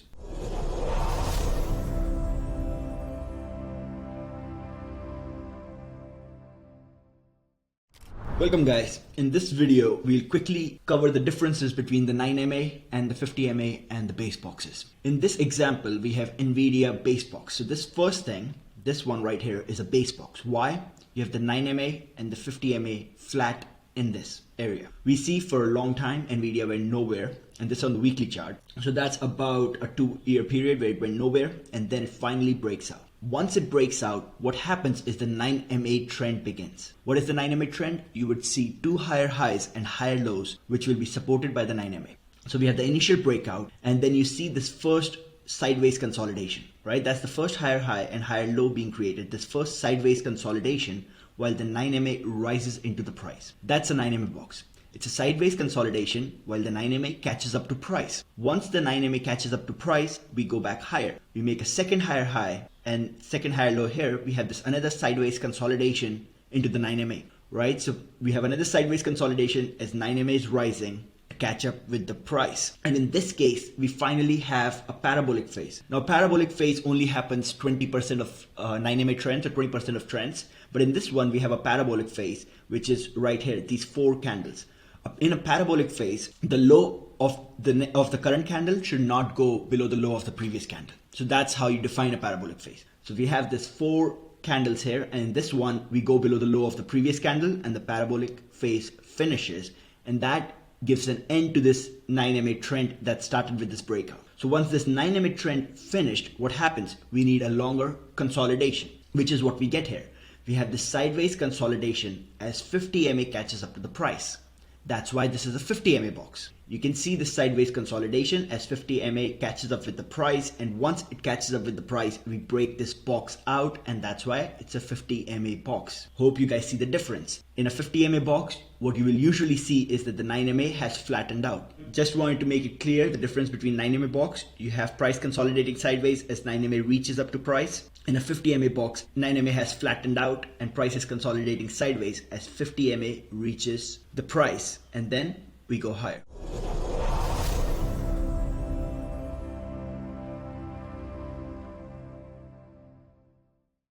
Welcome guys to the next installment in the FAQ series. Today we are going to discuss a very commonly asked question on how to use the box system for long-term investments. Well, the first thing I want to clarify is that markets are fractals. What does that mean? It means that the patterns that appear on the weekly charts are the same ones that appear on a daily chart, are the same ones that appear in an hourly chart, and even a 5-minute chart if the stock is liquid enough. What does it mean by that? It just means that there are enough buyers and sellers for it to be active on a 5-minute chart. If it's active, the pattern is going to apply. So with that premise, let's start this video looking at some examples and how we would have held some of the common uptrends and downtrends of the last few years with the box system. So first thing we need to remember is that for a trend to happen, we need an extended period of consolidation, which is where the institutions are going to be accumulating or distributing their position. So usually that would be seen as a base box, all right? Now, the first example I'm using is of Roku, the downtrend that had happened last year. We're also going to look at some examples of uptrends. The same concept will also apply to the uptrend of Roku after COVID times. So you guys can see this pattern repeating time and time again on every single stock that trends. All right, so let's look at the example of Roku. Let's start with drawing out the base box first.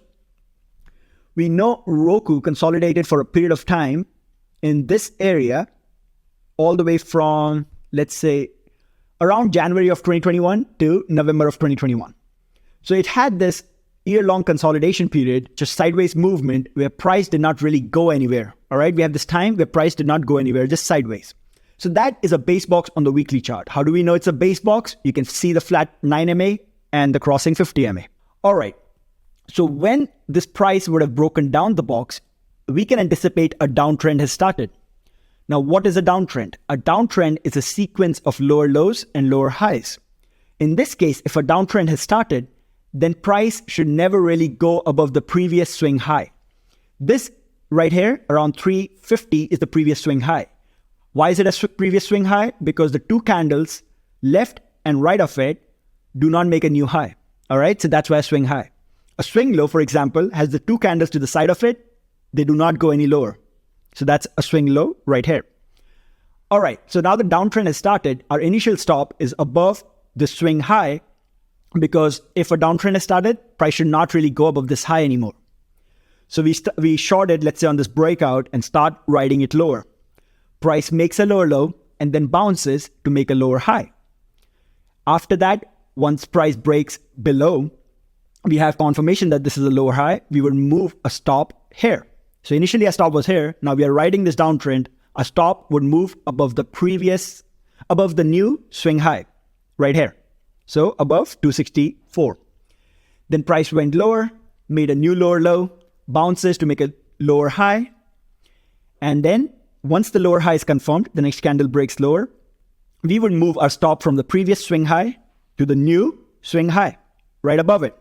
Because if the downtrend is valid, we should keep making lower highs. So price should never really go above the swing high right here, around 7 February, the weekly chart. So 180 area. All right, keep riding the downtrend lower, make another lower low, make another lower high, make another lower low. We keep moving a stop to the new lower highs, right above the new lower highs. And then we ride it all the way till here when the previous swing high would have got breached. Okay, that's how long you could have ridden this in a long-term investment. What you're basically seeing is how to ride or how long to hold your long-term investment. Because those guys who say, all right, hold forever, then you will ride it up and down. That's not the case. You have to ride it as long as the trend is valid. Once the trend is over, you get out. And in this case, it's clear how you can see the trend is over. Obviously, you can use the 9 MA and the 50 MA as benchmarks. You can see price rode the 9 MA all the way down. But the clear definition is obviously with the lower highs and lower lows. That's what a downtrend is. All right, let's see a similar example on an uptrend. I want to show you a bunch of examples because all the guys who do long-term investments, you guys need to understand how this works. All right, so in this case, let's look at Tesla. This was one of the major trends in 2021, and we will ride the uptrend. All right, so Tesla, for a long period of time, from 2017 all the way to 2020, was just in a major base box. Sideways consolidation, price did not really go anywhere. All right, and what does a big base box give us? It gives us the energy for a nice trend. In this case, the trend was up after this breakout. So we have this base box, flat 9 MA, flat 50 MA, and then we break higher. All right. So in this case, when we break higher, price did not really give us a swing low. All right. We simply went up. So if we simply went up and price did not give us a swing low, ideally, our stop would be below the previous swing low, okay, below this 21 area. Now, obviously, someone has to be a fool to not really take any profits on the way up to 60. But let's say you're a long-term investor and you stick to your guns, you do not take profits. COVID comes, you ride it all the way back down. Your stop still would not get hit because the uptrend is valid. Price goes back up again. Now your stop would have moved from this $22 area to right below this swing low around 23.5. At the same time, obviously not much of an increase. You ride the trend up. All right, price breaks higher, creates another swing. Well, no. It just keeps going higher, does not give us a swing low. We keep riding it. Finally, it gives us a swing low here. All right. So in this case, price makes a higher high right here, a higher low, valid uptrend, goes on to make another higher high, and then a higher low. So finally, we would move our stop from 23.5 to below this higher low. Because if the uptrend is valid, we should keep riding it. So we move our stop below this. Then price goes up again, makes another higher high. All right. pulls back, makes another higher low, in which case we would move our stop from this $90 area to below this 109.5, so below this 110 area. All right, price never breaches the stop, makes another higher high, keeps going higher, boom, makes finally another higher low here. So we would have moved our stop all the way from 109, right below 110 to below 260. And then once that gets breached, now the uptrend is over and we're going to enter a period of consolidation, which Tesla does, and we would be out. Then we get a 50 MA box, and if you want, you can re-enter on the break above this, makes a higher high, higher low, you would move your stop below this, and then once that gets breached, you get out of Tesla for good. You see how the concept of a trend would have helped you ride it the entire way up? Now, obviously, I do not recommend it to a person to not take any profits even after significant moves, because that's asinine. So if that's why I personally take some profits, at least some profits on the next zone above. If I'm riding on the weekly charts, I would take partial profits on the next weekly zone above or so on. In this case, since we had no price history, I would have looked at the height of this box from $12 to $25. That's around a $12 move. I would have taken partial profits at $37 and then left some for the regular stop. All right. Either way, I want to show you how you can ride a full trend as a long-term investor and then get out when the trend is over. That's what you have to think about. As a long-term investor, you're not in you don't care about the fundamentals. You don't care about the bright future. What you care about is how you can ride the trend the longest. Now, at no point am I saying riding a move like this is easy. I just showed you a big trend of 2021. Most of the trends won't be this outrageous or insane, but the concept still applies. I won't say it's easy to hold a position for multiple weeks or months, but that's what long-term investing is about. It's about having patience. All right, let's look at some other examples. Spot. The reason I'm bringing up Spot is because this base box was highlighted in a weekly watch list last year before it broke down. So Spot had a clear base box right here. You can extend it towards left because you can see price never really went anywhere in time all the way starting June 2020. It tried to break higher, did not really trend, came back. But you can think of this as the base box. Now this base box finally broke down. And this base box was mentioned in a weekly watch list last year. So once it finally break down, the downtrend has started. And since it's on the weekly charts, you can use it as a long-term investment or a long-term swing trade, however you want to call it. Your initial stop would be right above this. All right, so right above this 247 area. You can have a tighter stop above the first zone inside the box, but the actual stop based on the trend structure has to be above this 246 area. So price goes lower, makes a lower low, bounces, makes a lower high, and then goes back lower. So you would move your stop from this 247 area all the way to above this 208 area. Now, if you guys are familiar, this is simply a retest of the box to make a lower high. After that, price makes another lower low, then makes a lower high and breaks lower. So you would move your stop all the way from this 208 area to right above this 160 area. Price makes a lower low, makes a lower high. You would move your stop to this right above 120 area. And then finally, price would break above this lower high and the trend is done. When the trend is done, what happens? Price is going to enter a period of consolidation, which is exactly what Spotify did. But you can see, you would have rode this move from around $210 all the way to $120. And that's what riding a trend or a long-term investment is about. All right.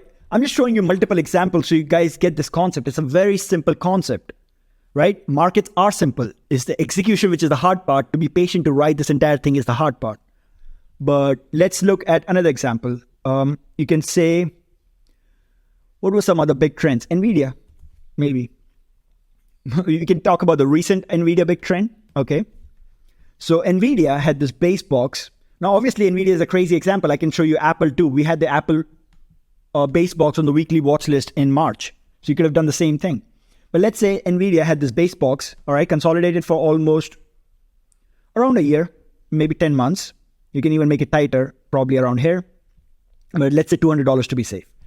Price breaks out and you want to ride an uptrend as a long-term investment. I know it's too wide of a stop, but you will have to have your first stop if you want to follow the trend structure below this area, 140. You ride it up, all right? Price finally makes a higher low here. So you move your stop up to 204. Then price goes up to make another higher high, Pulls back to make a higher low here, you would move your stop to 224. Price goes up to make another higher high, pulls back to make a higher low around 262, you would move your stop up here. And right now, price is going crazy, making another higher high. Now, again, as I said, it would be asinine to not take any profits after this big move up. You should take partial profits, maybe at this 280 area, maybe at this previous swing high, previous all-time highs at 345 area. You should take partial profits, but you can ride this trend as a long-term investment as long as the trend structure is valid. All right, Apple, base box, we are riding right now. The trend is still valid, it's running. Now, Apple base box that were highlighted in March was this. Price had been consolidating sideways for almost a year and finally broke out. So once it breaks out, your initial stop will be below this 144 area. That's where your first swing low was. So it has to be below this. We go back up, make a higher low here. We move up our stop to below 160. We go back up, and right now we made a higher low here. So our stop would be below 170. And you would have rode this entire move up and however long it goes. I hope this concept is clear. What you would see in most of the trends is the first big trend, you will see price riding this 9MA the entire time. So if you see a big break of the 9MA, you kind of want to assume that price is going into a consolidation period and you can exit prematurely if you want. But 9MA is simply a guide. The trend structure is defined by swing highs and swing lows. Now, one thing you guys want to notice is most of the examples you saw are growth stocks. So this same concept would not really work well with stocks that don't trend. Like dividend stocks don't do shit. They just move sideways for a long time because the priority of the company is not to increase it's not growth. It's to stabilize its stock price. Okay. So dividend stocks would not give you the kind of trends which you want to hold for the long term, unless you're interested in the dividend, which is a very different story. The second thing I want to mention is you will realize that many of the large cap tech do not have great downtrends. So Roku, Spotify, other ones would be Snapchat. They had great downtrends. Okay. You can see the same concept would apply here. You can ride this downtrend. But large cap growth stocks on which the indices depend, on which almost every single institution is invested, and many of those have to be invested on the long side because they can't short it. Large cap growth stocks like Apple, Amazon, Nvidia, Tesla, they don't have great downtrends. I want to clarify this difference because there's a lot at stake with those large cap stocks. Netflix and Tesla still had a good downtrend, but it's not as clean as you would see in other growth stocks where mutual funds, big institutions don't have to be invested at all times. All right. So the best uptrends appear in all growth stocks. The best downtrends appear in growth stocks, which are not the big ones in the indices. All right. So let's say the top 10 would not have great downtrends. All right, I think this video by itself should help you understand how you can look at long-term investing in terms of price alone without having to think about fundamentals, without having to think about what the CEO is doing or any of the other crap.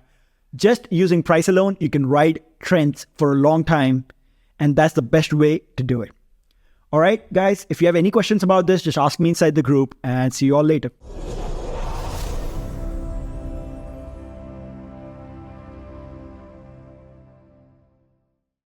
In this lesson, we will discuss indicators and the different types of boxes you can expect to see in the markets. Let's continue with the example we picked up in the first video of Roku. And as I mentioned, it was a beautiful trend that developed in 2020, and it had all kinds of boxes that I would like to show. So let's start with it. First things, let's discuss the indicators.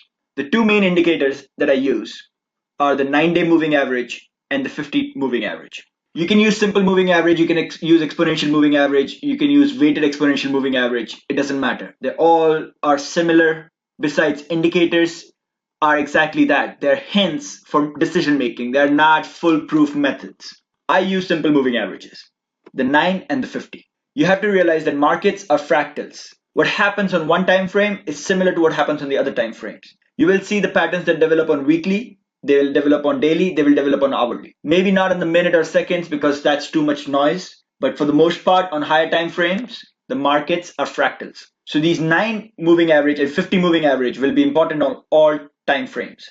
I use them as such. The 9 moving average is my short-term momentum filter, and the 50 moving average is my medium-term momentum filter. If the price is above the 9 moving average, it's likely that it has high momentum right now and it should move higher fast. If the price falls below the 9 moving average, that means the short-term momentum is dying down, in which case it might need to chop around for a bit, consolidate again, and then go higher, or it recovers the 9-day moving average within a day or two, and in that case we are off again. So that's how I use them as filters. How do I use the 50 moving average as a filter? It's my medium-term momentum filter, so I only take box breakouts long if the price is above the 50 moving average. The same way, I only take breakouts short from a box if the price is below the 50 moving average, because it describes the medium-term momentum. So we don't want to take a breakout that's against the 50 moving average, because the price might face some resistance when it touches it, and that will lead to a failure of the breakout, and that's a very high likelihood, so I do not take those trends. Once you know how I use the 9 and 50 moving averages, let's look at the different kinds of boxes, and you will understand why I picked these two. Alright, so let's take Roku as the first example. You will see this massive box.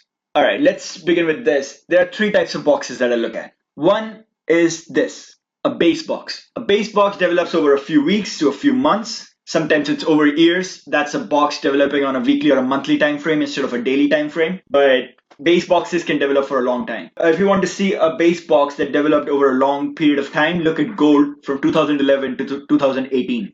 That box developed over 7 years, and then the breakout happened and gold moved up fast and everyone was surprised.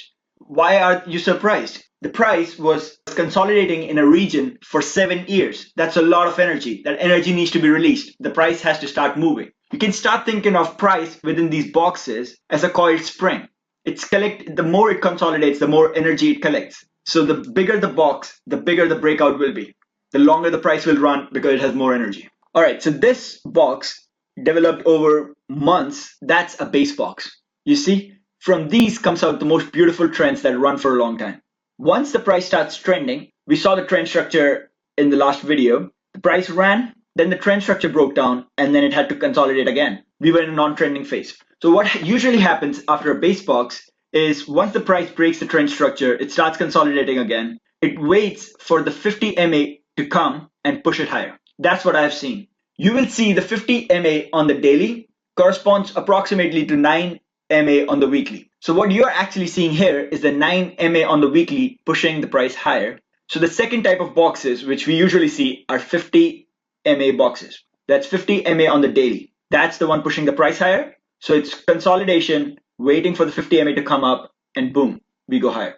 So that's the second type of boxes. The first one, base box. The second one, 50 MA box. The third one, which are the smallest and do not trend for that long, because as I said, smaller the boxes, the smaller the trend, are 9 MA boxes. You see them all the time. They are 3 or 4 days of consolidation where there can be a small pullback or just sideways consolidation and the price breaks higher. In this case, you will see here for 4 days in this small box up here, for 4 days, the price is just moving sideways and then breaks out higher. These moves are usually quick, 1, 2 days, maybe 3, and then they die down. So that's the third type of boxes. You can call it a flag, you can call it a 9 MA box, whatever you like. Another one would be here.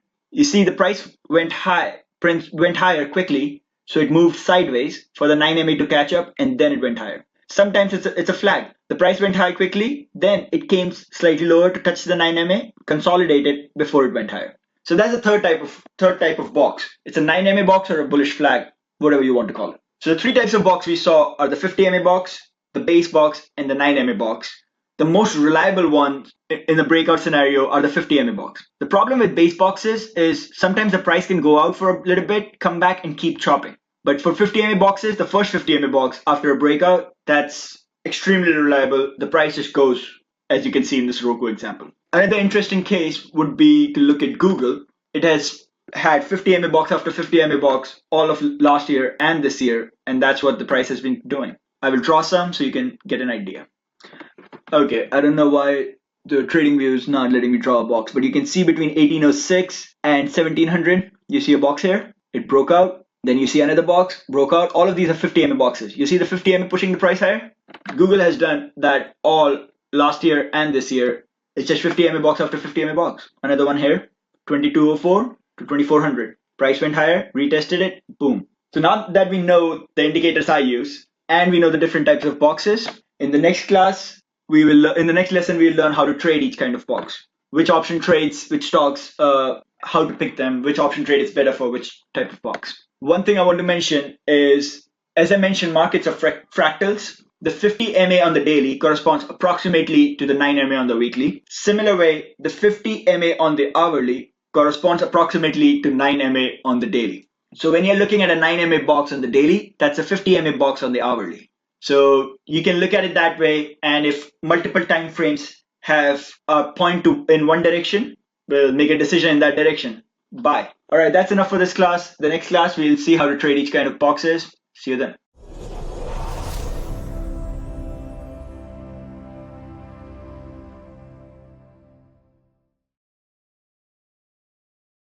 All right, hello guys. Welcome to lesson 5 of the box system. Today we will discuss the importance of the overall market environment in making our trading decisions. So what do I mean by the overall market environment? The overall market environment is determined by the main indexes, right? You have S&P 500, which is the collection of the 500 biggest stocks in the USA. And you have the QQQ, which is the NASDAQ, right? The NASDAQ and the S&P 500 are what determine the market direction. That's what you can use to understand what the macro environment, what the overall environment of the market right now is. That will help you make decisions on individual stocks, because think of the overall market as a river. If you think of it as a river, it's a lot easier to swim with the flow than against it. So if your individual stock is trying to go in the same direction as the overall market, it will be a lot easier for it than compared to trying to go against the market. Imagine if S&P 500 is dropping, it would be a lot harder for your stock to go higher compared to when S&P 500 would be strong and going higher as well. So that's why it's important to understand the overall market environment when you're trading, because that is essential to your decision-making process. All right, so let's start discussing this from a bigger time frame, from the weekly time frame. You already know what zones are. We discussed that in the first video. The zones are important price levels above which the path of least resistance is higher, below which the path of least resistance is lower.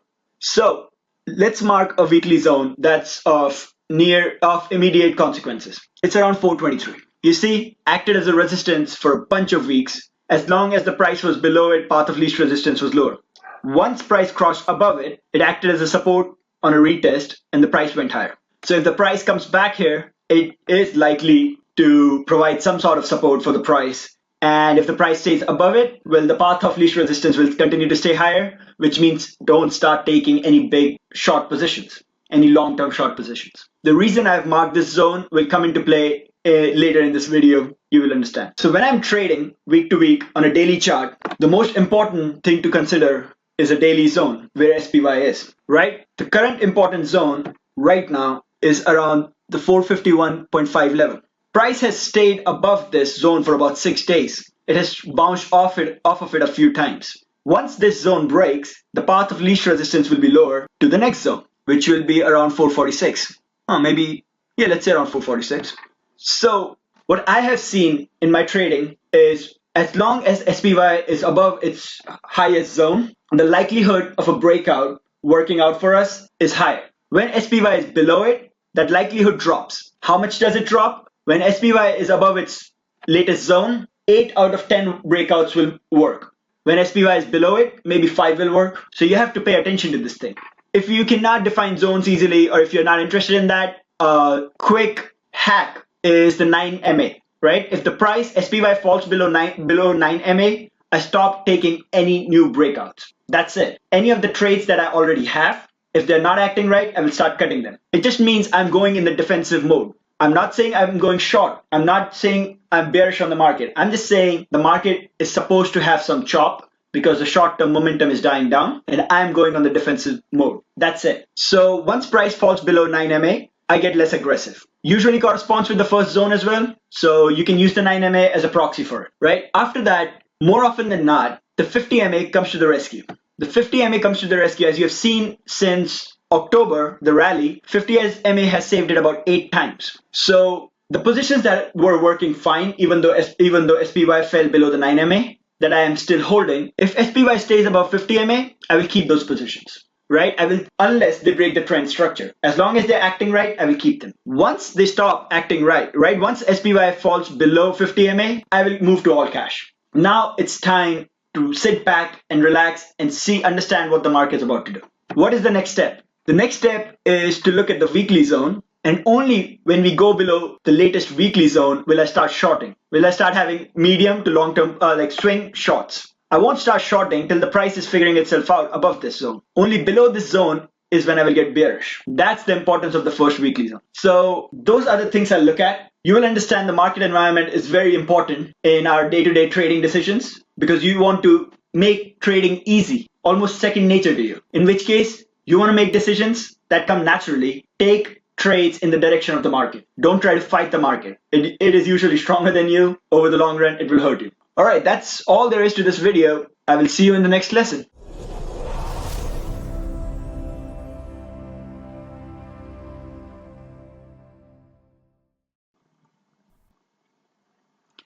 Hello guys, welcome to lesson 6 of the box system. In this lesson, we will talk about how to create watch lists. If you have been in HU 2.0, you know I upload a new watch list every weekend, highlighting the opportunities or the stocks that I'm looking at for the next week. It saves me a lot of headache during the week because my preparation happens mostly during the weekends, and then I use the week simply for execution. It's a lot harder to trade the markets if you're not prepared, if you already do not have a strategy.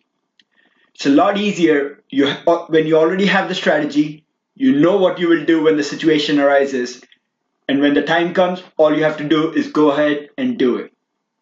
So I will say 80% of the work for trading happens during the weekends. The preparation is crucial. And in this video, I will show you how I prepare for the markets that are about to come in the next week. So for preparing my watch list, I start with a list of sectors that I've recorded on my trading view. It's a sectors list. I will attach it to the course so you guys can all have it. If you like, feel free to add more sectors to this or just search for it on Google for all the sectors that are available. So when I go through the sectors list, what I do is I go sector by sector. Let's say here we start with crack. What is it? Oil refiners. Yes. So I go sector by sectors and look at the strength in it and if there's a consolidation. In this case, for example, you see it's above 50 MA, but it has spent most of the time below it. It is coming out from a box, but does not seem anything too exciting. I will let it be. Let's look at hack. See, beautiful box here.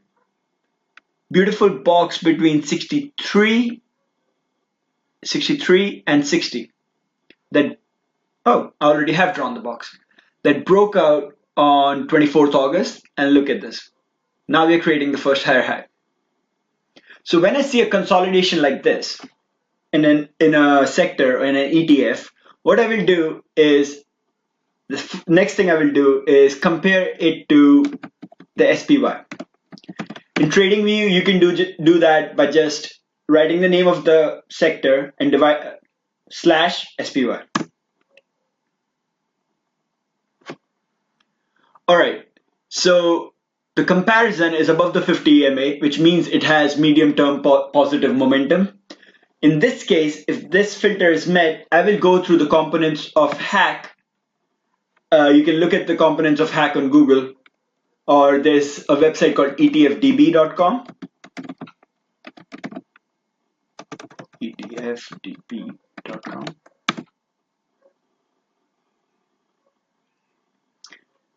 So this is the database of all ETFs. You can find all components here. Once I have it, I can search for the components of hack in here and be done with. And then I can go stock by stock to see which ones are setting up.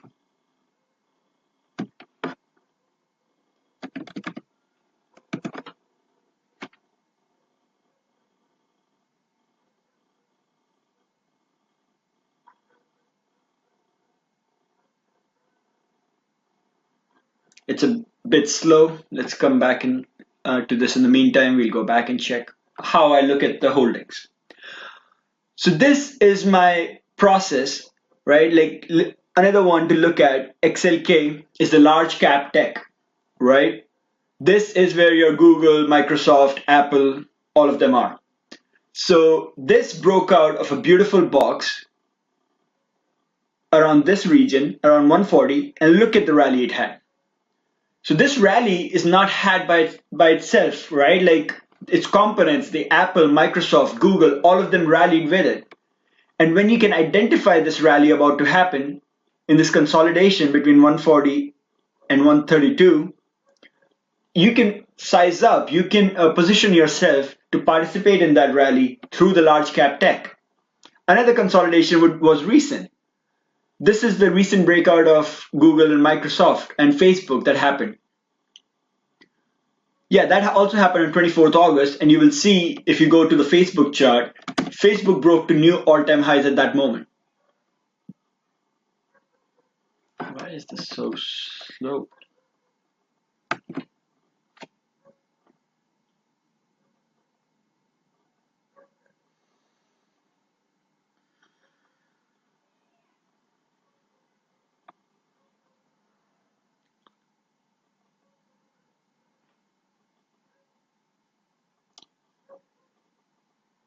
24th August, you see, this is the consolidation between 363 and 350. Once it loads, you will see a box I would have drawn there. And after 24th August, Facebook rallied along with XLK. So these are the things that, like, you start out with the sector and then you can look at the basic components. So the things you will look at is the sector in a consolidation. If it's in a consolidation, you look at its strength compared to the SPY, the overall market.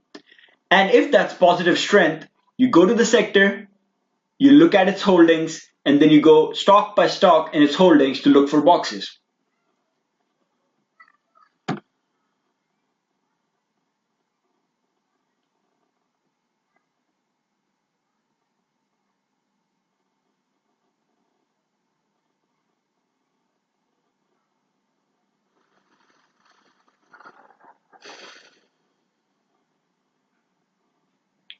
Jesus, I don't know why hack is being so slow. It usually is not. Let's just look at hack ETF holdings directly.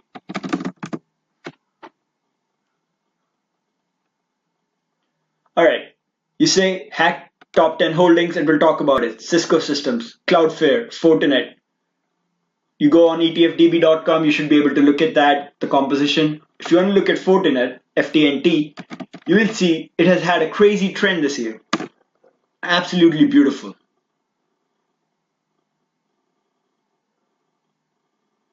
Look at this. Broke out of a box around, what, 212? Just never looked back. Never stopped. All the way to 310. So the 3 steps, again, go through all the sectors, see which ones are consolidating in a box. Second step, check the strength compared to the overall market, which is the SPY.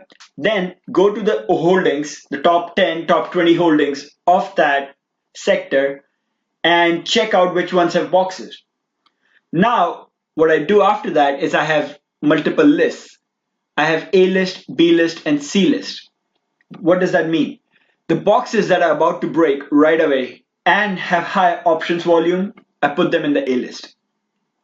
The boxes that do not have high options volume, I will put them in the B list. And then the C list is for the boxes that will take some time to develop. They're not about to break out right away. So that's how I divide my watch list every weekend.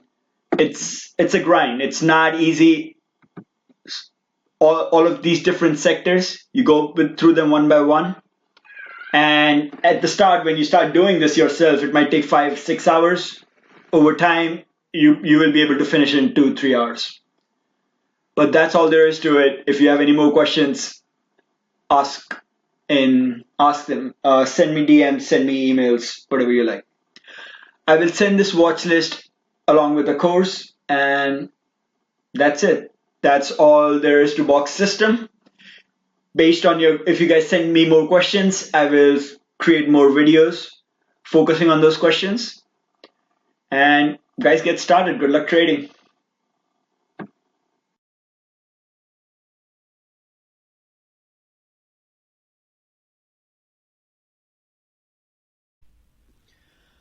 Alright, welcome guys to the scalping tutorial. So now with intraday scalping, the major problem that most people face is overtrading. And the reason they overtrade is because they think scalping is all about trying to do as many trades for a small amount of profit as possible. And they try and do this on small time frames like 5 minutes, sometimes 1 minute, even 15 minutes, which becomes a problem because those small time frames do have a lot of noise and you get a lot of fake out signals. So what I prefer is I like to narrow down scalping to something that can be taken 1 to 2 times a day, presents a good amount of profit in a small amount of time, and that's it. You can then close your screens, close your trading, and be done for the day. So something that I found which happens consistently in the SPX, also happens in many of the individual stocks, but definitely in SPX, which is a great tool to scalp just because of the notional size of the contract. This pattern is amazing in how many positive trades you get, and I wanted to put it out in front of you all. So something you will see is many of the people try to take an SPX trade right with the open volatility. The problem with those trades is sometimes you will see some form of whipsaw, or the premiums are going to be too high just because the market opening is volatile. So it's easy to get trapped in that. And that's why what I prefer, or the setup I see, is once the market opening volatility is done, after one or 2 hours, what you see is some form of intraday consolidation. What this intraday consolidation is sideways movement for 2 or 3 hours in a small range, and a breakout of that is amazing for SPX scalps because a breakout of that leads to increase in volatility. So since you're picking up your options when the volatility was low and you're taking it right when the breakout is happening, you will get a double whammy. You will get a directional move in your favor as well as volatility will increase. And that leads to quick, good gains for SPX. So I will point out some examples of this kind of consolidation, and then you guys can check it out for more, and we will point it out time and time again in the commentary so you guys can take SPX scalps. So something of this would be like this consolidation here. You see this on November 26th. We gap up, we open, and then many people would try and take a trade here and maybe get whipsawed out, maybe pay too much because of the high IV. But what's better is to be patient, wait for this 3-hour sideways consolidation right here in this area. All right, now I'm going to delete this box. You will see 1, 2, 3. 3 hours of sideways consolidation while this hourly 9 MA rises. And then if you take the break above this range high around this area, you'll get a solid 2 hourly candle move. Let's take another example. This one. So for example, in this case, we have this open, then we get this pullback candle, and we have this another candle. It's 3 hours of sideways move. So you have this opening range of 3 hours, and the best one would be to take a scalp once we break above this range for a move higher into the close. Now, ideal would be when you take a break above this, you will do it to the next level. But usually I've seen is the candle that's breaking out will present a good opportunity, will move at least for 1 hour. So once you take the break, you can at least hold it for the entirety of one candle. However, how fast SPX moves, I think it would be easy to take profits even before that. So this happens time and time again. The only day, it's very few days which are extremely choppy where it doesn't happen. Like Wednesday of last week was a difficult case. I know I gave out a successful scalp in the options commentary, which was the break out of these 4 sideways candles.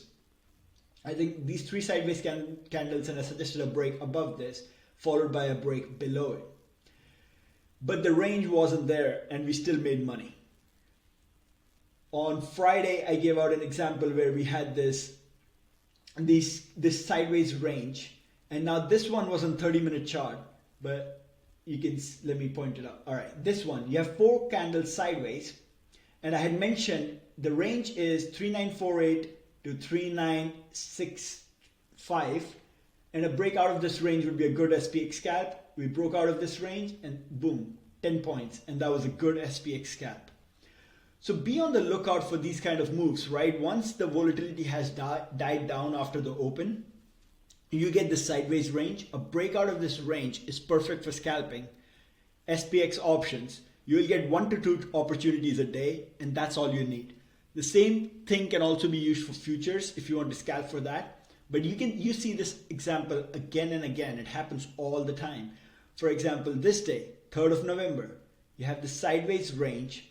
You have these 3 hourly candles close by, and once we break below this range, that's your scalp of the day.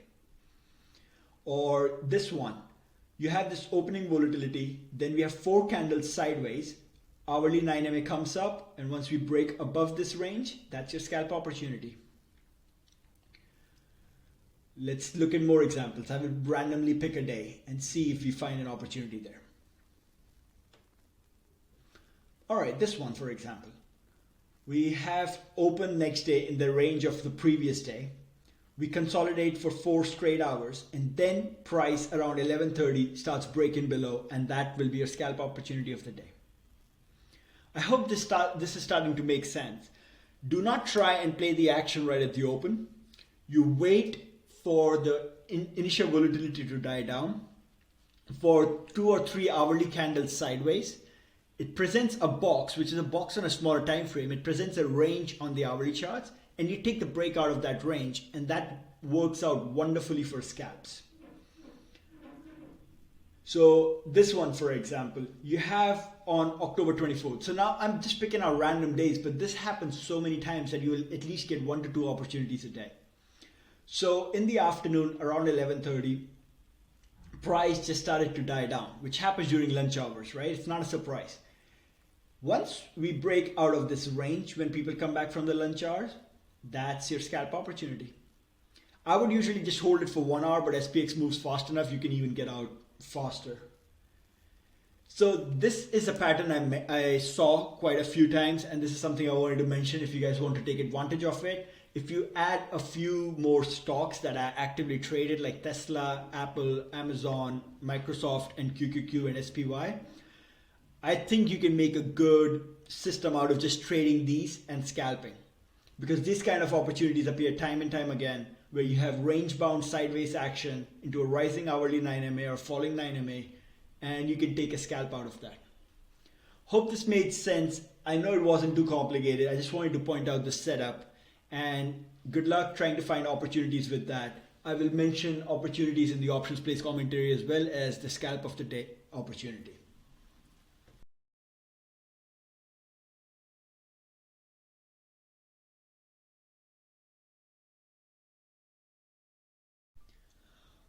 Welcome guys to the video where we talk about which options to pick. I know many of you guys have told me that you find it a bit difficult on how to choose the strike as well as the expiration date for the option. So that's something that we'll discuss in this video, and I have randomly taken Tesla as an example just because it's one of the most commonly traded option among the group, just all around the financial markets. After we discuss what options to pick, we'll also discuss how to enter based on the price alerts that are given or a zone in itself. So let's start with the discussion on what expiration to choose. Now, what expiration to choose depends heavily on what your objectives are. So if you just want the first push out of the box, so when we have a box breakout, you will have the first higher high, then a higher low, then a second higher high. And if you just want the first push, like the first higher high, your expiration will be a bit different than if you want the entire trend, the first higher high, higher low, and a second higher high. So that's something you have to be clear in your mind if you would like the entire trend or just the first push. Because that will change the timeline in which you expect the price to move, and that will change your expiration date. So let's take an example. Let's take the example of Tesla. And we can take any box. Let's just take this one box that it was in from the end of July, aka early August, till early October. So around a 2-month box. So when a box like that breaks out on the daily charts, what you can expect is around 2 to 3 days of movement to make the first push out of the box. So in this case, we have a breakdown. So we see there's 1, 2, you can consider this as part of the breakdown. Yep. All right, so we have three candles on the daily charts that help you make the first lower low. Then we have one candle that makes the first lower high. And then we have around 4 or 5 candles that end up making the second lower low. So on average, that was around 5, 6, 7, and around 10 candles. So on average, this entire move out of the box took 10 candles when it was a 2-month box. Now this one was a bit more extreme. You had less of a consolidation in the lower high and just more of a downtrend. That's not always the case. We can look at an uptrend here. When Tesla broke out of this box in July, we have 2 days to make a higher high, 2 more days of pullback, 4 days for a second higher high. So let's say around 8 to 9 days. So that will be kind of your heuristic for the entire move on a daily chart. If you're dealing with a box on a daily chart, and if it's not a 4-day box, right? Like let's say if it's a box of a month and a half to 2 months, then your heuristic would be the expiration time should be around 1/4 of that. You will expect the move to happen in around 1/4 of the time that the consolidation took. So let's say it's a 2-month box, you expect the move to happen in around 13 to 14 days, right? I say 13 to 14 days because when I say a 2-month box here, that's not all trading sessions, right? There are some holidays, obviously the weekends. So when you have 10 candles, that's around 2 weeks of movement. So for a 2-month box, you have around 2 weeks of movement in which you will get the entire move which you want. The first higher high, higher low, and the second higher high. So that's a heuristic, right? This is not exact science. This is an approximation of how things occur. And that is something to keep in mind. So if you're looking at a daily box, usually the time frame for the move to play out would be 1/4 of the consolidation. And for expiration, you can pick something with a bit more margin of error. So let's say you will take few days extra from the time frame you want the move to play out. So in this case, let's say Tesla played out in 10 sessions. So I will take an expiration date for about 3 weeks out, maybe a month out, just to be on the safer side. If you're dealing with a box, let's say a 9 MA box, which is a 3-day consolidation, something like this on Tesla. Let me pick up something that's more obvious rather than this one because it's part of a consolidation. Let's say you recognize this. You recognize this 9 MA box, a smaller consolidation, and you just want this trend to play out. What this box is a bigger box on a smaller time frame, and the entire move is playing out on a smaller time frame. So if it's, let's see, 1, 2, 3, 4, 5-day consolidation, you expect 1.5 day of movement. Well, you would be pretty spot on. That's kind of what you would estimate. In that case, you can get an expiration 1 week out. I hope this heuristic makes sense. It makes it easier to make decisions while you're in the heat of the moment in the markets. You don't have to overthink this stuff. Let's discuss the strike, because that's the second most important thing. You have to make two decisions when you're choosing an option, because more often than not, you won't really worry about the implied volatility unless earnings are in play or something like that. More often than not, you will only worry about the strike price and the expiration date. So let's think about the strike price. This is another heuristic I use. I expect the move from the break of the box to the second lower low in this case, or a second higher high, to be equal to the size of this box. So in this case, we have a box from 275 to 313, so let's say around $50. I would expect that the whole move out of this box will be around $50, in which case we would reach around 225 for Tesla. Now, yes, this sell-off at the end of September, this sell-off in Tesla was a bit more extreme. So we did go over that margin, right? Like we stopped at 225, which is an important zone, but then kept on selling a bit more to around 205. However, this heuristic works out quite well for the most part. Let's see if it works out in this case. 210 to 253, around a $44 difference. So my estimate when we broke out of here would be around, what is it? 298. So around 298. And let's see where we went. We went to 300, above 300. This is where we overshot from 300 to 312. Now, it's a pretty good heuristic. In case of Tesla, we are underestimating, which is completely fine. Tesla is a bit more crazy compared to other stocks. But more often than not, this heuristic will work out quite well. So if you want the entire move, right, you want to choose a strike that falls comfortably below the estimate of where your price is going to go. So if I take this breakout and I estimate that the price is going to 300, then I will choose a strike of something like 275, 280, something along those lines. You want to have a good enough margin of error for the entire move to play out. Now, if you're only looking for the first push out of this, then you can expect the price to only go towards like 40 to 50% of the entire move. So in this case would be from 253 around 278. So I would choose a strike of around 260. I hope these heuristics give you an idea of how you can make quick decisions about these things. The whole point of strike is you expect the price to go above the strike, because that's the only case in which your option will be profitable if held to the expiry. So if you choose a strike which is quite far, let's say 340, 350, the closer we get to expiration, the faster that option will lose value, and you don't really want that to happen. So always keep a good margin of error. These are the heuristics I use in order to choose my strike price and expiration date.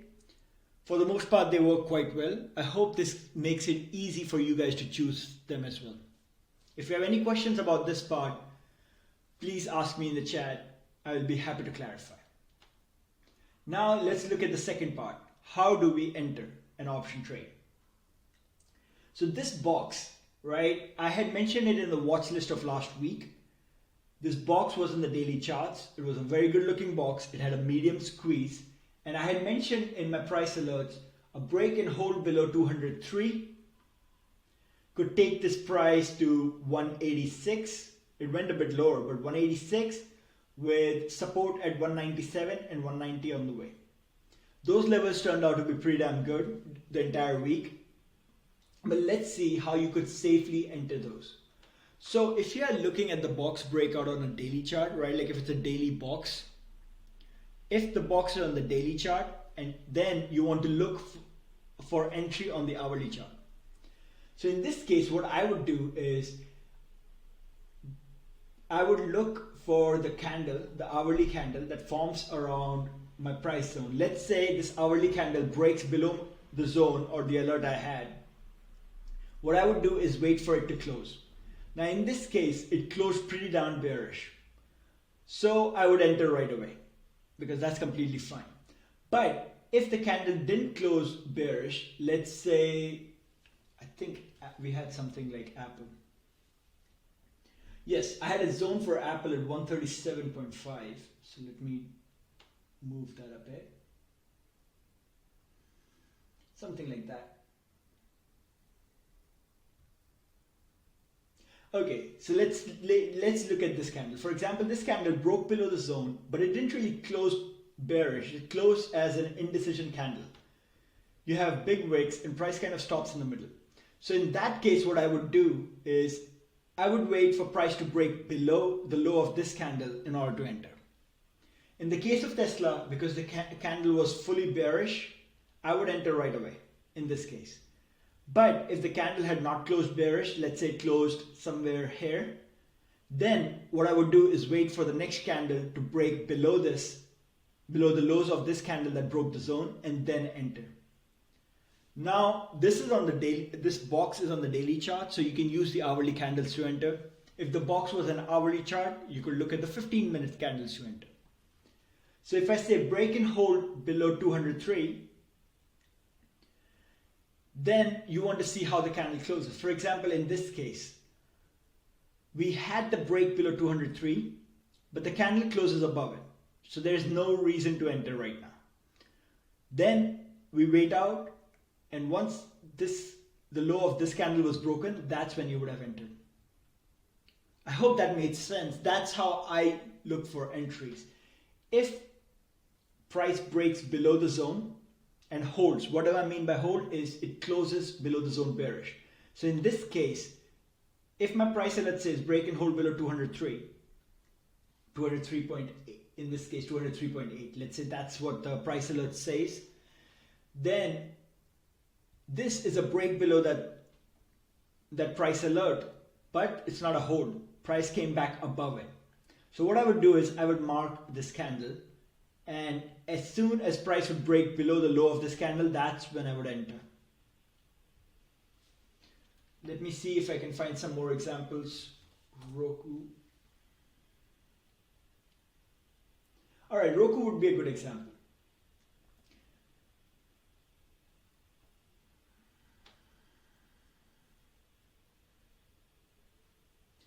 All right, this would be the zone for Roku.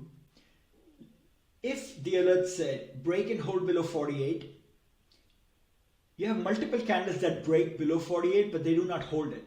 And the only way you will know is you have to wait for the hourly candle to close. If it's a box on the daily charts, you can wait for the hourly candle to close. You're not going to miss out on the trade. There's no need to FOMO. You can see many of these candles broke below, but they never really closed bearish. They're all left wicks, even here. So in this case, what you would do is I would have entered here. So initially this price broke below, did not close bearish. So I would have marked this low. I would have entered on the break of that, but seeing that this one also did not close bearish, I would have exited right away. What you want to see is once price comes back and breaks below the lows of this candle, then you want to see some bearish action right away. But this is how you decide on when to enter at the zone. For a box on the daily charts, you would look at the hourly candle. You would look for a bearish candle form that broke below the zone for a short, and you want a bullish candle form that broke above the zone for a long. This is a perfect example. So in the alerts, if I had break and hold above 60.3, then I would wait for this hourly candle to form. You see how this hourly candle formed? It's very green. That's a bullish candle and it broke above the zone. So in this case, I would enter right away. But if this candle had not closed as bullish, something like this, then I would not enter and I would mark this level and then enter on the break of that. That summarizes the ideas I wanted to present in this video: how to choose your strike, how to choose your expiration, and how to enter based on the price alerts and the zones mentioned in there. If you have any questions, feel free to hit me up in the chat. I'll be happy to explain it more. Good luck.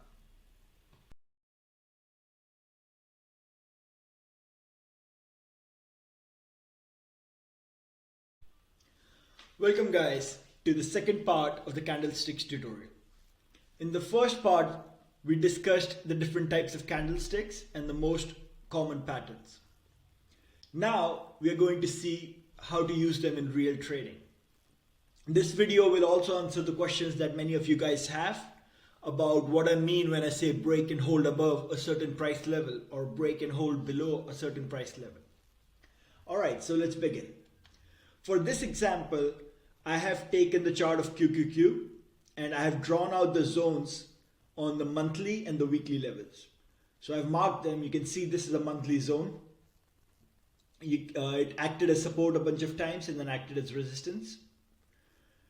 Another monthly zone acted as support in 2021 and then been acting as resistance all of 2022.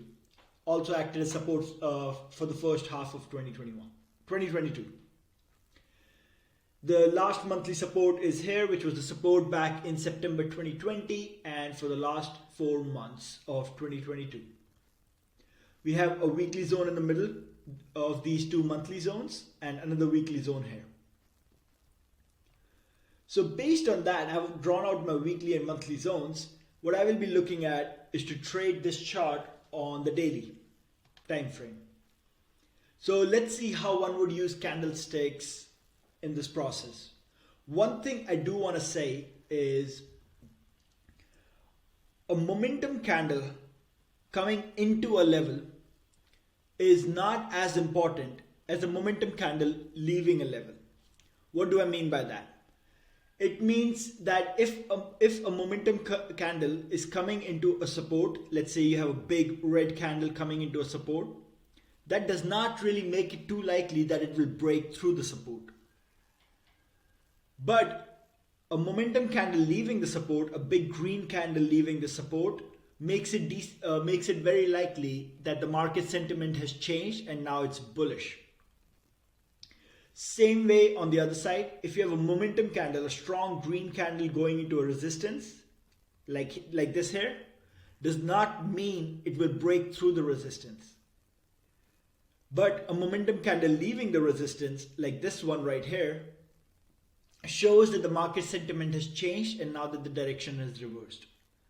So this is something that's very important and that should be realized, because a lot of times what will happen is if you have a big green candle coming into a resistance, people will be already all bullish and they will think that price will just go right through the resistance and we're going to start a new trend or a new big move higher. But that's not the case. So a momentum candle coming into a price level is not as important or not as reliable as the momentum candle leaving a price level. So always remember that, and this is going to be the basis of how to use candlesticks for trading. So now that we have that, let's look at how price acted as some of these zones, and we'll move on from there. So let's see how we would have made the story of price action back in January of 2022. So you had a big momentum candle coming into a support, and then what happens is price breaks below the support. So you can see a big momentum candle break below the support, and that's where you would have gone short because you would be bearish. The support is broken and you can go short there because this is a big momentum candle below the support. It shows that the bears are in full control. This is what I mean when I say break and hold below a certain price level. Now these zones are on the monthly charts. So in this case, I can look at a daily candle, see that it's a momentum candle, a strong candle, and that's breaking below support, so I can get short for the next level, next zone, which is on the weekly around 320. Now if you're trading the zones on the daily time frame, you can look for an hourly candle. So when I say break and hold below a certain price level, what you would look for is an hourly momentum candle below that price level. So if I say Apple, if it breaks and holds below 130, it can go to 125. Then you would look for an hourly candle below 130, which is a strong momentum candle, not an indecision candle and not a rejection candle. Vice versa for break and hold above. We will see some example of that too. So price broke below the support with a strong momentum candle and then continued lower to the next price level around 330. What do we see there? We see a rejection candle there. Price came lower, the sellers were in control, but at some point during the day, they lost control and buyers regained control by finishing the candle green. That is a reversal signal. After that, price consolidates a little, and then we have a strong momentum candle that pushes price back into the resistance. So now that price is back into the resistance, what did I just say? A strong momentum candle coming into a level is not as important as the one leaving it. So it came into the level, and what we have to do is just wait here. Wait here for the candle to leave this level. So price consolidates. It tries to have a momentum. It does have a momentum candle here, and maybe one would have got short at that. I wouldn't blame them, but you can see that there's a weekly zone right here. So that would have been the matter of caution, to be cautious. But in the same way, someone got short here and they had their stop right above this resistance, they would have still been fine.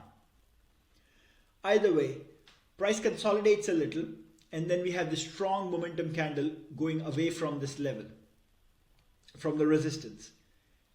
All right, so that's where one would get short, and we head lower to the next, back to the monthly zone. Now back in this monthly zone, we have this strong momentum candle into the zone, and back to the basic law. A momentum candle going into a zone is not as important as the one leaving it. So where does this leave here?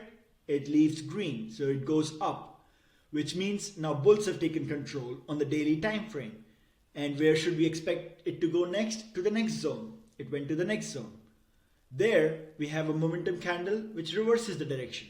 So we come back to the support. Back into the support, we come back with strong momentum candles. But after that, we have some indecision, more indecision, weak candles. And when does price finally decide to leave this zone? It decides it here with a strong momentum candle, and then we expect it to go to the next zone. What happens in the next zone is again an indecision candle, so market waits out and sees what happens. Then it leaves this zone with a good momentum candle, and then ends up at the next zone. So this, something like this right here, this green candle, is what I mean when I say break and hold above a price level. So as I said, these zones are on the monthly charts, so we are looking at the daily time frame. Now, if you have your zones on the daily time frame, you can look for 1 hour charts for entry. So in this case, when I say break a stock, let's say Microsoft if it breaks and holds above 234, it can go to 240. What I mean is a strong hourly candle above that 234 level, a strong momentum candle. That's when you can get long. If it was an indecision candle, let's say this was 234 on Microsoft, price went up, the buyers were in control, and within the hour, sellers got back in control and brought the price back lower. Then you would not enter. And you would tell me like, oh, Ayush, but you said break and hold above. Yes, it broke above 234, it never held above, right? Buyers lost control. So this is how you use candlesticks combined with zones in order to trade. So back at the action, we came into the resistance. Let's see where price leaves. This time it left with a gap down. So it's obviously not the easiest to enter, but because it's a gap down, it's leaving this zone with a gap down. And then right into a weekly support, maybe you would just wait it out more. You have more indecision candles here. And then another gap down, not much to do, more indecision. And then we have a strong momentum candle leaving away from this zone at 350. That's when you can get short with the stop right above this. And you would probably take profits at the support level again. Wait to see which momentum candle leaves this zone. So in this case, a strong momentum candle left this zone down, and then we go short and go back lower. So I hope you guys are starting to see how to use candlesticks to create a story around important price levels and trade the markets. That's what the important purpose is. You can try and memorize all the different patterns, the evening star, morning star, all the other stuff, but unless you can formulate a story of what the candlesticks are trying to say, it will be very difficult to trade with them. So this is how I use it. Let's look at some more examples, randomly pick here. All right. We have prices at this zone. It leaves the zone strongly with a momentum candle downwards. We get short, take profits at the next level. Let's see what price does here. We have an indecision candle. We have a strong momentum candle, which leaves this zone. You can also see this is bullish engulfing. So it leaves this zone, goes back to the resistance, and then we have a major momentum candle back into the support, but this time it breaks lower. So because this breaks lower, you can get short, and after that, we go to the next zone down. Once we get down here, you see a strong momentum candle into the support. As I said, a momentum candle into a level is not as important as to the one leaving it. So the one that leaves it is right here, goes to the smaller resistance. This is a daily zone. And then it gets pushed back. When it gets pushed back, again, strong momentum candles into the support, not as important as the one leaving it. We have a big green bullish engulfing candle. And you can see there's another momentum candle back into support, but it's not as important. Unless it breaks below, unless it leaves this zone, it's not as important. Because coming from above, it's not as important. So we have this. After that, we go back and we push away from this zone with a momentum candle here on 21st October. And then we go up. Again, good push back with the momentum candle at this zone, come back lower, and so on. And then we finally end up back at this weekly zone sometime in November. Now, a strong momentum candle into a zone is not as important as the one leaving it. So let's see where it left. It left in December and right back at it. Now, where we are right now is we have a strong momentum candle into this zone around 281. A strong momentum candle into an important zone is not as important as the one leaving it. Now, everybody is bullish here already. What happens if a strong momentum candle leaves this zone away? Then we go back to the support. So, hope you guys get the clear picture of how to read candlesticks, how to use them to enter trades and potentially exit trades once they are at your target levels, and how to formulate a story with candlesticks. That's it. That's how I use it. This is what I would say is the best way to use it. People who memorize all the candlestick patterns, I don't really know how they can efficiently use it anyways. But this is my view on it. Alright guys, good luck. Welcome guys to the next tutorial in the options trading strategies tutorial series. Over the last two videos, we have learned about bull spreads and bear spreads. In this video, we look at some examples and which kind of spread to use. So the first example I took is a recent box breakout, that's of FedEx. Now, once the box breaks out above this 194 area, usually you would have just picked up a $200 call. Let's say that's the call we are taking for this example. Now, you would have paid some premium for it, but maybe the risk or the premium is too much and you would like to cap your risk.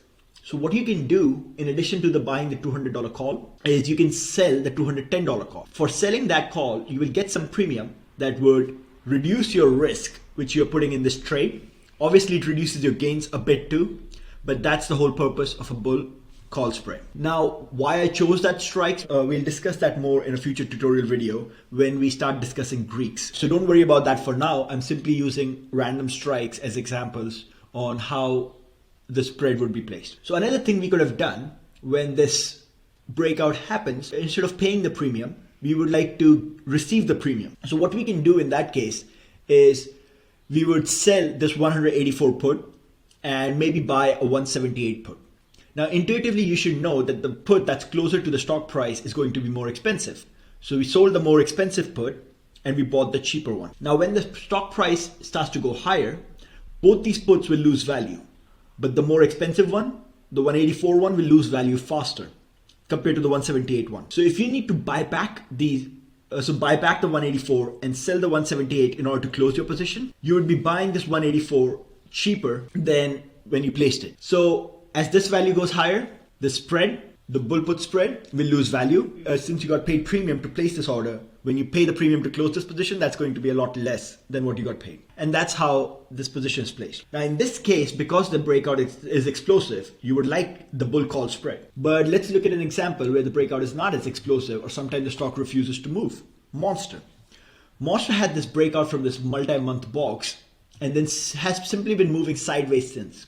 Now in this case, if it does start to break out, you would not be so sure if the breakout will be explosive. So in that case, instead of paying the premium and putting on a bull call spread, you would probably want to receive the premium and get a bull put spread. The reason is because if price continues to stay chopping here, the bull call spread will lose value, but the bull put spread will gain value because in this case, the theta or the time factor works in your favor. That's why I said the kind of options you will use, it will depend on the Greeks. We will discuss that in a future tutorial. But right now, I simply want you to get an intuitive idea of if you're bullish with a bullish lean here because we got a multi-month box breakout. If you're bullish, what kind of spread you want to put? Bull call or bull put? All right, let's look at another example of match. So in this case, we get a box and we have a bearish breakout. So once this breakout happens, you have two options. You can either put a normal put position. So for example, if this breakout is happening, what you would normally do is simply buy a put,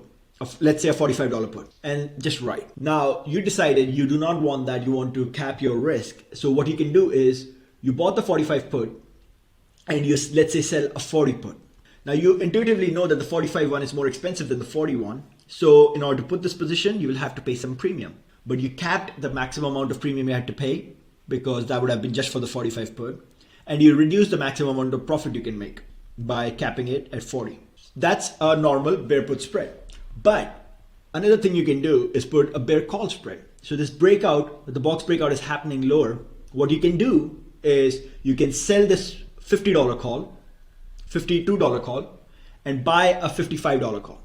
Now you know the $52 call will be more expensive since it's closer to the stock price. And this $55 call will be cheaper.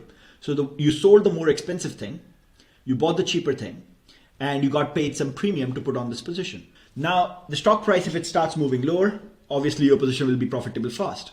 But even if it doesn't move low, it just consolidates sideways.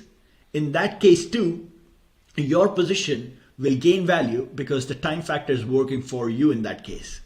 As long as the stock price on expiration is below this 52, you will pocket the entire premium. So those are the different scenarios in which we put the two kinds of bull spreads and the bear spreads. When you are getting a breakout, you have to decide if it will be an explosive breakout. Should you pay the premium to place on this trade, or if the breakout might fizzle out and you would rather have the premium on your side and have the theta burn help you out. So those are the kind of decisions you have to make when putting on these positions. And we will discuss them with Greeks in a future tutorial video. But for now, I hope you get an idea of when a breakout is happening, the different options you have in order to put on a position.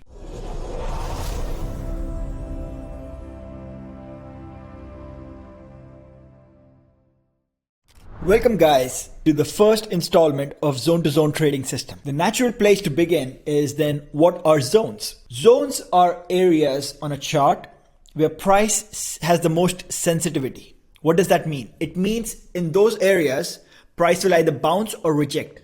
In traditional technical analysis, you call these supports and resistances. Another thing to mention is larger time frame zones are always more important than smaller time frame zones. So a monthly zone or a weekly zone will have more weight to it than a zone on the hourly charts. All right. So you will get more clarity on this once we draw out some zones, but just wanted to establish the foundation there. So let's start on the weekly chart and we'll draw out some weekly zones. A weekly zone is one that has importance is a price level that has importance on a weekly chart. So let's look at some areas where price has reacted in the past. Okay. Let's start with some historical levels and then we can come closer to where price is right now. So this area looks right around 320. You can see this area acted as support once we were above it in January of 2020. Once price went below it, we had a massive down move. Then when price came back to it, it acted as resistance. Price consolidated a bit under it for a few weeks before it could break higher. Once price was above it, it acted as a support. All right. So price came back, retested it, bounced, came back, retested it, and bounced again. So this level acted as a resistance when price was below it. and acted as a support when price was above it. You can see this price level, right? This price level, price seems to keep reacting there. And that's why it's a zone for us. And it's a weekly zone because it's of importance on the weekly charts. All right. If that concept is clear, let's move on to drawing out some more zones, and then we can discuss how price moves between these zones. All right. So the next one looks to be of importance here. You can see price, it acted as resistance when price was below it, right? Acted as support when price was above it. And then recently price came back to retest it and then bounced. I would actually draw it out slightly higher. The reason for that being, this is an area where price of influence. So one thing I need to make clear, especially on larger time frames, it's not just one exact price point that's where price will react. It's usually a range. Sometimes it's a small range, like in this around 320, it's not that big of a range. Sometimes it's a larger range, right? Like right here from 353 all the way to 360, you can say is a larger range. That whole area can be called a zone. Now, right now I'm just drawing out a price level, but you guys need to keep that in mind. And then I go into this further in the FAQs where I discuss how a zone can be a range versus an exact price level. But just wanted to clarify it here. So you can see this level right here acted as resistance when price was below it. Then once price went above it, it came back to retest this 360 area, had this major trend.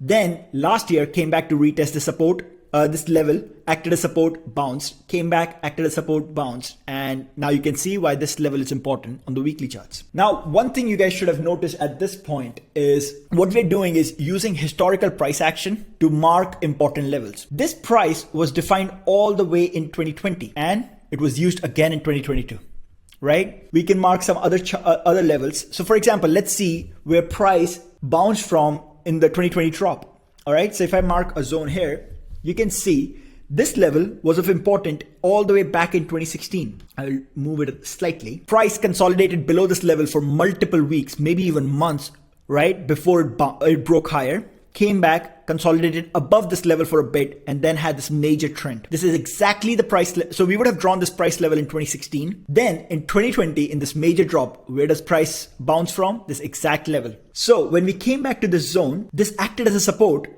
And as long as price was above it, the path of least resistance was higher. What do I mean by path of least resistance? I mean the path that price is most likely to take. Only when price would have broken below this level, below this zone, then we can expect price to go lower. But as long as price was above it, the path of least resistance, the path that price was most likely to take was higher. So you guys can see how we can draw levels, right? Right now in historical levels, and that they come to play a role in the future. Same thing with where price bounced in 2018. You can see this level was of importance in 2017. February 2017, price consolidated below this level for multiple weeks. All right. Then price broke above and consolidated above this level for multiple weeks in June of 2017 before it started this major rally to end 2017. So you knew this price level was important. You would have marked it in 2017. When does it come back into importance again? In 2018. That's where this move lower in 2018 ended. Once price came back and tested this level, it held above this level. The path of least resistance was higher because this level acted as support. Only if this level would have broken, then price could have gone lower. Broken means if price had gone below it and held below it, it could have gone lower. But since price came back right above this level, as long as price was above this level, the path it was most likely to take was higher. All right. This was the entire concept of what zones are and what price is most likely to do. Now I'm going to draw out some more zones on the weekly charts and we will discuss about the limitations of zones. One thing you should be clear by this point is we use weekly charts for larger time frame direction, right? I'm looking at direction in over multiple years. If you want to look at direction in smaller time frames, right? Like what's about to happen over the next week, for example, then we'll move to lower time frames like daily charts. For weekly charts, we are trying to figure out what's about to happen over the next few months. All right, so I marked this 454 area. You can see acted as resistance in August 2021. Once price broke above it, acted as support for multiple weeks. Once price broke below it, acted as resistance a bunch of times. And that's it. So far, price is still below it. Other level would be around here. You can see around this 416 area, 415.5. Acted as support all of June 2021. Price went higher. Then it came back, acted as support in January of 2022, March of 2022. Only when price broke below it, then it acted as resistance. And once it acted as resistance, path of least resistance for price was lower. it went lower. Price came back above it, tried to break higher, could not hold. Once it came back, acted as resistance, boom. And since then, acting as resistance multiple times. Price has been consolidating below it for multiple weeks. If it can break higher, the path of least resistance would be higher. All right, I think that should clarify the concept. I can draw out some more zones going back historically, but I think by this point, this explanation should make you realize what zones are and how we draw them out. Now, let's say we draw out those weekly zones, all right? I think we have the better picture, at least in the recent action. So we're going to move to the daily charts and make out some daily zones to see how we would use zones for an idea of what price is about to do over the next few days or weeks rather than few months. All right. So for that, we'll use more recent price action because we already have our larger time frame weekly zones in this area. So let's start to do some daily zones. Okay. Something you should be able to see right now around 390 is an important zone. I think 390 might even be a weekly zone. We can always go back and look at it. I'll draw it out right now as red. Let's say the red ones are daily zones. Okay. Why did I draw that as a zone? You can see when price was above it, acted as support, path of least resistance was higher. Once price broke below it, acted as resistance, and then only when price broke above it, acted as support, and then we went higher. Okay. Price came back to retest, acted as support, went higher. Once price broke below it, acted as resistance, we went lower, and so on. It should be pretty clear why that's a daily chart, daily zone. Let's draw out some more daily zones in the recent price action. So, because we're going to use that in the next video on how to trade based on the zones, all right? So, you can see this area, I'll draw this out. This area has acted as a zone. Obviously, price action is not the cleanest here, but you can see acted as support, acted as resistance, acted as support, boom, and there you go. This area is obviously a weekly zone, has acted as resistance. Let's see if there's a daily zone above this area. I cannot really see one. This would be a daily zone. And voila. That's about it. I don't see anything else. This would be one. If you guys still have some confusion on what zones are, feel free to ask me, but that should be pretty clear. It's a level on the chart where price has sensitivity, where price reacts to that price level, okay? Price reacts to this level. How? Acted as resistance, okay? Acted as support. Price came back. Once it held here, it went higher. Came back. Now this one, again, is a range. It's not an exact price level. You can see price is a bit choppy around this. And we will discuss how to make sense of that in the next video when we talk about how to trade the zones. But right now, since I'm drawing them at exact price level rather than a range, I'm just giving a basic idea. All right. But this price level, you can see price chopped around it. Once price was above, it could trend higher. Acted as resistance, acted as support, and acted as support again, acted as support, and so on. All right, guys, that's it. You need to know in terms of knowing what zones are, how we use them to trade. We're going to discuss it in the next video. The last thing I'm going to leave with you is you would have noticed that the zones are made based on historical price action, right? We looked at previous history to see which price levels are important. How would we deal with it if we are in an area with no price history? You're right. We cannot use zones for that. For that, we can use trend lines, we can use Fibonacci extensions. There are other ways to try and figure it out. But you will realize a lot of the times when we do trade in areas with price history. So zone to zone becomes extremely important. That's it for this video. In the next video, we discuss how we'll trade these zones.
Welcome guys to the video where we talk about which options to pick.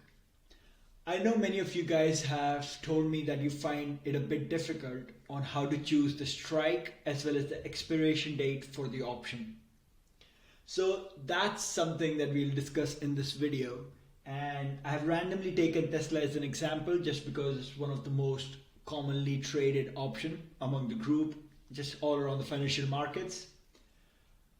After we discuss what options to pick, we'll also discuss how to enter based on the price alerts that are given or a zone in itself.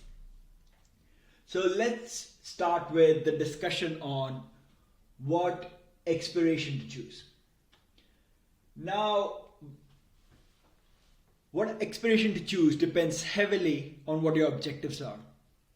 So if you just want the first push out of the box. So when we have a box breakout, you will have the first higher high, then a higher low, then a second higher high. And if you just want the first push, like the first higher high, your expiration will be a bit different than if you want the entire trend, the first higher high, higher low, and a second higher high. So that's something you have to be clear in your mind if you would like the entire trend or just the first push.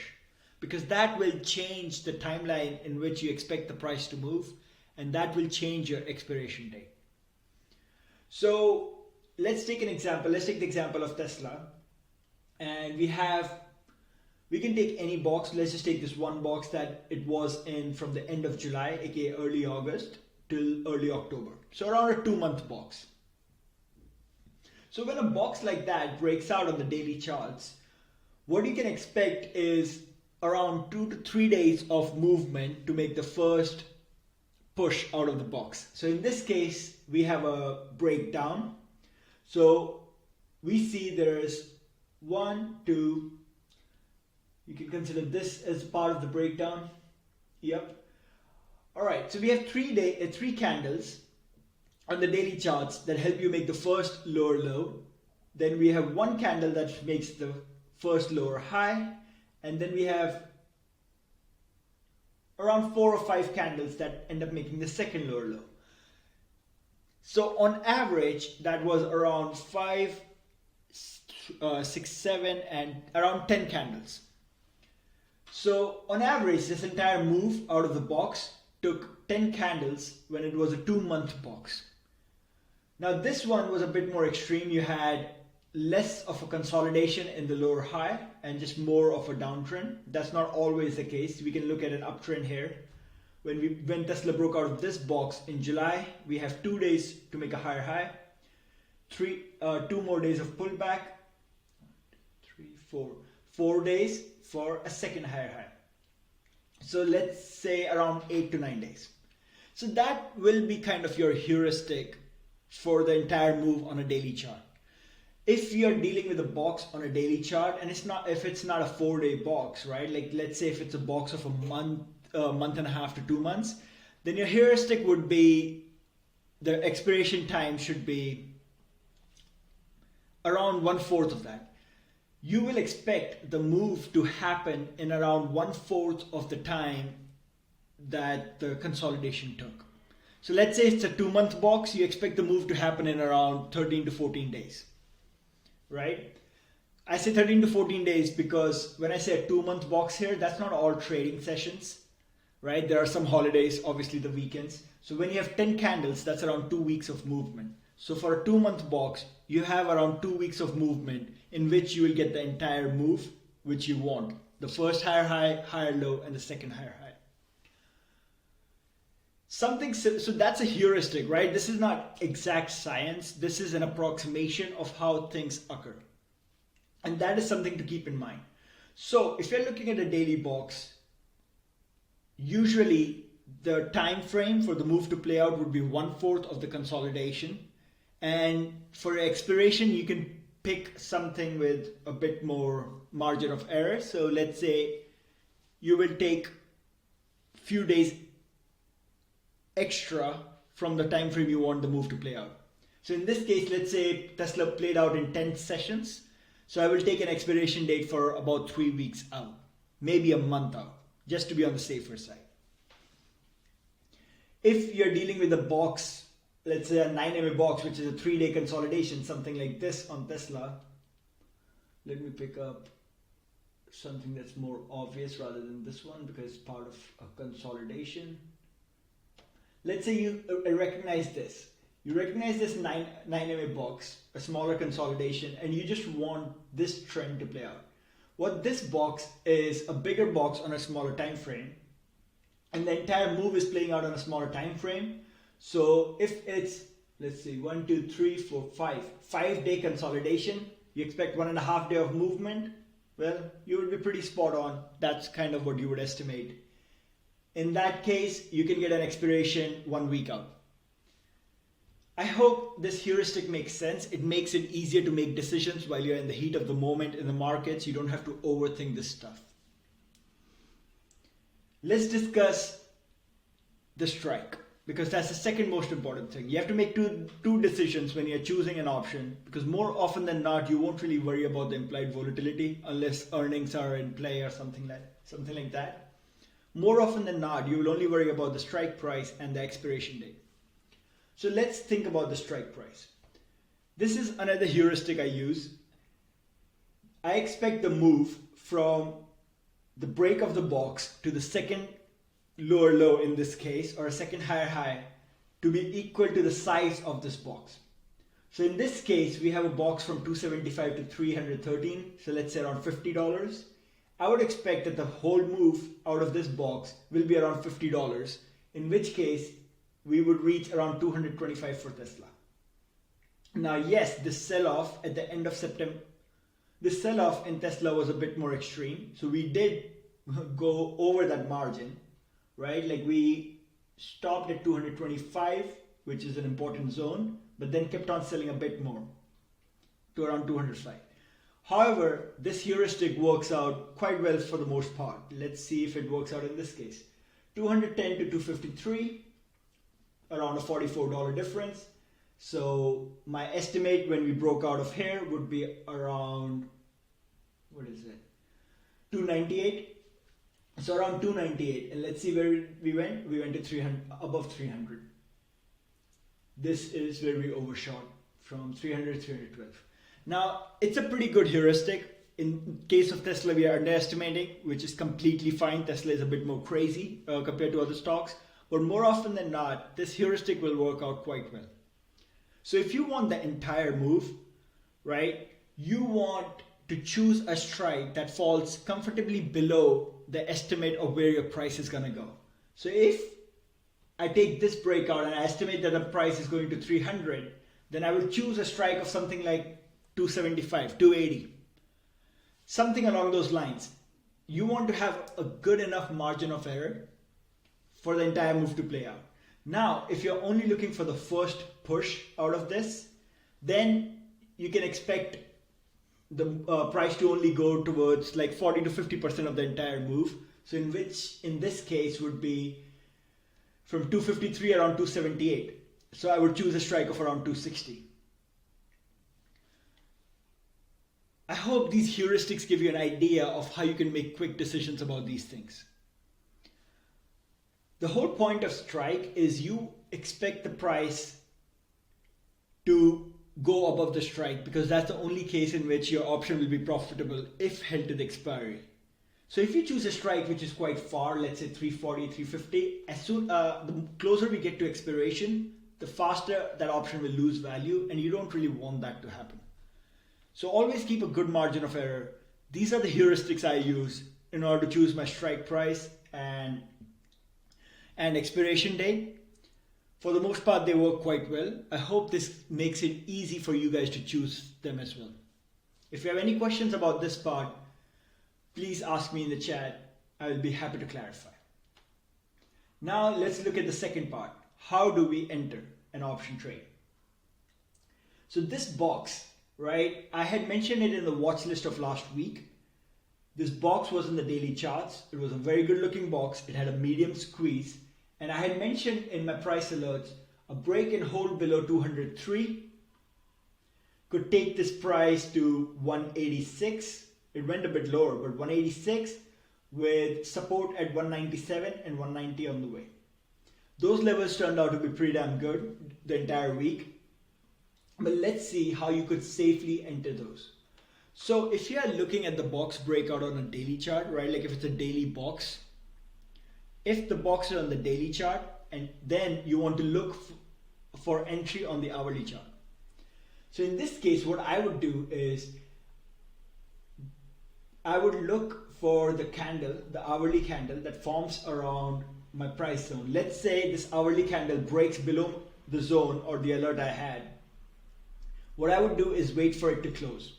Now in this case, it closed pretty down bearish. So I would enter right away because that's completely fine. But if the candle didn't close bearish, let's say, I think we had something like Apple. Yes, I had a zone for Apple at 137.5. So let me move that a bit. Something like that. Okay, so let's look at this candle. For example, this candle broke below the zone, but it didn't really close bearish. It closed as an indecision candle. You have big wicks and price kind of stops in the middle. So in that case, what I would do is I would wait for price to break below the low of this candle in order to enter. In the case of Tesla, because the candle was fully bearish, I would enter right away in this case. But if the candle had not closed bearish, let's say it closed somewhere here, then what I would do is wait for the next candle to break below this, below the lows of this candle that broke the zone, and then enter. Now this is on the daily, this box is on the daily chart, so you can use the hourly candles to enter. If the box was an hourly chart, you could look at the 15-minute candles to enter. So if I say break and hold below 203,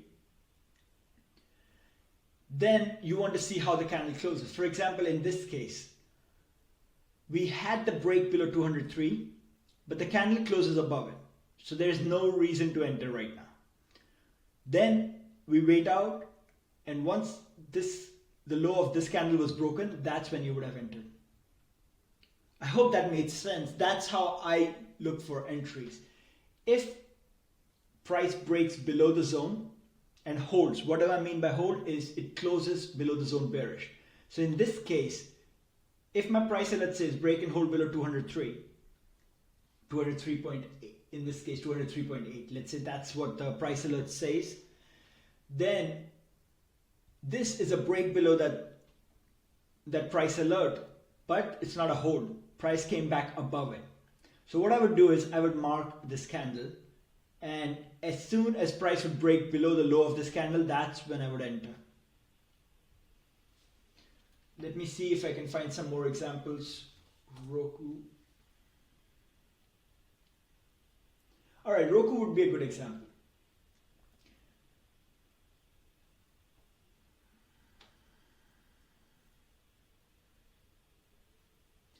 All right, this would be the zone for Roku. If the alert said break and hold below 48, you have multiple candles that break below 48, but they do not hold it. And the only way you will know is you have to wait for the hourly candle to close. If it's a box on the daily charts, you can wait for the hourly candle to close. You're not going to miss out on the trade. There's no need to FOMO. You can see many of these candles broke below, but they never really closed bearish. They're all left wicks, even here. So in this case, what you would do is I would have entered here. So initially this price broke below, did not close bearish. So I would have marked this low. I would have entered on the break of that, but seeing that this one also did not close bearish, I would have exited right away. What you want to see is once price comes back and breaks below the lows of this candle, then you want to see some bearish action right away. But this is how you decide on when to enter at the zone. For a box on the daily charts, you would look at the hourly candle.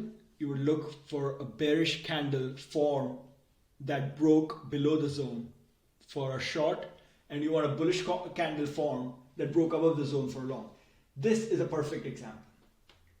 So in the alerts, if I had break and hold above 60.3, then I would wait for this hourly candle to form. You see how this hourly candle formed? It's very green. That's a bullish candle and it broke above the zone. So in this case, I would enter right away. But if this candle had not closed as bullish, something like this, then I would not enter and I would mark this level and then enter on the break of that. That summarizes the ideas I wanted to present in this video: how to choose your strike, how to choose your expiration, and how to enter based on the price alerts and the zones mentioned in there. If you have any questions, feel free to hit me up in the chat. I'll be happy to explain it more. Good luck.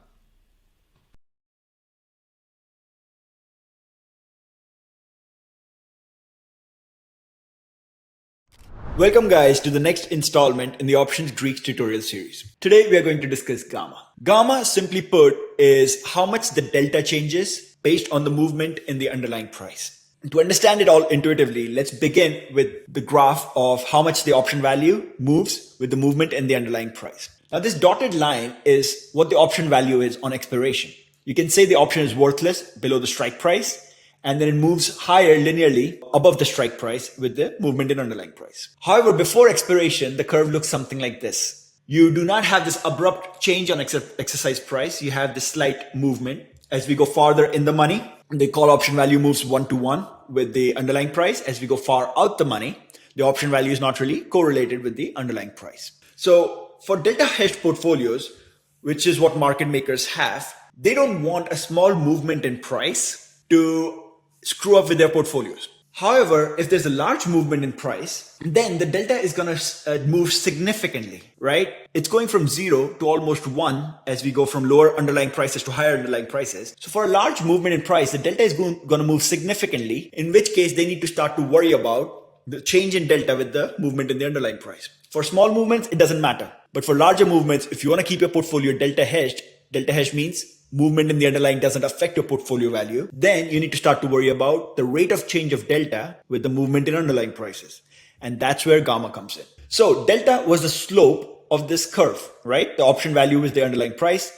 Delta is almost 0. As we go far out the money, it's almost 1 as we go far in the money. This is the graph on delta, which we saw in our delta video for options Greeks. So heading towards 0 as we go far out the money, heading towards 1 as we go in the money. Gamma is the slope of this curve. So you can see, since the slope of this curve is 0, heading towards 0 in far in the money and heading towards 0 in far out the money options, and the slope is the highest at the money. So your gamma, which is the slope, will be highest near at the money options, and it declines as it goes farther in the money and farther out the money. How does gamma change with expiration date? So in the first graph, we saw that on expiration date, you have a slope of 0, and then you have a slope of 1, and then there's this abrupt change. However, as we go farther from expiration, there's this slight, like a smooth movement from smaller prices to higher prices. As we go farther out the money, this curve will be even more gentle. So as we get closer and closer to expiration, your gamma is not as smooth. You can see there's this big jump, all right, like high gamma prices near at the money options, and for out the money as well as in the money options, the gamma prices are quite low. Now, the final thing, which is the most covered in media and almost everybody has heard of, is gamma squeezes. What does that mean? So let's try and explain it in simple language. I don't think you really need to go that much into the details. When you go long an option, the market makers take the other side of that position. So they're short the option. Now, in order to hedge themselves, what they will do is, if they're short the option, they will buy the underlying stock. So if you bought a call and a market maker goes short on that call, then he will buy stock in order to hedge his position. So what happened?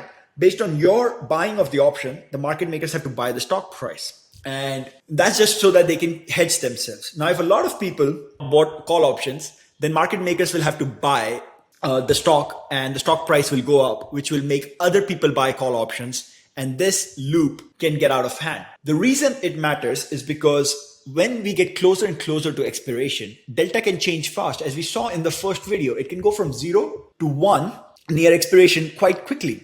So in order to hedge for delta neutrality, the market makers have to hedge very quickly, and that can lead to outsized movements, where a small group of people buying certain options increases the price of the stock because the market makers need to hedge, which in turn leads to people buying more call options, which leads to increase in stock price even more. And you can see these abrupt movements which is what we call gamma squeezes. Now that happened with Tesla a few times in 2021. It happened with GME, as you guys already know. And that's where the big gamma position for at the money options near expiration plays a role. That's the simple, coverage of gamma. You can obviously go in a lot more detail. Gamma is quite complex and is used quite a bit, but I don't think that's to our needs for now. If you have any other questions, you can ask me in the chats about it.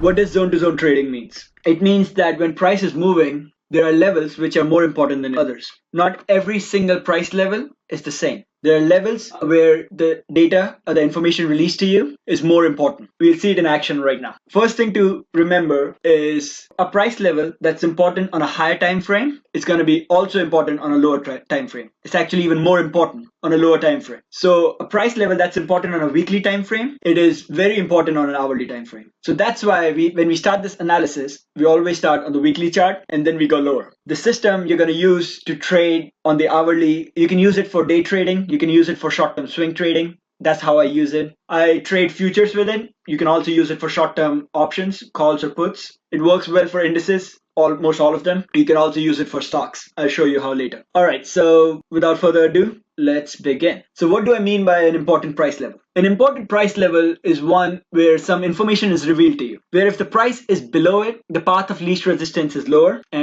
if the price goes above that level, the path of least resistance is higher. Let's see some examples. Let's start with this one. This looks like an important level. 293. So if you ask me, why is this an important level to me? I'll show you something. Acted as a resistance, price spent quite a few weeks underneath it, basing, and then it went lower. When the price came back up again acted as a resistance, price went lower. Once it was able to cross that price, it based around it, mostly higher at this point, and then the market went higher. Below this level, the path of least resistance is lower. Above this level, it's higher. All right. Can you see this? From 14 October, that's when the big rally began. Above this level. All right. Below this level, once the price stayed there, it started to go lower again. So let's define some more levels and then check it out. All right. Let's see where the price bounced from here in December 2018. Okay, it bounced from around 238 level. Now see how important this level was. Price in 2017 in February based up below this. Once it crossed it, it consolidated above it for quite a few weeks, retested it around August before this major rally happened. So you see, you could have defined this level in 2017, and then when the market was crashing in 2018 and people would be scared, you knew that unless the price went below this level, the path of least resistance is higher from here. Unless this level gets broken, we don't have to be bearish anymore. Some other important levels on the weekly. This one, for example, the bear market of 2020, where does it bounce from? It bounces from a level that was set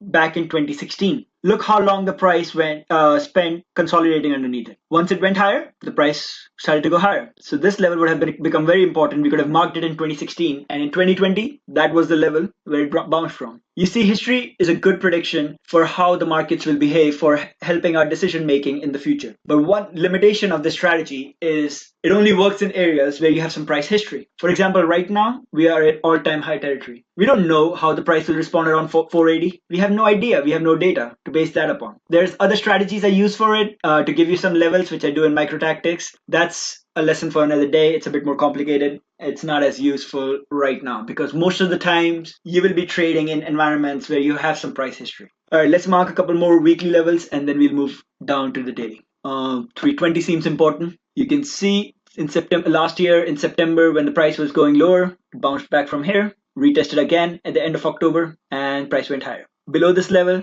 path of least resistance lower. You see, this was the level that the break happened in February 2020, which started this huge drop. This was the level that had been the support all throughout January. And once this level got broken, that's it. We started the downfall. Other levels, let's see.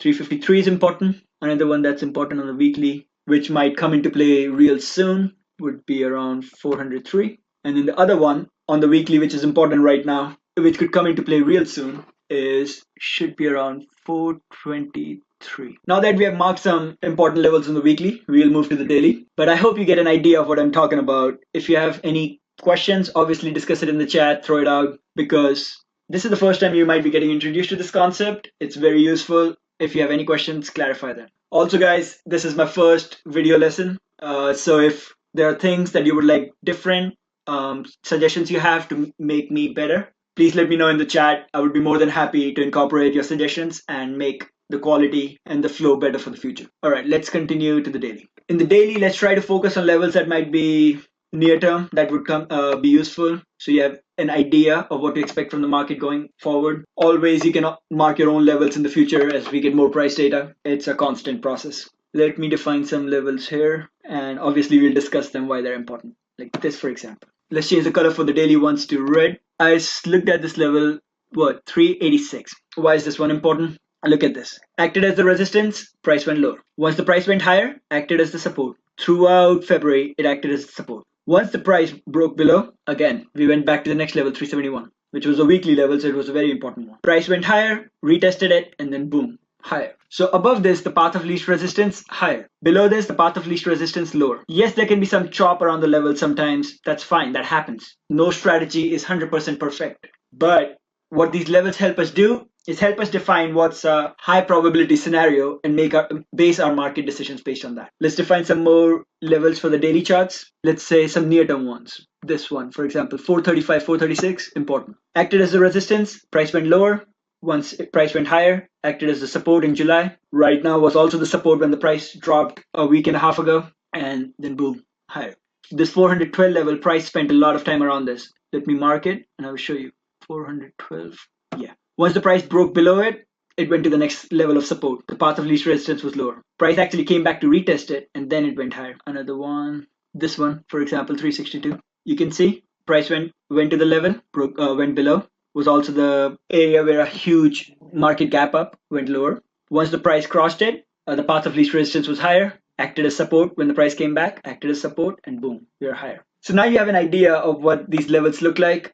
We are going to move to the hourly charts and see how to take advantage of them for our day trading, for short-term swing trading. Think of like 1 or 2 days trades, nothing bigger, nothing longer. The price daily levels are less important than the weekly levels. So the levels we mark on the hourly, for example, will be less important than both daily and the weekly. All right, let's mark the hourly levels for things that might come into play real soon. 442. Let's change the color to blue for the hourly levels. So 442 seems to be one, might be 442.5. Yes. Let's mark some more. Okay, 446. This one might actually be of daily importance. Let's go back to the daily charts and I will show you why. I should have marked the daily levels first. Okay. You will see that after a brief period higher, this level, you see it acted as a resistance on a small term bounce, and now it has acted as support. Yes, price went higher briefly, but this level was tested a lot more than the other one. So this one is of daily importance. So I will mark it as red. Let's go back to the hourly. This is the level I've been talking about, that if it breaks below, the path of least resistance will be lower, back to 436. This one seems to be 441. Let's mark it as blue and we will discuss why. 26 July acted as resistance. Price went lower. Again, acted as a resistance around 29 July. Acted as a resistance on 2nd of August, 3rd of August. And once the price went higher above this, on the 6th of August, acted as a support and path of least resistance was higher. Same thing for this one, 442.51. Acted as resistance for a bit. Price spent some time basing.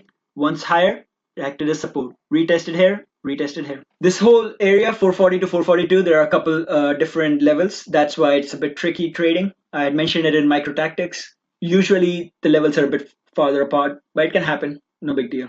All right. So now you have an idea of how to mark up these levels. Let's see how you would trade them. I use them for trading, mostly trade them through futures. As I mentioned before, you can trade them through options, puts, calls, quick trades. This is a more active trading style. You can use the same pattern for lower time frame, 5 minutes, 15 minutes. I usually don't do that because I don't want to spend my whole day in front of a screen. If I have hourly levels, I give myself some relief, some time to trade these things. If I'm out for a coffee with friends, I can still look at these levels and make a decision on my phone. With 5 minutes, 15 minutes candles, you can't really do that. So one way you can trade this, and which is how I started, but I've tweaked it a bit now. I will explain how. But the way I started is when the price would be at a resistance, I would wait for a formation, for a pattern. Like in this case, you see on the 5th of August, once the price came to the resistance, there was a small box. I'd spend about 6 hours making a box. And then the box broke higher. So I would have gone long. If the box would break lower, I would have gone short. But sometimes you might not see a pattern. Like here, for example, you have a descending triangle. You can take a break up of it. Here you have an ascending triangle on the 3rd of August. You can take a break below it. You can trade that way. You will take a lot more trades. The only problem with that is there's a real risk of over trading. It's harder to define your risk. What I made the switch to, after spending a couple months trading like this, I realized I was over trading, and I made a switch to only trade with the trend. I will give you some examples of it. All right, let's look at this. On 18th of August, we know our level is around 442.6. We could have drawn that level up from the action on the 6th of August, from historical price action. Okay, you see, on the 12th of August, it was supported there. It was supported there on the 16th of August. So that's an important level. So what I would do when the price breaks below this level, around 442.5, is I would short. Why would I short? The price is coming from a higher place and it broke below a support. So the most likely path is to go to the next support, which is around 441. That would give me a 15-point trade on the ES. If you're trading 2 contracts, that's $1,500. Quick, easy. Because the path is coming from a higher place and then this 441 support gets broken, I would have shorted again, taken it to the next level, which was a daily level. So it's an important one. 435.68. That's where I took my profits on the morning of 19th August. Once the price has reached a level, I would take my profits. So like in this case, from 442.5, I would take my profits around 441. When the price breaks lower again, I would short, take my profits around this, 436, and wait. If the price broke below 436, I would short again. But what happened was the price started bouncing. Once the price started bouncing, I'm not gonna long this trade. Why? Because the price was coming lower, and now the bounce is happening from this level, which is against what the original direction was. What I will do is I will wait. I will wait to see how the next resistance acts. At this next resistance, see, price was coming higher from 436. At this next resistance, it waits for a bit and then it breaks higher. Once it breaks higher, I will go long. I will take some profits at this level, see how the price reacts. If it breaks higher, will I take a long. I will not take a short at this level because the price was coming up. So I don't want to go against the price. I don't want to go against the trend. What this will do is save you from over trading. It will help you take easy trades where you can be confident and your risk can be limited, because once, let's say for this long trade above this resistance, I can just put a stop right below this level and be done. I don't have to wait around and see if the price can come back below or something. So I like to take trades only in the direction of the price. So again, above 442.51, take a long. Next level, 446, right? So what I would do, I will not take a shot there. I will wait. I will take my profits around here. And if the price breaks above 446, which it did, I would take a long. So you can see 446 again, it was supported here. But I did not take a long here. Why? Because the price was coming from a higher place. I mentioned it in futures plays that if the price breaks below the support of 446, I would take a shot. So this technique of only trading with the trend, the direction in which the price has previously been going, has helped me a lot, because I don't put myself in any confusing situations. I trade less and I make more profit. So you guys feel free to use that if you want. If you want, you can always use the other one, shorter resistance, longer support, have tight stops, and you will make a lot of money. I think that's about it for zone to zone trading. This is a very helpful method. And yeah, the system has been really profitable. If you have any questions, feel free to ask in chat. Start a discussion there. I will be more than happy to help. And if you have any suggestions for how to make my video quality better, if I should slow down my speaking, anything, let me know. Let's see an example of this in stocks and finish this video. Let's take a stock like Zoom. It doesn't matter. For any stock that trends, this method works. For stocks like retirement stocks or dividend paying stocks that chop a lot, this method is a bit more tricky. I don't like to use it for those ones. Sure, we can use 350 level, or we can make another one. All right, let's see, 446.28. This level was important. How? The price went above this. First things first, you can see the price acted as a resistance at this level once. Once the price went above this, it acted as a support. This is where it bounced from. And once the price went below it, path of least resistance was lower. Now the same level was tested in November, acted as the resistance. Once the price went higher, the price was above the level, it went higher. So you can see there was some history at this price level in November 2020 before October 2020. So when Zoom was bouncing in February, you knew this level would be of importance. Unless the price goes above this level, we cannot be sure that Zoom would go higher. As long as the price is below this level, the path of least resistance is lower, which is exactly what happened. The other level of importance was 350. In September, after its earnings, that's where price came to, and then it bounced higher. Okay? The next time the price tested again, yes, spent some time chopping around it, but once the price was above this level, it went higher, came back, retested, higher. So when this price was going lower, When the retest happened around 350, unless the price falls below this level, the path of least resistance is higher, which is what happened. Once the price went below this level, the path of least resistance was lower. The price came, retested this level, lower again, and came back and retested, went a bit lower, consolidated here, then broke above. Once the price breaks above, the path of least resistance is higher, which is what happened. Came back, acted as support, higher. Broke below, now it's acting as a resistance. The path of least resistance, as long as Zoom is below 350, is lower. So you can use the same technique for stocks. Obviously, I use it more for indices, but I keep an eye for important levels on stocks on the daily and the weekly charts. Yeah, that's about it. That's all there is to the strategy. Any questions, hit me up, and good luck.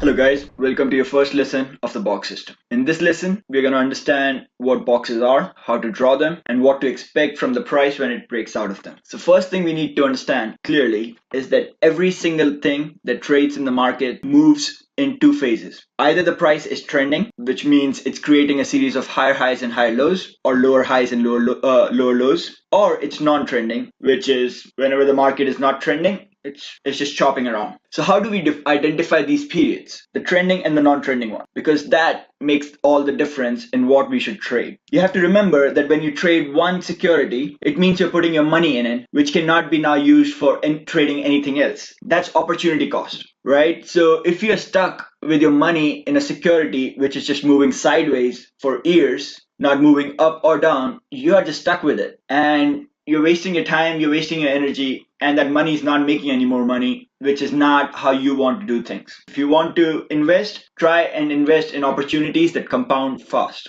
So let's see how to identify such opportunities today. So the first thing we begin is with zones. I will give you an idea of zones in this video. So what are zones? Zones are important price levels which act as supports and resistances. In this case, for example, before I drew this box, let's identify some zones. You can see clearly that this price level is a zone. Why do I say that? I say that because look at this. Acted as support. As long as the price was above it, the path of least resistance was higher. Price crossed below it, the path of least resistance is lower. Acted as resistance here, price went lower. When the price went higher, acted as support again. Before price broke below, acted as resistance, price went lower. So all it means, a zone is a level above which the path of least resistance is higher and below which the path of least resistance is lower. You can see it acted as a resistance a bunch of times here, acted as support here before the price finally broke out. Same way we can define the top of this box boundary as a zone. I have drawn these boxes, but I will explain how you can draw them for yourself too. Let's identify the zones inside the box in black color. All right.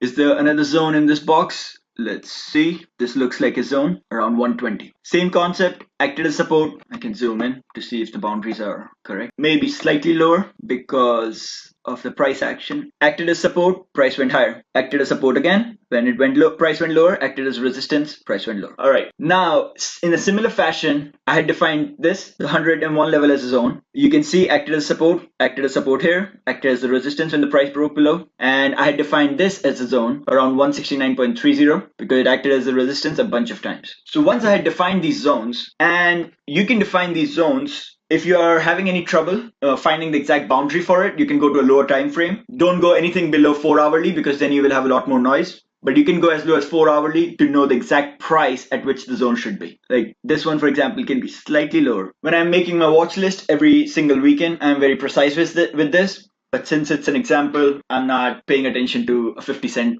difference here and there. All right, so once you have defined these zones, you want to look out for periods in time when the price is not trending. It's not creating a series of higher highs and higher lows or lower highs and lower lows. You see, it's just choppy. It's spending time between these two zones and just moving sideways. So what we can say is the price is not trending between these two zones, the $100 and the $169. And this are the box boundaries. These are your box boundaries. Boxes are simply helping us define a period in time where the price is not trending. It helps us define the price range in which it's not trending. What we can expect is once price breaks out of this box, it will trend.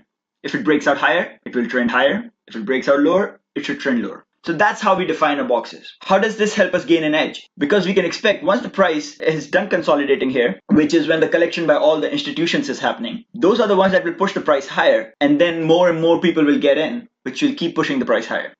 These boxes are the periods when the institutions are getting into stocks. They don't want to get in when the price is going higher. They don't want to get in when the price is going lower because they have too much capital to invest. So they like to get in small amounts over periods of time which are not trending. That's the accumulation phase for institutions. So once we have defined the box boundaries, we try to understand how the price will move out of them. The reason I've picked Roku as an example because it was a beautiful box in 2020 which broke out perfectly, and it will help us define many of the things we want to see or you should be looking out for when you're looking at boxes. All right. So once the price breaks out of this box boundary, it can move in three ways. One, it just directly goes, right? No issues. It just directly goes higher, no pullback. Those are the craziest one to catch because they move so fast. You want to pick up some profit expecting a pullback and then just keep going. The second way the price can move out of these boxes is it will go higher, pull back, retest the top of the box boundary, and then go higher. And the third way would be the price goes higher out of the box, comes back, retests the bottom of the first zone, and then it goes higher. You see, as long as the price is inside the box, this first zone is the low, right? Where the price should not go below it if it wants to create a higher low. So if the price breaks out of this box, for example, in this case of Roku, it comes back and creates a low above this first zone. That's a higher low. You see, a higher high, higher low. And then it can move higher. So another higher high, higher low. So you see a trend has already begun in this case. This first zone is important because the price stayed above it in all three scenarios in which a breakout will happen. A direct breakout, a breakout retest of the box boundary, a breakout retest of the first zone, and then higher. Those are the three scenarios the price can go if the trend has started. So we know if the price falls below this first zone again, the trend hasn't started yet. It was a false breakout. We are still in a non-trending period. What it means is this first zone should act as your stop in every single case of boxes. Every single one. This is not negotiable. You can find your own trailing stops based on your objectives. But if there's a box, this first zone is the stop in every single case. The stop I place in my trades is usually slightly below this first zone because that allows for the retesting to happen and without getting me stopped out. All right, so once the price has broken out of this box, you see we have a trend starting. And what is a trend? In this case, it will be a series of higher highs and higher lows. We created a higher high here around 185, came back, created a higher low because the previous low was the first zone around 145. Now the higher low was around 153. Went back, created another higher high at 200, another higher low at 175. And voila, we had the blow top part of this rally. So why am I explaining this trend or why am I paying attention to this? Is because all trends have a certain structure. Once a trend starts, the price moves in a certain way. And once you understand how the price moves, it helps you anticipate what a trend should do. It helps you anticipate to get out in case the market breaks down or the price or the trend structure breaks down. In that, if the trend structure breaks down, you don't want to be involved anymore. You want to be out in cash safe because you don't know what the market is about to do. So let's see how the trend structure works. The trend structure, what I have noticed between two non-trending periods, the way things trend is it creates two sets of higher highs and higher lows. So Roku is a perfect example because it happened beautifully in this case. But the usual trend structure is you have a breakout, you create your first higher high, you pull back, you create your first lower low. Then you break out, go above the first higher high to create your second higher high somewhere. We will have another pullback and you will create a second higher low. This higher low, the second higher low has to be higher than the first higher low. Then the price starts going back up again, goes above the second higher high, and this part of the rally now is a blow off top phase. In which case, this is the final part of the rally. And this part of the rally ends when the price moves below the low of the previous day. So you have to pay attention. You should be out of this trade as soon as the price moved below the low of the previous day in this part of the trend. So again, we have the first higher high, a pullback, a first higher low, all right? Then a second higher high, second higher low, and then the last phase of the rally is blow off top. If at any point, let's say we created the first higher high, created the first higher low, created the second higher high, and then the price just falls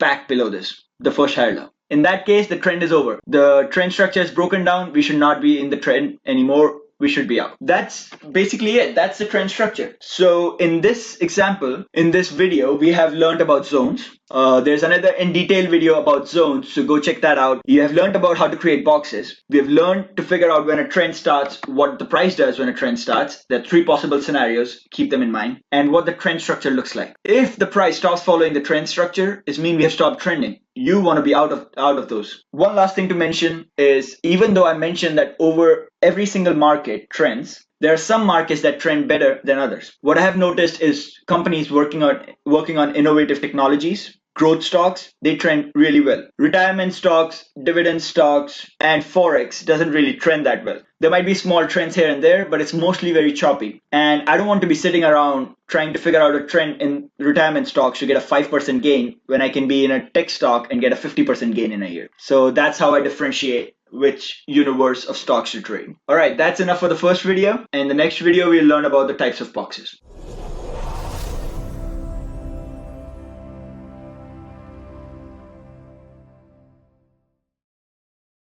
Hello guys, welcome to the lesson 3 of the box system. Today we'll discuss about system objectives. Now you guys understand what trends are, right? You understand their structure, you understand the different types of boxes, you understand how when the price gets out of a box, a new trend begins. So let's design a system based on this understanding of how the prices move in the markets so we can constantly benefit from that system. We don't have to question it. The problem I see with many of the new traders is that they pick up a system, they don't fully understand it, its strengths, its weaknesses. They try it for a month or so, and if it doesn't work, they move to a new system. The cycle keeps repeating itself, and many such traders lose out over the long term. So this lesson is simply to decide what kind of system we want to create while keeping what our basic understanding of price movement, which we learned in the first 2 lessons, in mind. All right, so what your system objectives are.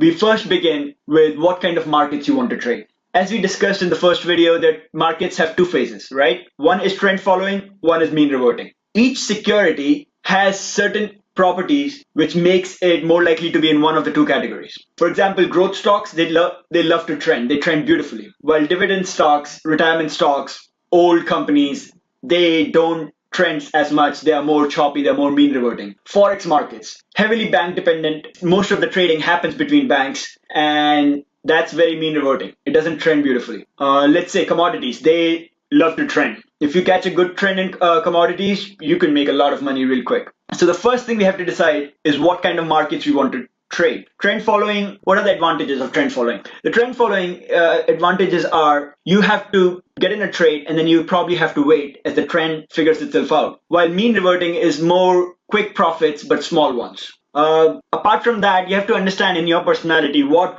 you are really comfortable with. It's hard to say which one is better. I personally choose trend following because I have found that it allows you to compound your gains a lot faster than mean reverting systems. But again, feel free to use your knowledge about price movement to decide which one you would like better. Second thing, you have to figure out and you have to be clear about what you want to see in the markets before you decide to enter. So one thing, I'll give you an example. One thing I like to see before a box breakout is some sort of consolidation right at the edge of the box boundary. What that does is it reduces the chance of a breakout failure. If the price is coming straight from the bottom of the box, straight to the top and breaks out directly without any consolidation, I won't technically miss it. I would put half a position, but in ideal scenarios, I like it to consolidate at the resistance a bit, gain some more energy, and then push out with strength. So the chance of a failure is low. There are a couple other things that I like to look at, but this is what you have to think about when you're designing your system, is what I would like to look for in the market before entering a trade. The third thing you want to decide is what time frame you want to trade. It is very important to understand that each time frame has different mechanics, right? Like day trading is I have found it's a bit more stressful.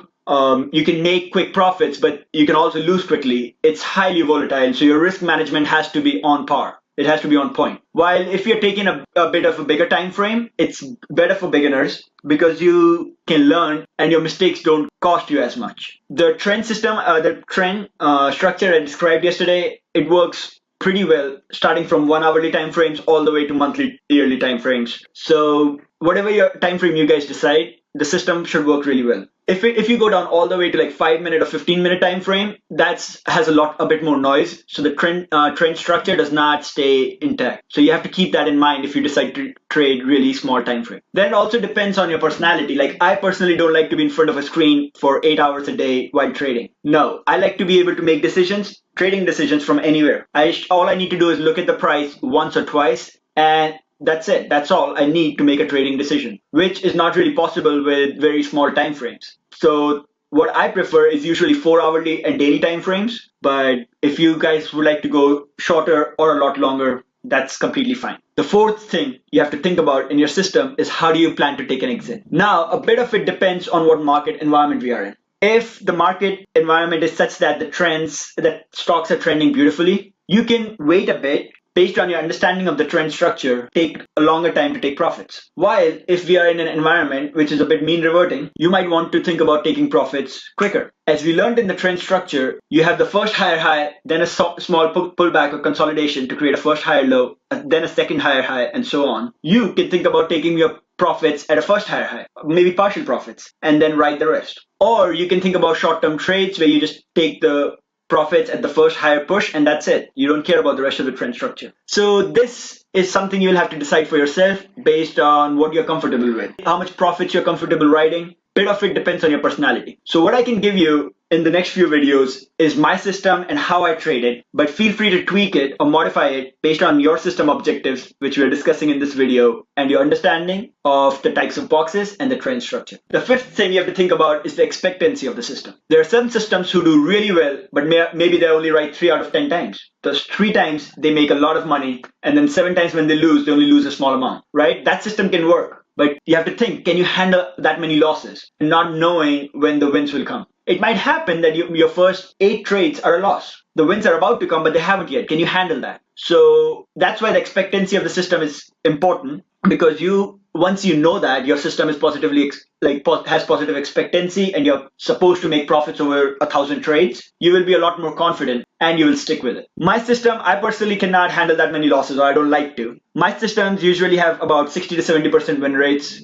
My day trading system is slightly lower, but in that case, my reward to risk is around 3-1 to 4-1. So I know these things intuitively, and that helps me stay confident in my system even during periods when I'm having some losses. Because trading is not 100% game. Like, there's no system in the world that will make you win every time. You have to learn how to handle losses and not let them get out of control. Small losses is fine, right? You will survive in trading as long as you have small losses, small profits, and big profits. The only thing that will make you go out of business is a big loss. So as long as you limit your loss, as long as you have chips left to play another day, we're gonna all make it. The last thing you want to understand is the capital you want to risk per trade. Now, this is important, and it highly depends on the expectancy of your system. It's important because, as I said, if your win rate is low and you're risking too much capital per trade, you might just be out of the game in the first 6 trades, right? So my personal capital I risk per trade is about 1 to 2% of my total portfolio. For some people, that's already a lot, but for me, that works really well. First video, that your stop inside the box system is always below the first zone inside the box. So any trade you will take with the box structure, your stop is already set. The price you're getting in is already set. Once you know how much capital you want to risk per trade, right, you will be able to decide your position size. You already have the buy-in price set, the stop set, and your risk set. So it will be easy to size accordingly and then take it trade after trade, just do it automatically without ever having to think how much the position should be and other questions like that. So have these objectives on the side as we go through the rest of the videos, trying to understand my system and how you can use the box structure and the trend structure and the types of boxes for different kinds of trades. Think about these questions of the system objectives, understand your objectives, and once you're very clear about them, trading will become a lot easier. All right, that's all for this video. See you in lesson 4.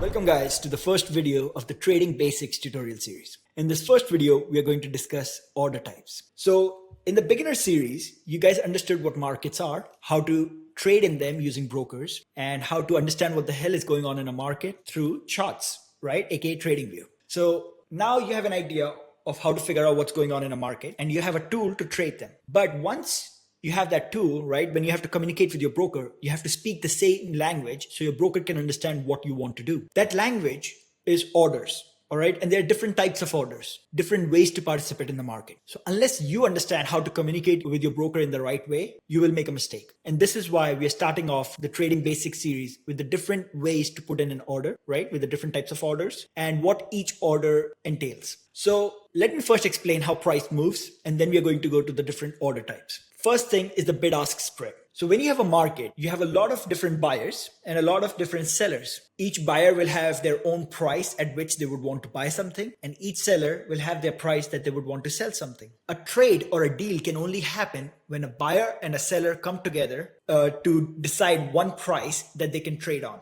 Right? That should be pretty obvious. Unless there is a decision of this buyer and seller to deal at a certain price, there can be no trade. So I will show you a matrix here with different prices. So this is the Microsoft stock. In the middle, what you have are the different prices. On the bid side, on the left side is the bids. Bids are the prices which the buyers are willing to pay. And then on the right-hand side are the prices which the sellers are willing to sell at. So for example, someone is willing to buy 1,528 shares of Microsoft at 105.63. That can be one person who has this entire order, or that can be multiple orders from multiple people. But 1,528 shares orders are here. Now you see a lot of different orders on different prices where people want to buy. Then you have a lot of different orders where people want to sell, again at different prices. In the middle, 105.67 is the highest price where people are willing to buy, and 105.68 is the lowest price where people are willing to sell. This highest price is called a bid price. The lowest price where a seller is willing to sell his stuff is called the ask price. The difference between the two is called the bid-ask spread. All right. Now, why is that important? It's important because if the spread is too wide, it means that there's not enough interest in the market to be trading quickly, right? That happens when there's not a lot of shares trading or a market is illiquid, aka there are not enough buyers and sellers. There's no eagerness in those markets. In this case, the difference is only 1 cent, which means it's a very liquid market where you have a lot of eager buyers and a lot of eager sellers who want to do business. All right, now that we understand the bid-ask spread, let's see what different order types are. So there are 4 main order types. If you go in your broker account, you will maybe see even more types than these, but these 4 should suffice for whatever our needs are. So there are limit orders, market orders, stop market orders, and stop limit orders. What each one of them means, we'll go through them one by one. First one, a limit order. A limit order is when you decide a certain price and you put an order that if the price comes there, if the market comes there, you will buy. Otherwise, you don't care. So think of it like this. If you're in the market to buy a house, okay, you look at a house and then you say, I will buy this for 160,000 and I don't want to negotiate. That's your order to buy the house at 160,000. You don't care if you don't get filled, if you don't buy the house. That's the price you're willing to pay. All right. That would be like a limit order. So you put an order for that price. And if someone wants to sell you the house at that price, great. If not, it doesn't matter. So when you put in a limit order, you're saying that you will buy at a certain price or less. All right. In this case, for example, someone put in a 100 limit order at 105.65. That is a limit order for 100 shares at this price, 105.65. Now he can only get filled either at this price or lower. How would you get filled lower? Well, if you already have a limit order at a certain price, 105.65, then you cannot get filled lower. That will be it, right? If the market is above, now it comes lower, someone will sell you at this price. The time when you get filled at a better price than the limit you're putting is if there's already an eager seller in the market before. What does that mean? Let's say you come in this current market of Microsoft and you say, I will buy Microsoft shares at the limit price of 105.73, okay? You just came as a willing buyer. You said, I will buy it at 105.73 or lower. Now the market is already below that price. So what will happen is your order will get filled in right away at 105.68. So you see how you executed the order at a better price than what you were expecting? That's what limit order is.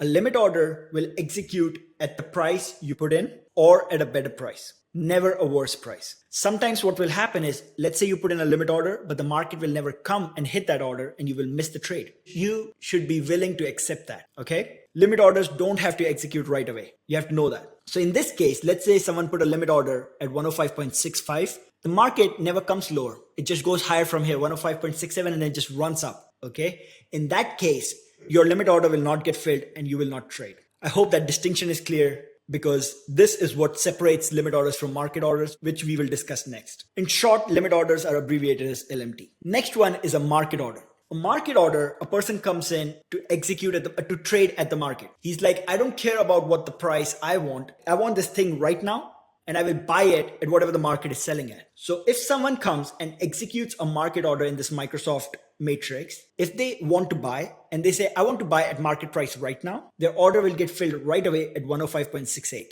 as long as their order is less than 1,000. You see, 1,000 shares are available at 105.68. If someone comes and says, I will buy 500 at the market right now, then their order will get filled at this 105.68 price. If they say, I want to buy 500 at 105.66, then they will have to put a limit order, which has a risk of not getting filled. That distinction is important. All right. So a market order, if you're trying to buy, it will get filled right away at the lowest ask price. If you're in the market to sell, if you put a market order to sell, it will get filled immediately at the highest bid price. If someone comes and I say, I will sell 1,000 Microsoft shares right now at the market. Okay. Where will it get filled? It will get filled at 105.67 because there are enough bids at this price. Obviously, one should only use market orders if the market is liquid. If the market is not liquid, let's say the highest bid was 105 and the highest offer was 110. In that case, if you come and sell right away at the market, then you will get filled at 105, which is a lot lower than maybe you wanted to sell at. All right. You only want to use market orders when the bid ask spread is not too big. So these are the two kinds of orders that you will use most often. All right. At the same time, when you put in your first order, you're going to be scared. So what I would suggest is when you put in your first order, you want to do it on a demo account. Each broker has this demo account option where you're trading with fake money. And that's something you should use in order to get familiar with your demo account, with your broker, how things work with the different kinds of orders. So you want to familiarize yourself before you risk real money. And once you're getting ready to put in your first order, what I want you to do is I want you to screenshot and then put it in the noob chat if you have any confusion. That way I can check your order and suggest changes if needed. All right, let's go to the next one, which would be the stop market order. Now, if you're already in a trade and you have price running in your favor, great. But if price starts going against you, you should have a certain area, certain price defined where you would get out of the trade, right? If things start going against you, don't keep holding on and praying to God. You should have a plan on when you should exit if things go bad. So the way you do that is using stop market order. What does a stop market order means? It means that you define a price. If the market comes to that, the broker will send a market order to take you out of your position right away. So let's say in this case, you are long Microsoft. You have some shares of Microsoft. And if the market starts going down and comes to this 105.6 price, you want yourself to get out of those shares. You want to sell your position, sell those shares of Microsoft and be out of the market. So the way you would do that is you would put a stop market order at 105.60. So once the market comes lower and hits this price, your broker will send a market order in order to sell your Microsoft shares at this price right away, immediately, whatever the market is at that point. Now, the risk in this is sometimes, maybe based on news, maybe after overnight action, the market will open with a gap. Okay. So today at close, maybe Microsoft is trading at 105.67. But tomorrow, maybe in the morning, Microsoft had some bad news. The stock opens at 103. If it opens at 103, your stop order will get executed immediately and it will sell your shares at 103. That might be a lot lower than you wanted to sell it at. So that's the risk with stop market orders. And the way you mitigate that risk is with a market protection order or a stop limit order. Well, market protection order won't be discussed here right now because we only deal in liquid markets. So you don't really have to worry about it too much, but we will discuss the stop limit order right away. Stop limit order is the last one we want to discuss. In the last example, once the stop price was hit, okay, market starts going against you. You say, if it hits 105.6, I want to get out of this market immediately. So once the stop price is hit, your broker sends a market order to get you out of your position immediately. A stop limit order says, once my stop price is hit, your broker will put in a limit order to get you out of your position. So let's say the market comes down 105.6, okay?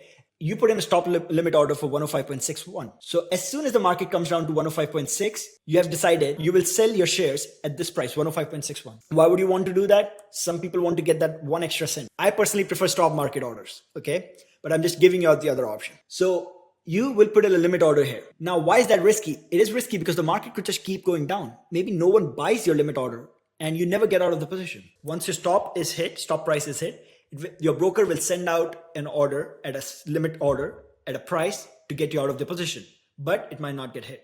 Get familiar with these 4 different order types. They're going to be used quite a bit. I hope the distinction was clear, but if not, feel free to ask me the questions in the noob chat. Okay, I will help you out with every single step. And then you will practice on a paper account in order to get familiar with these orders before you start trading live money. That's all for this video. In the next video, we are going to discuss options basics.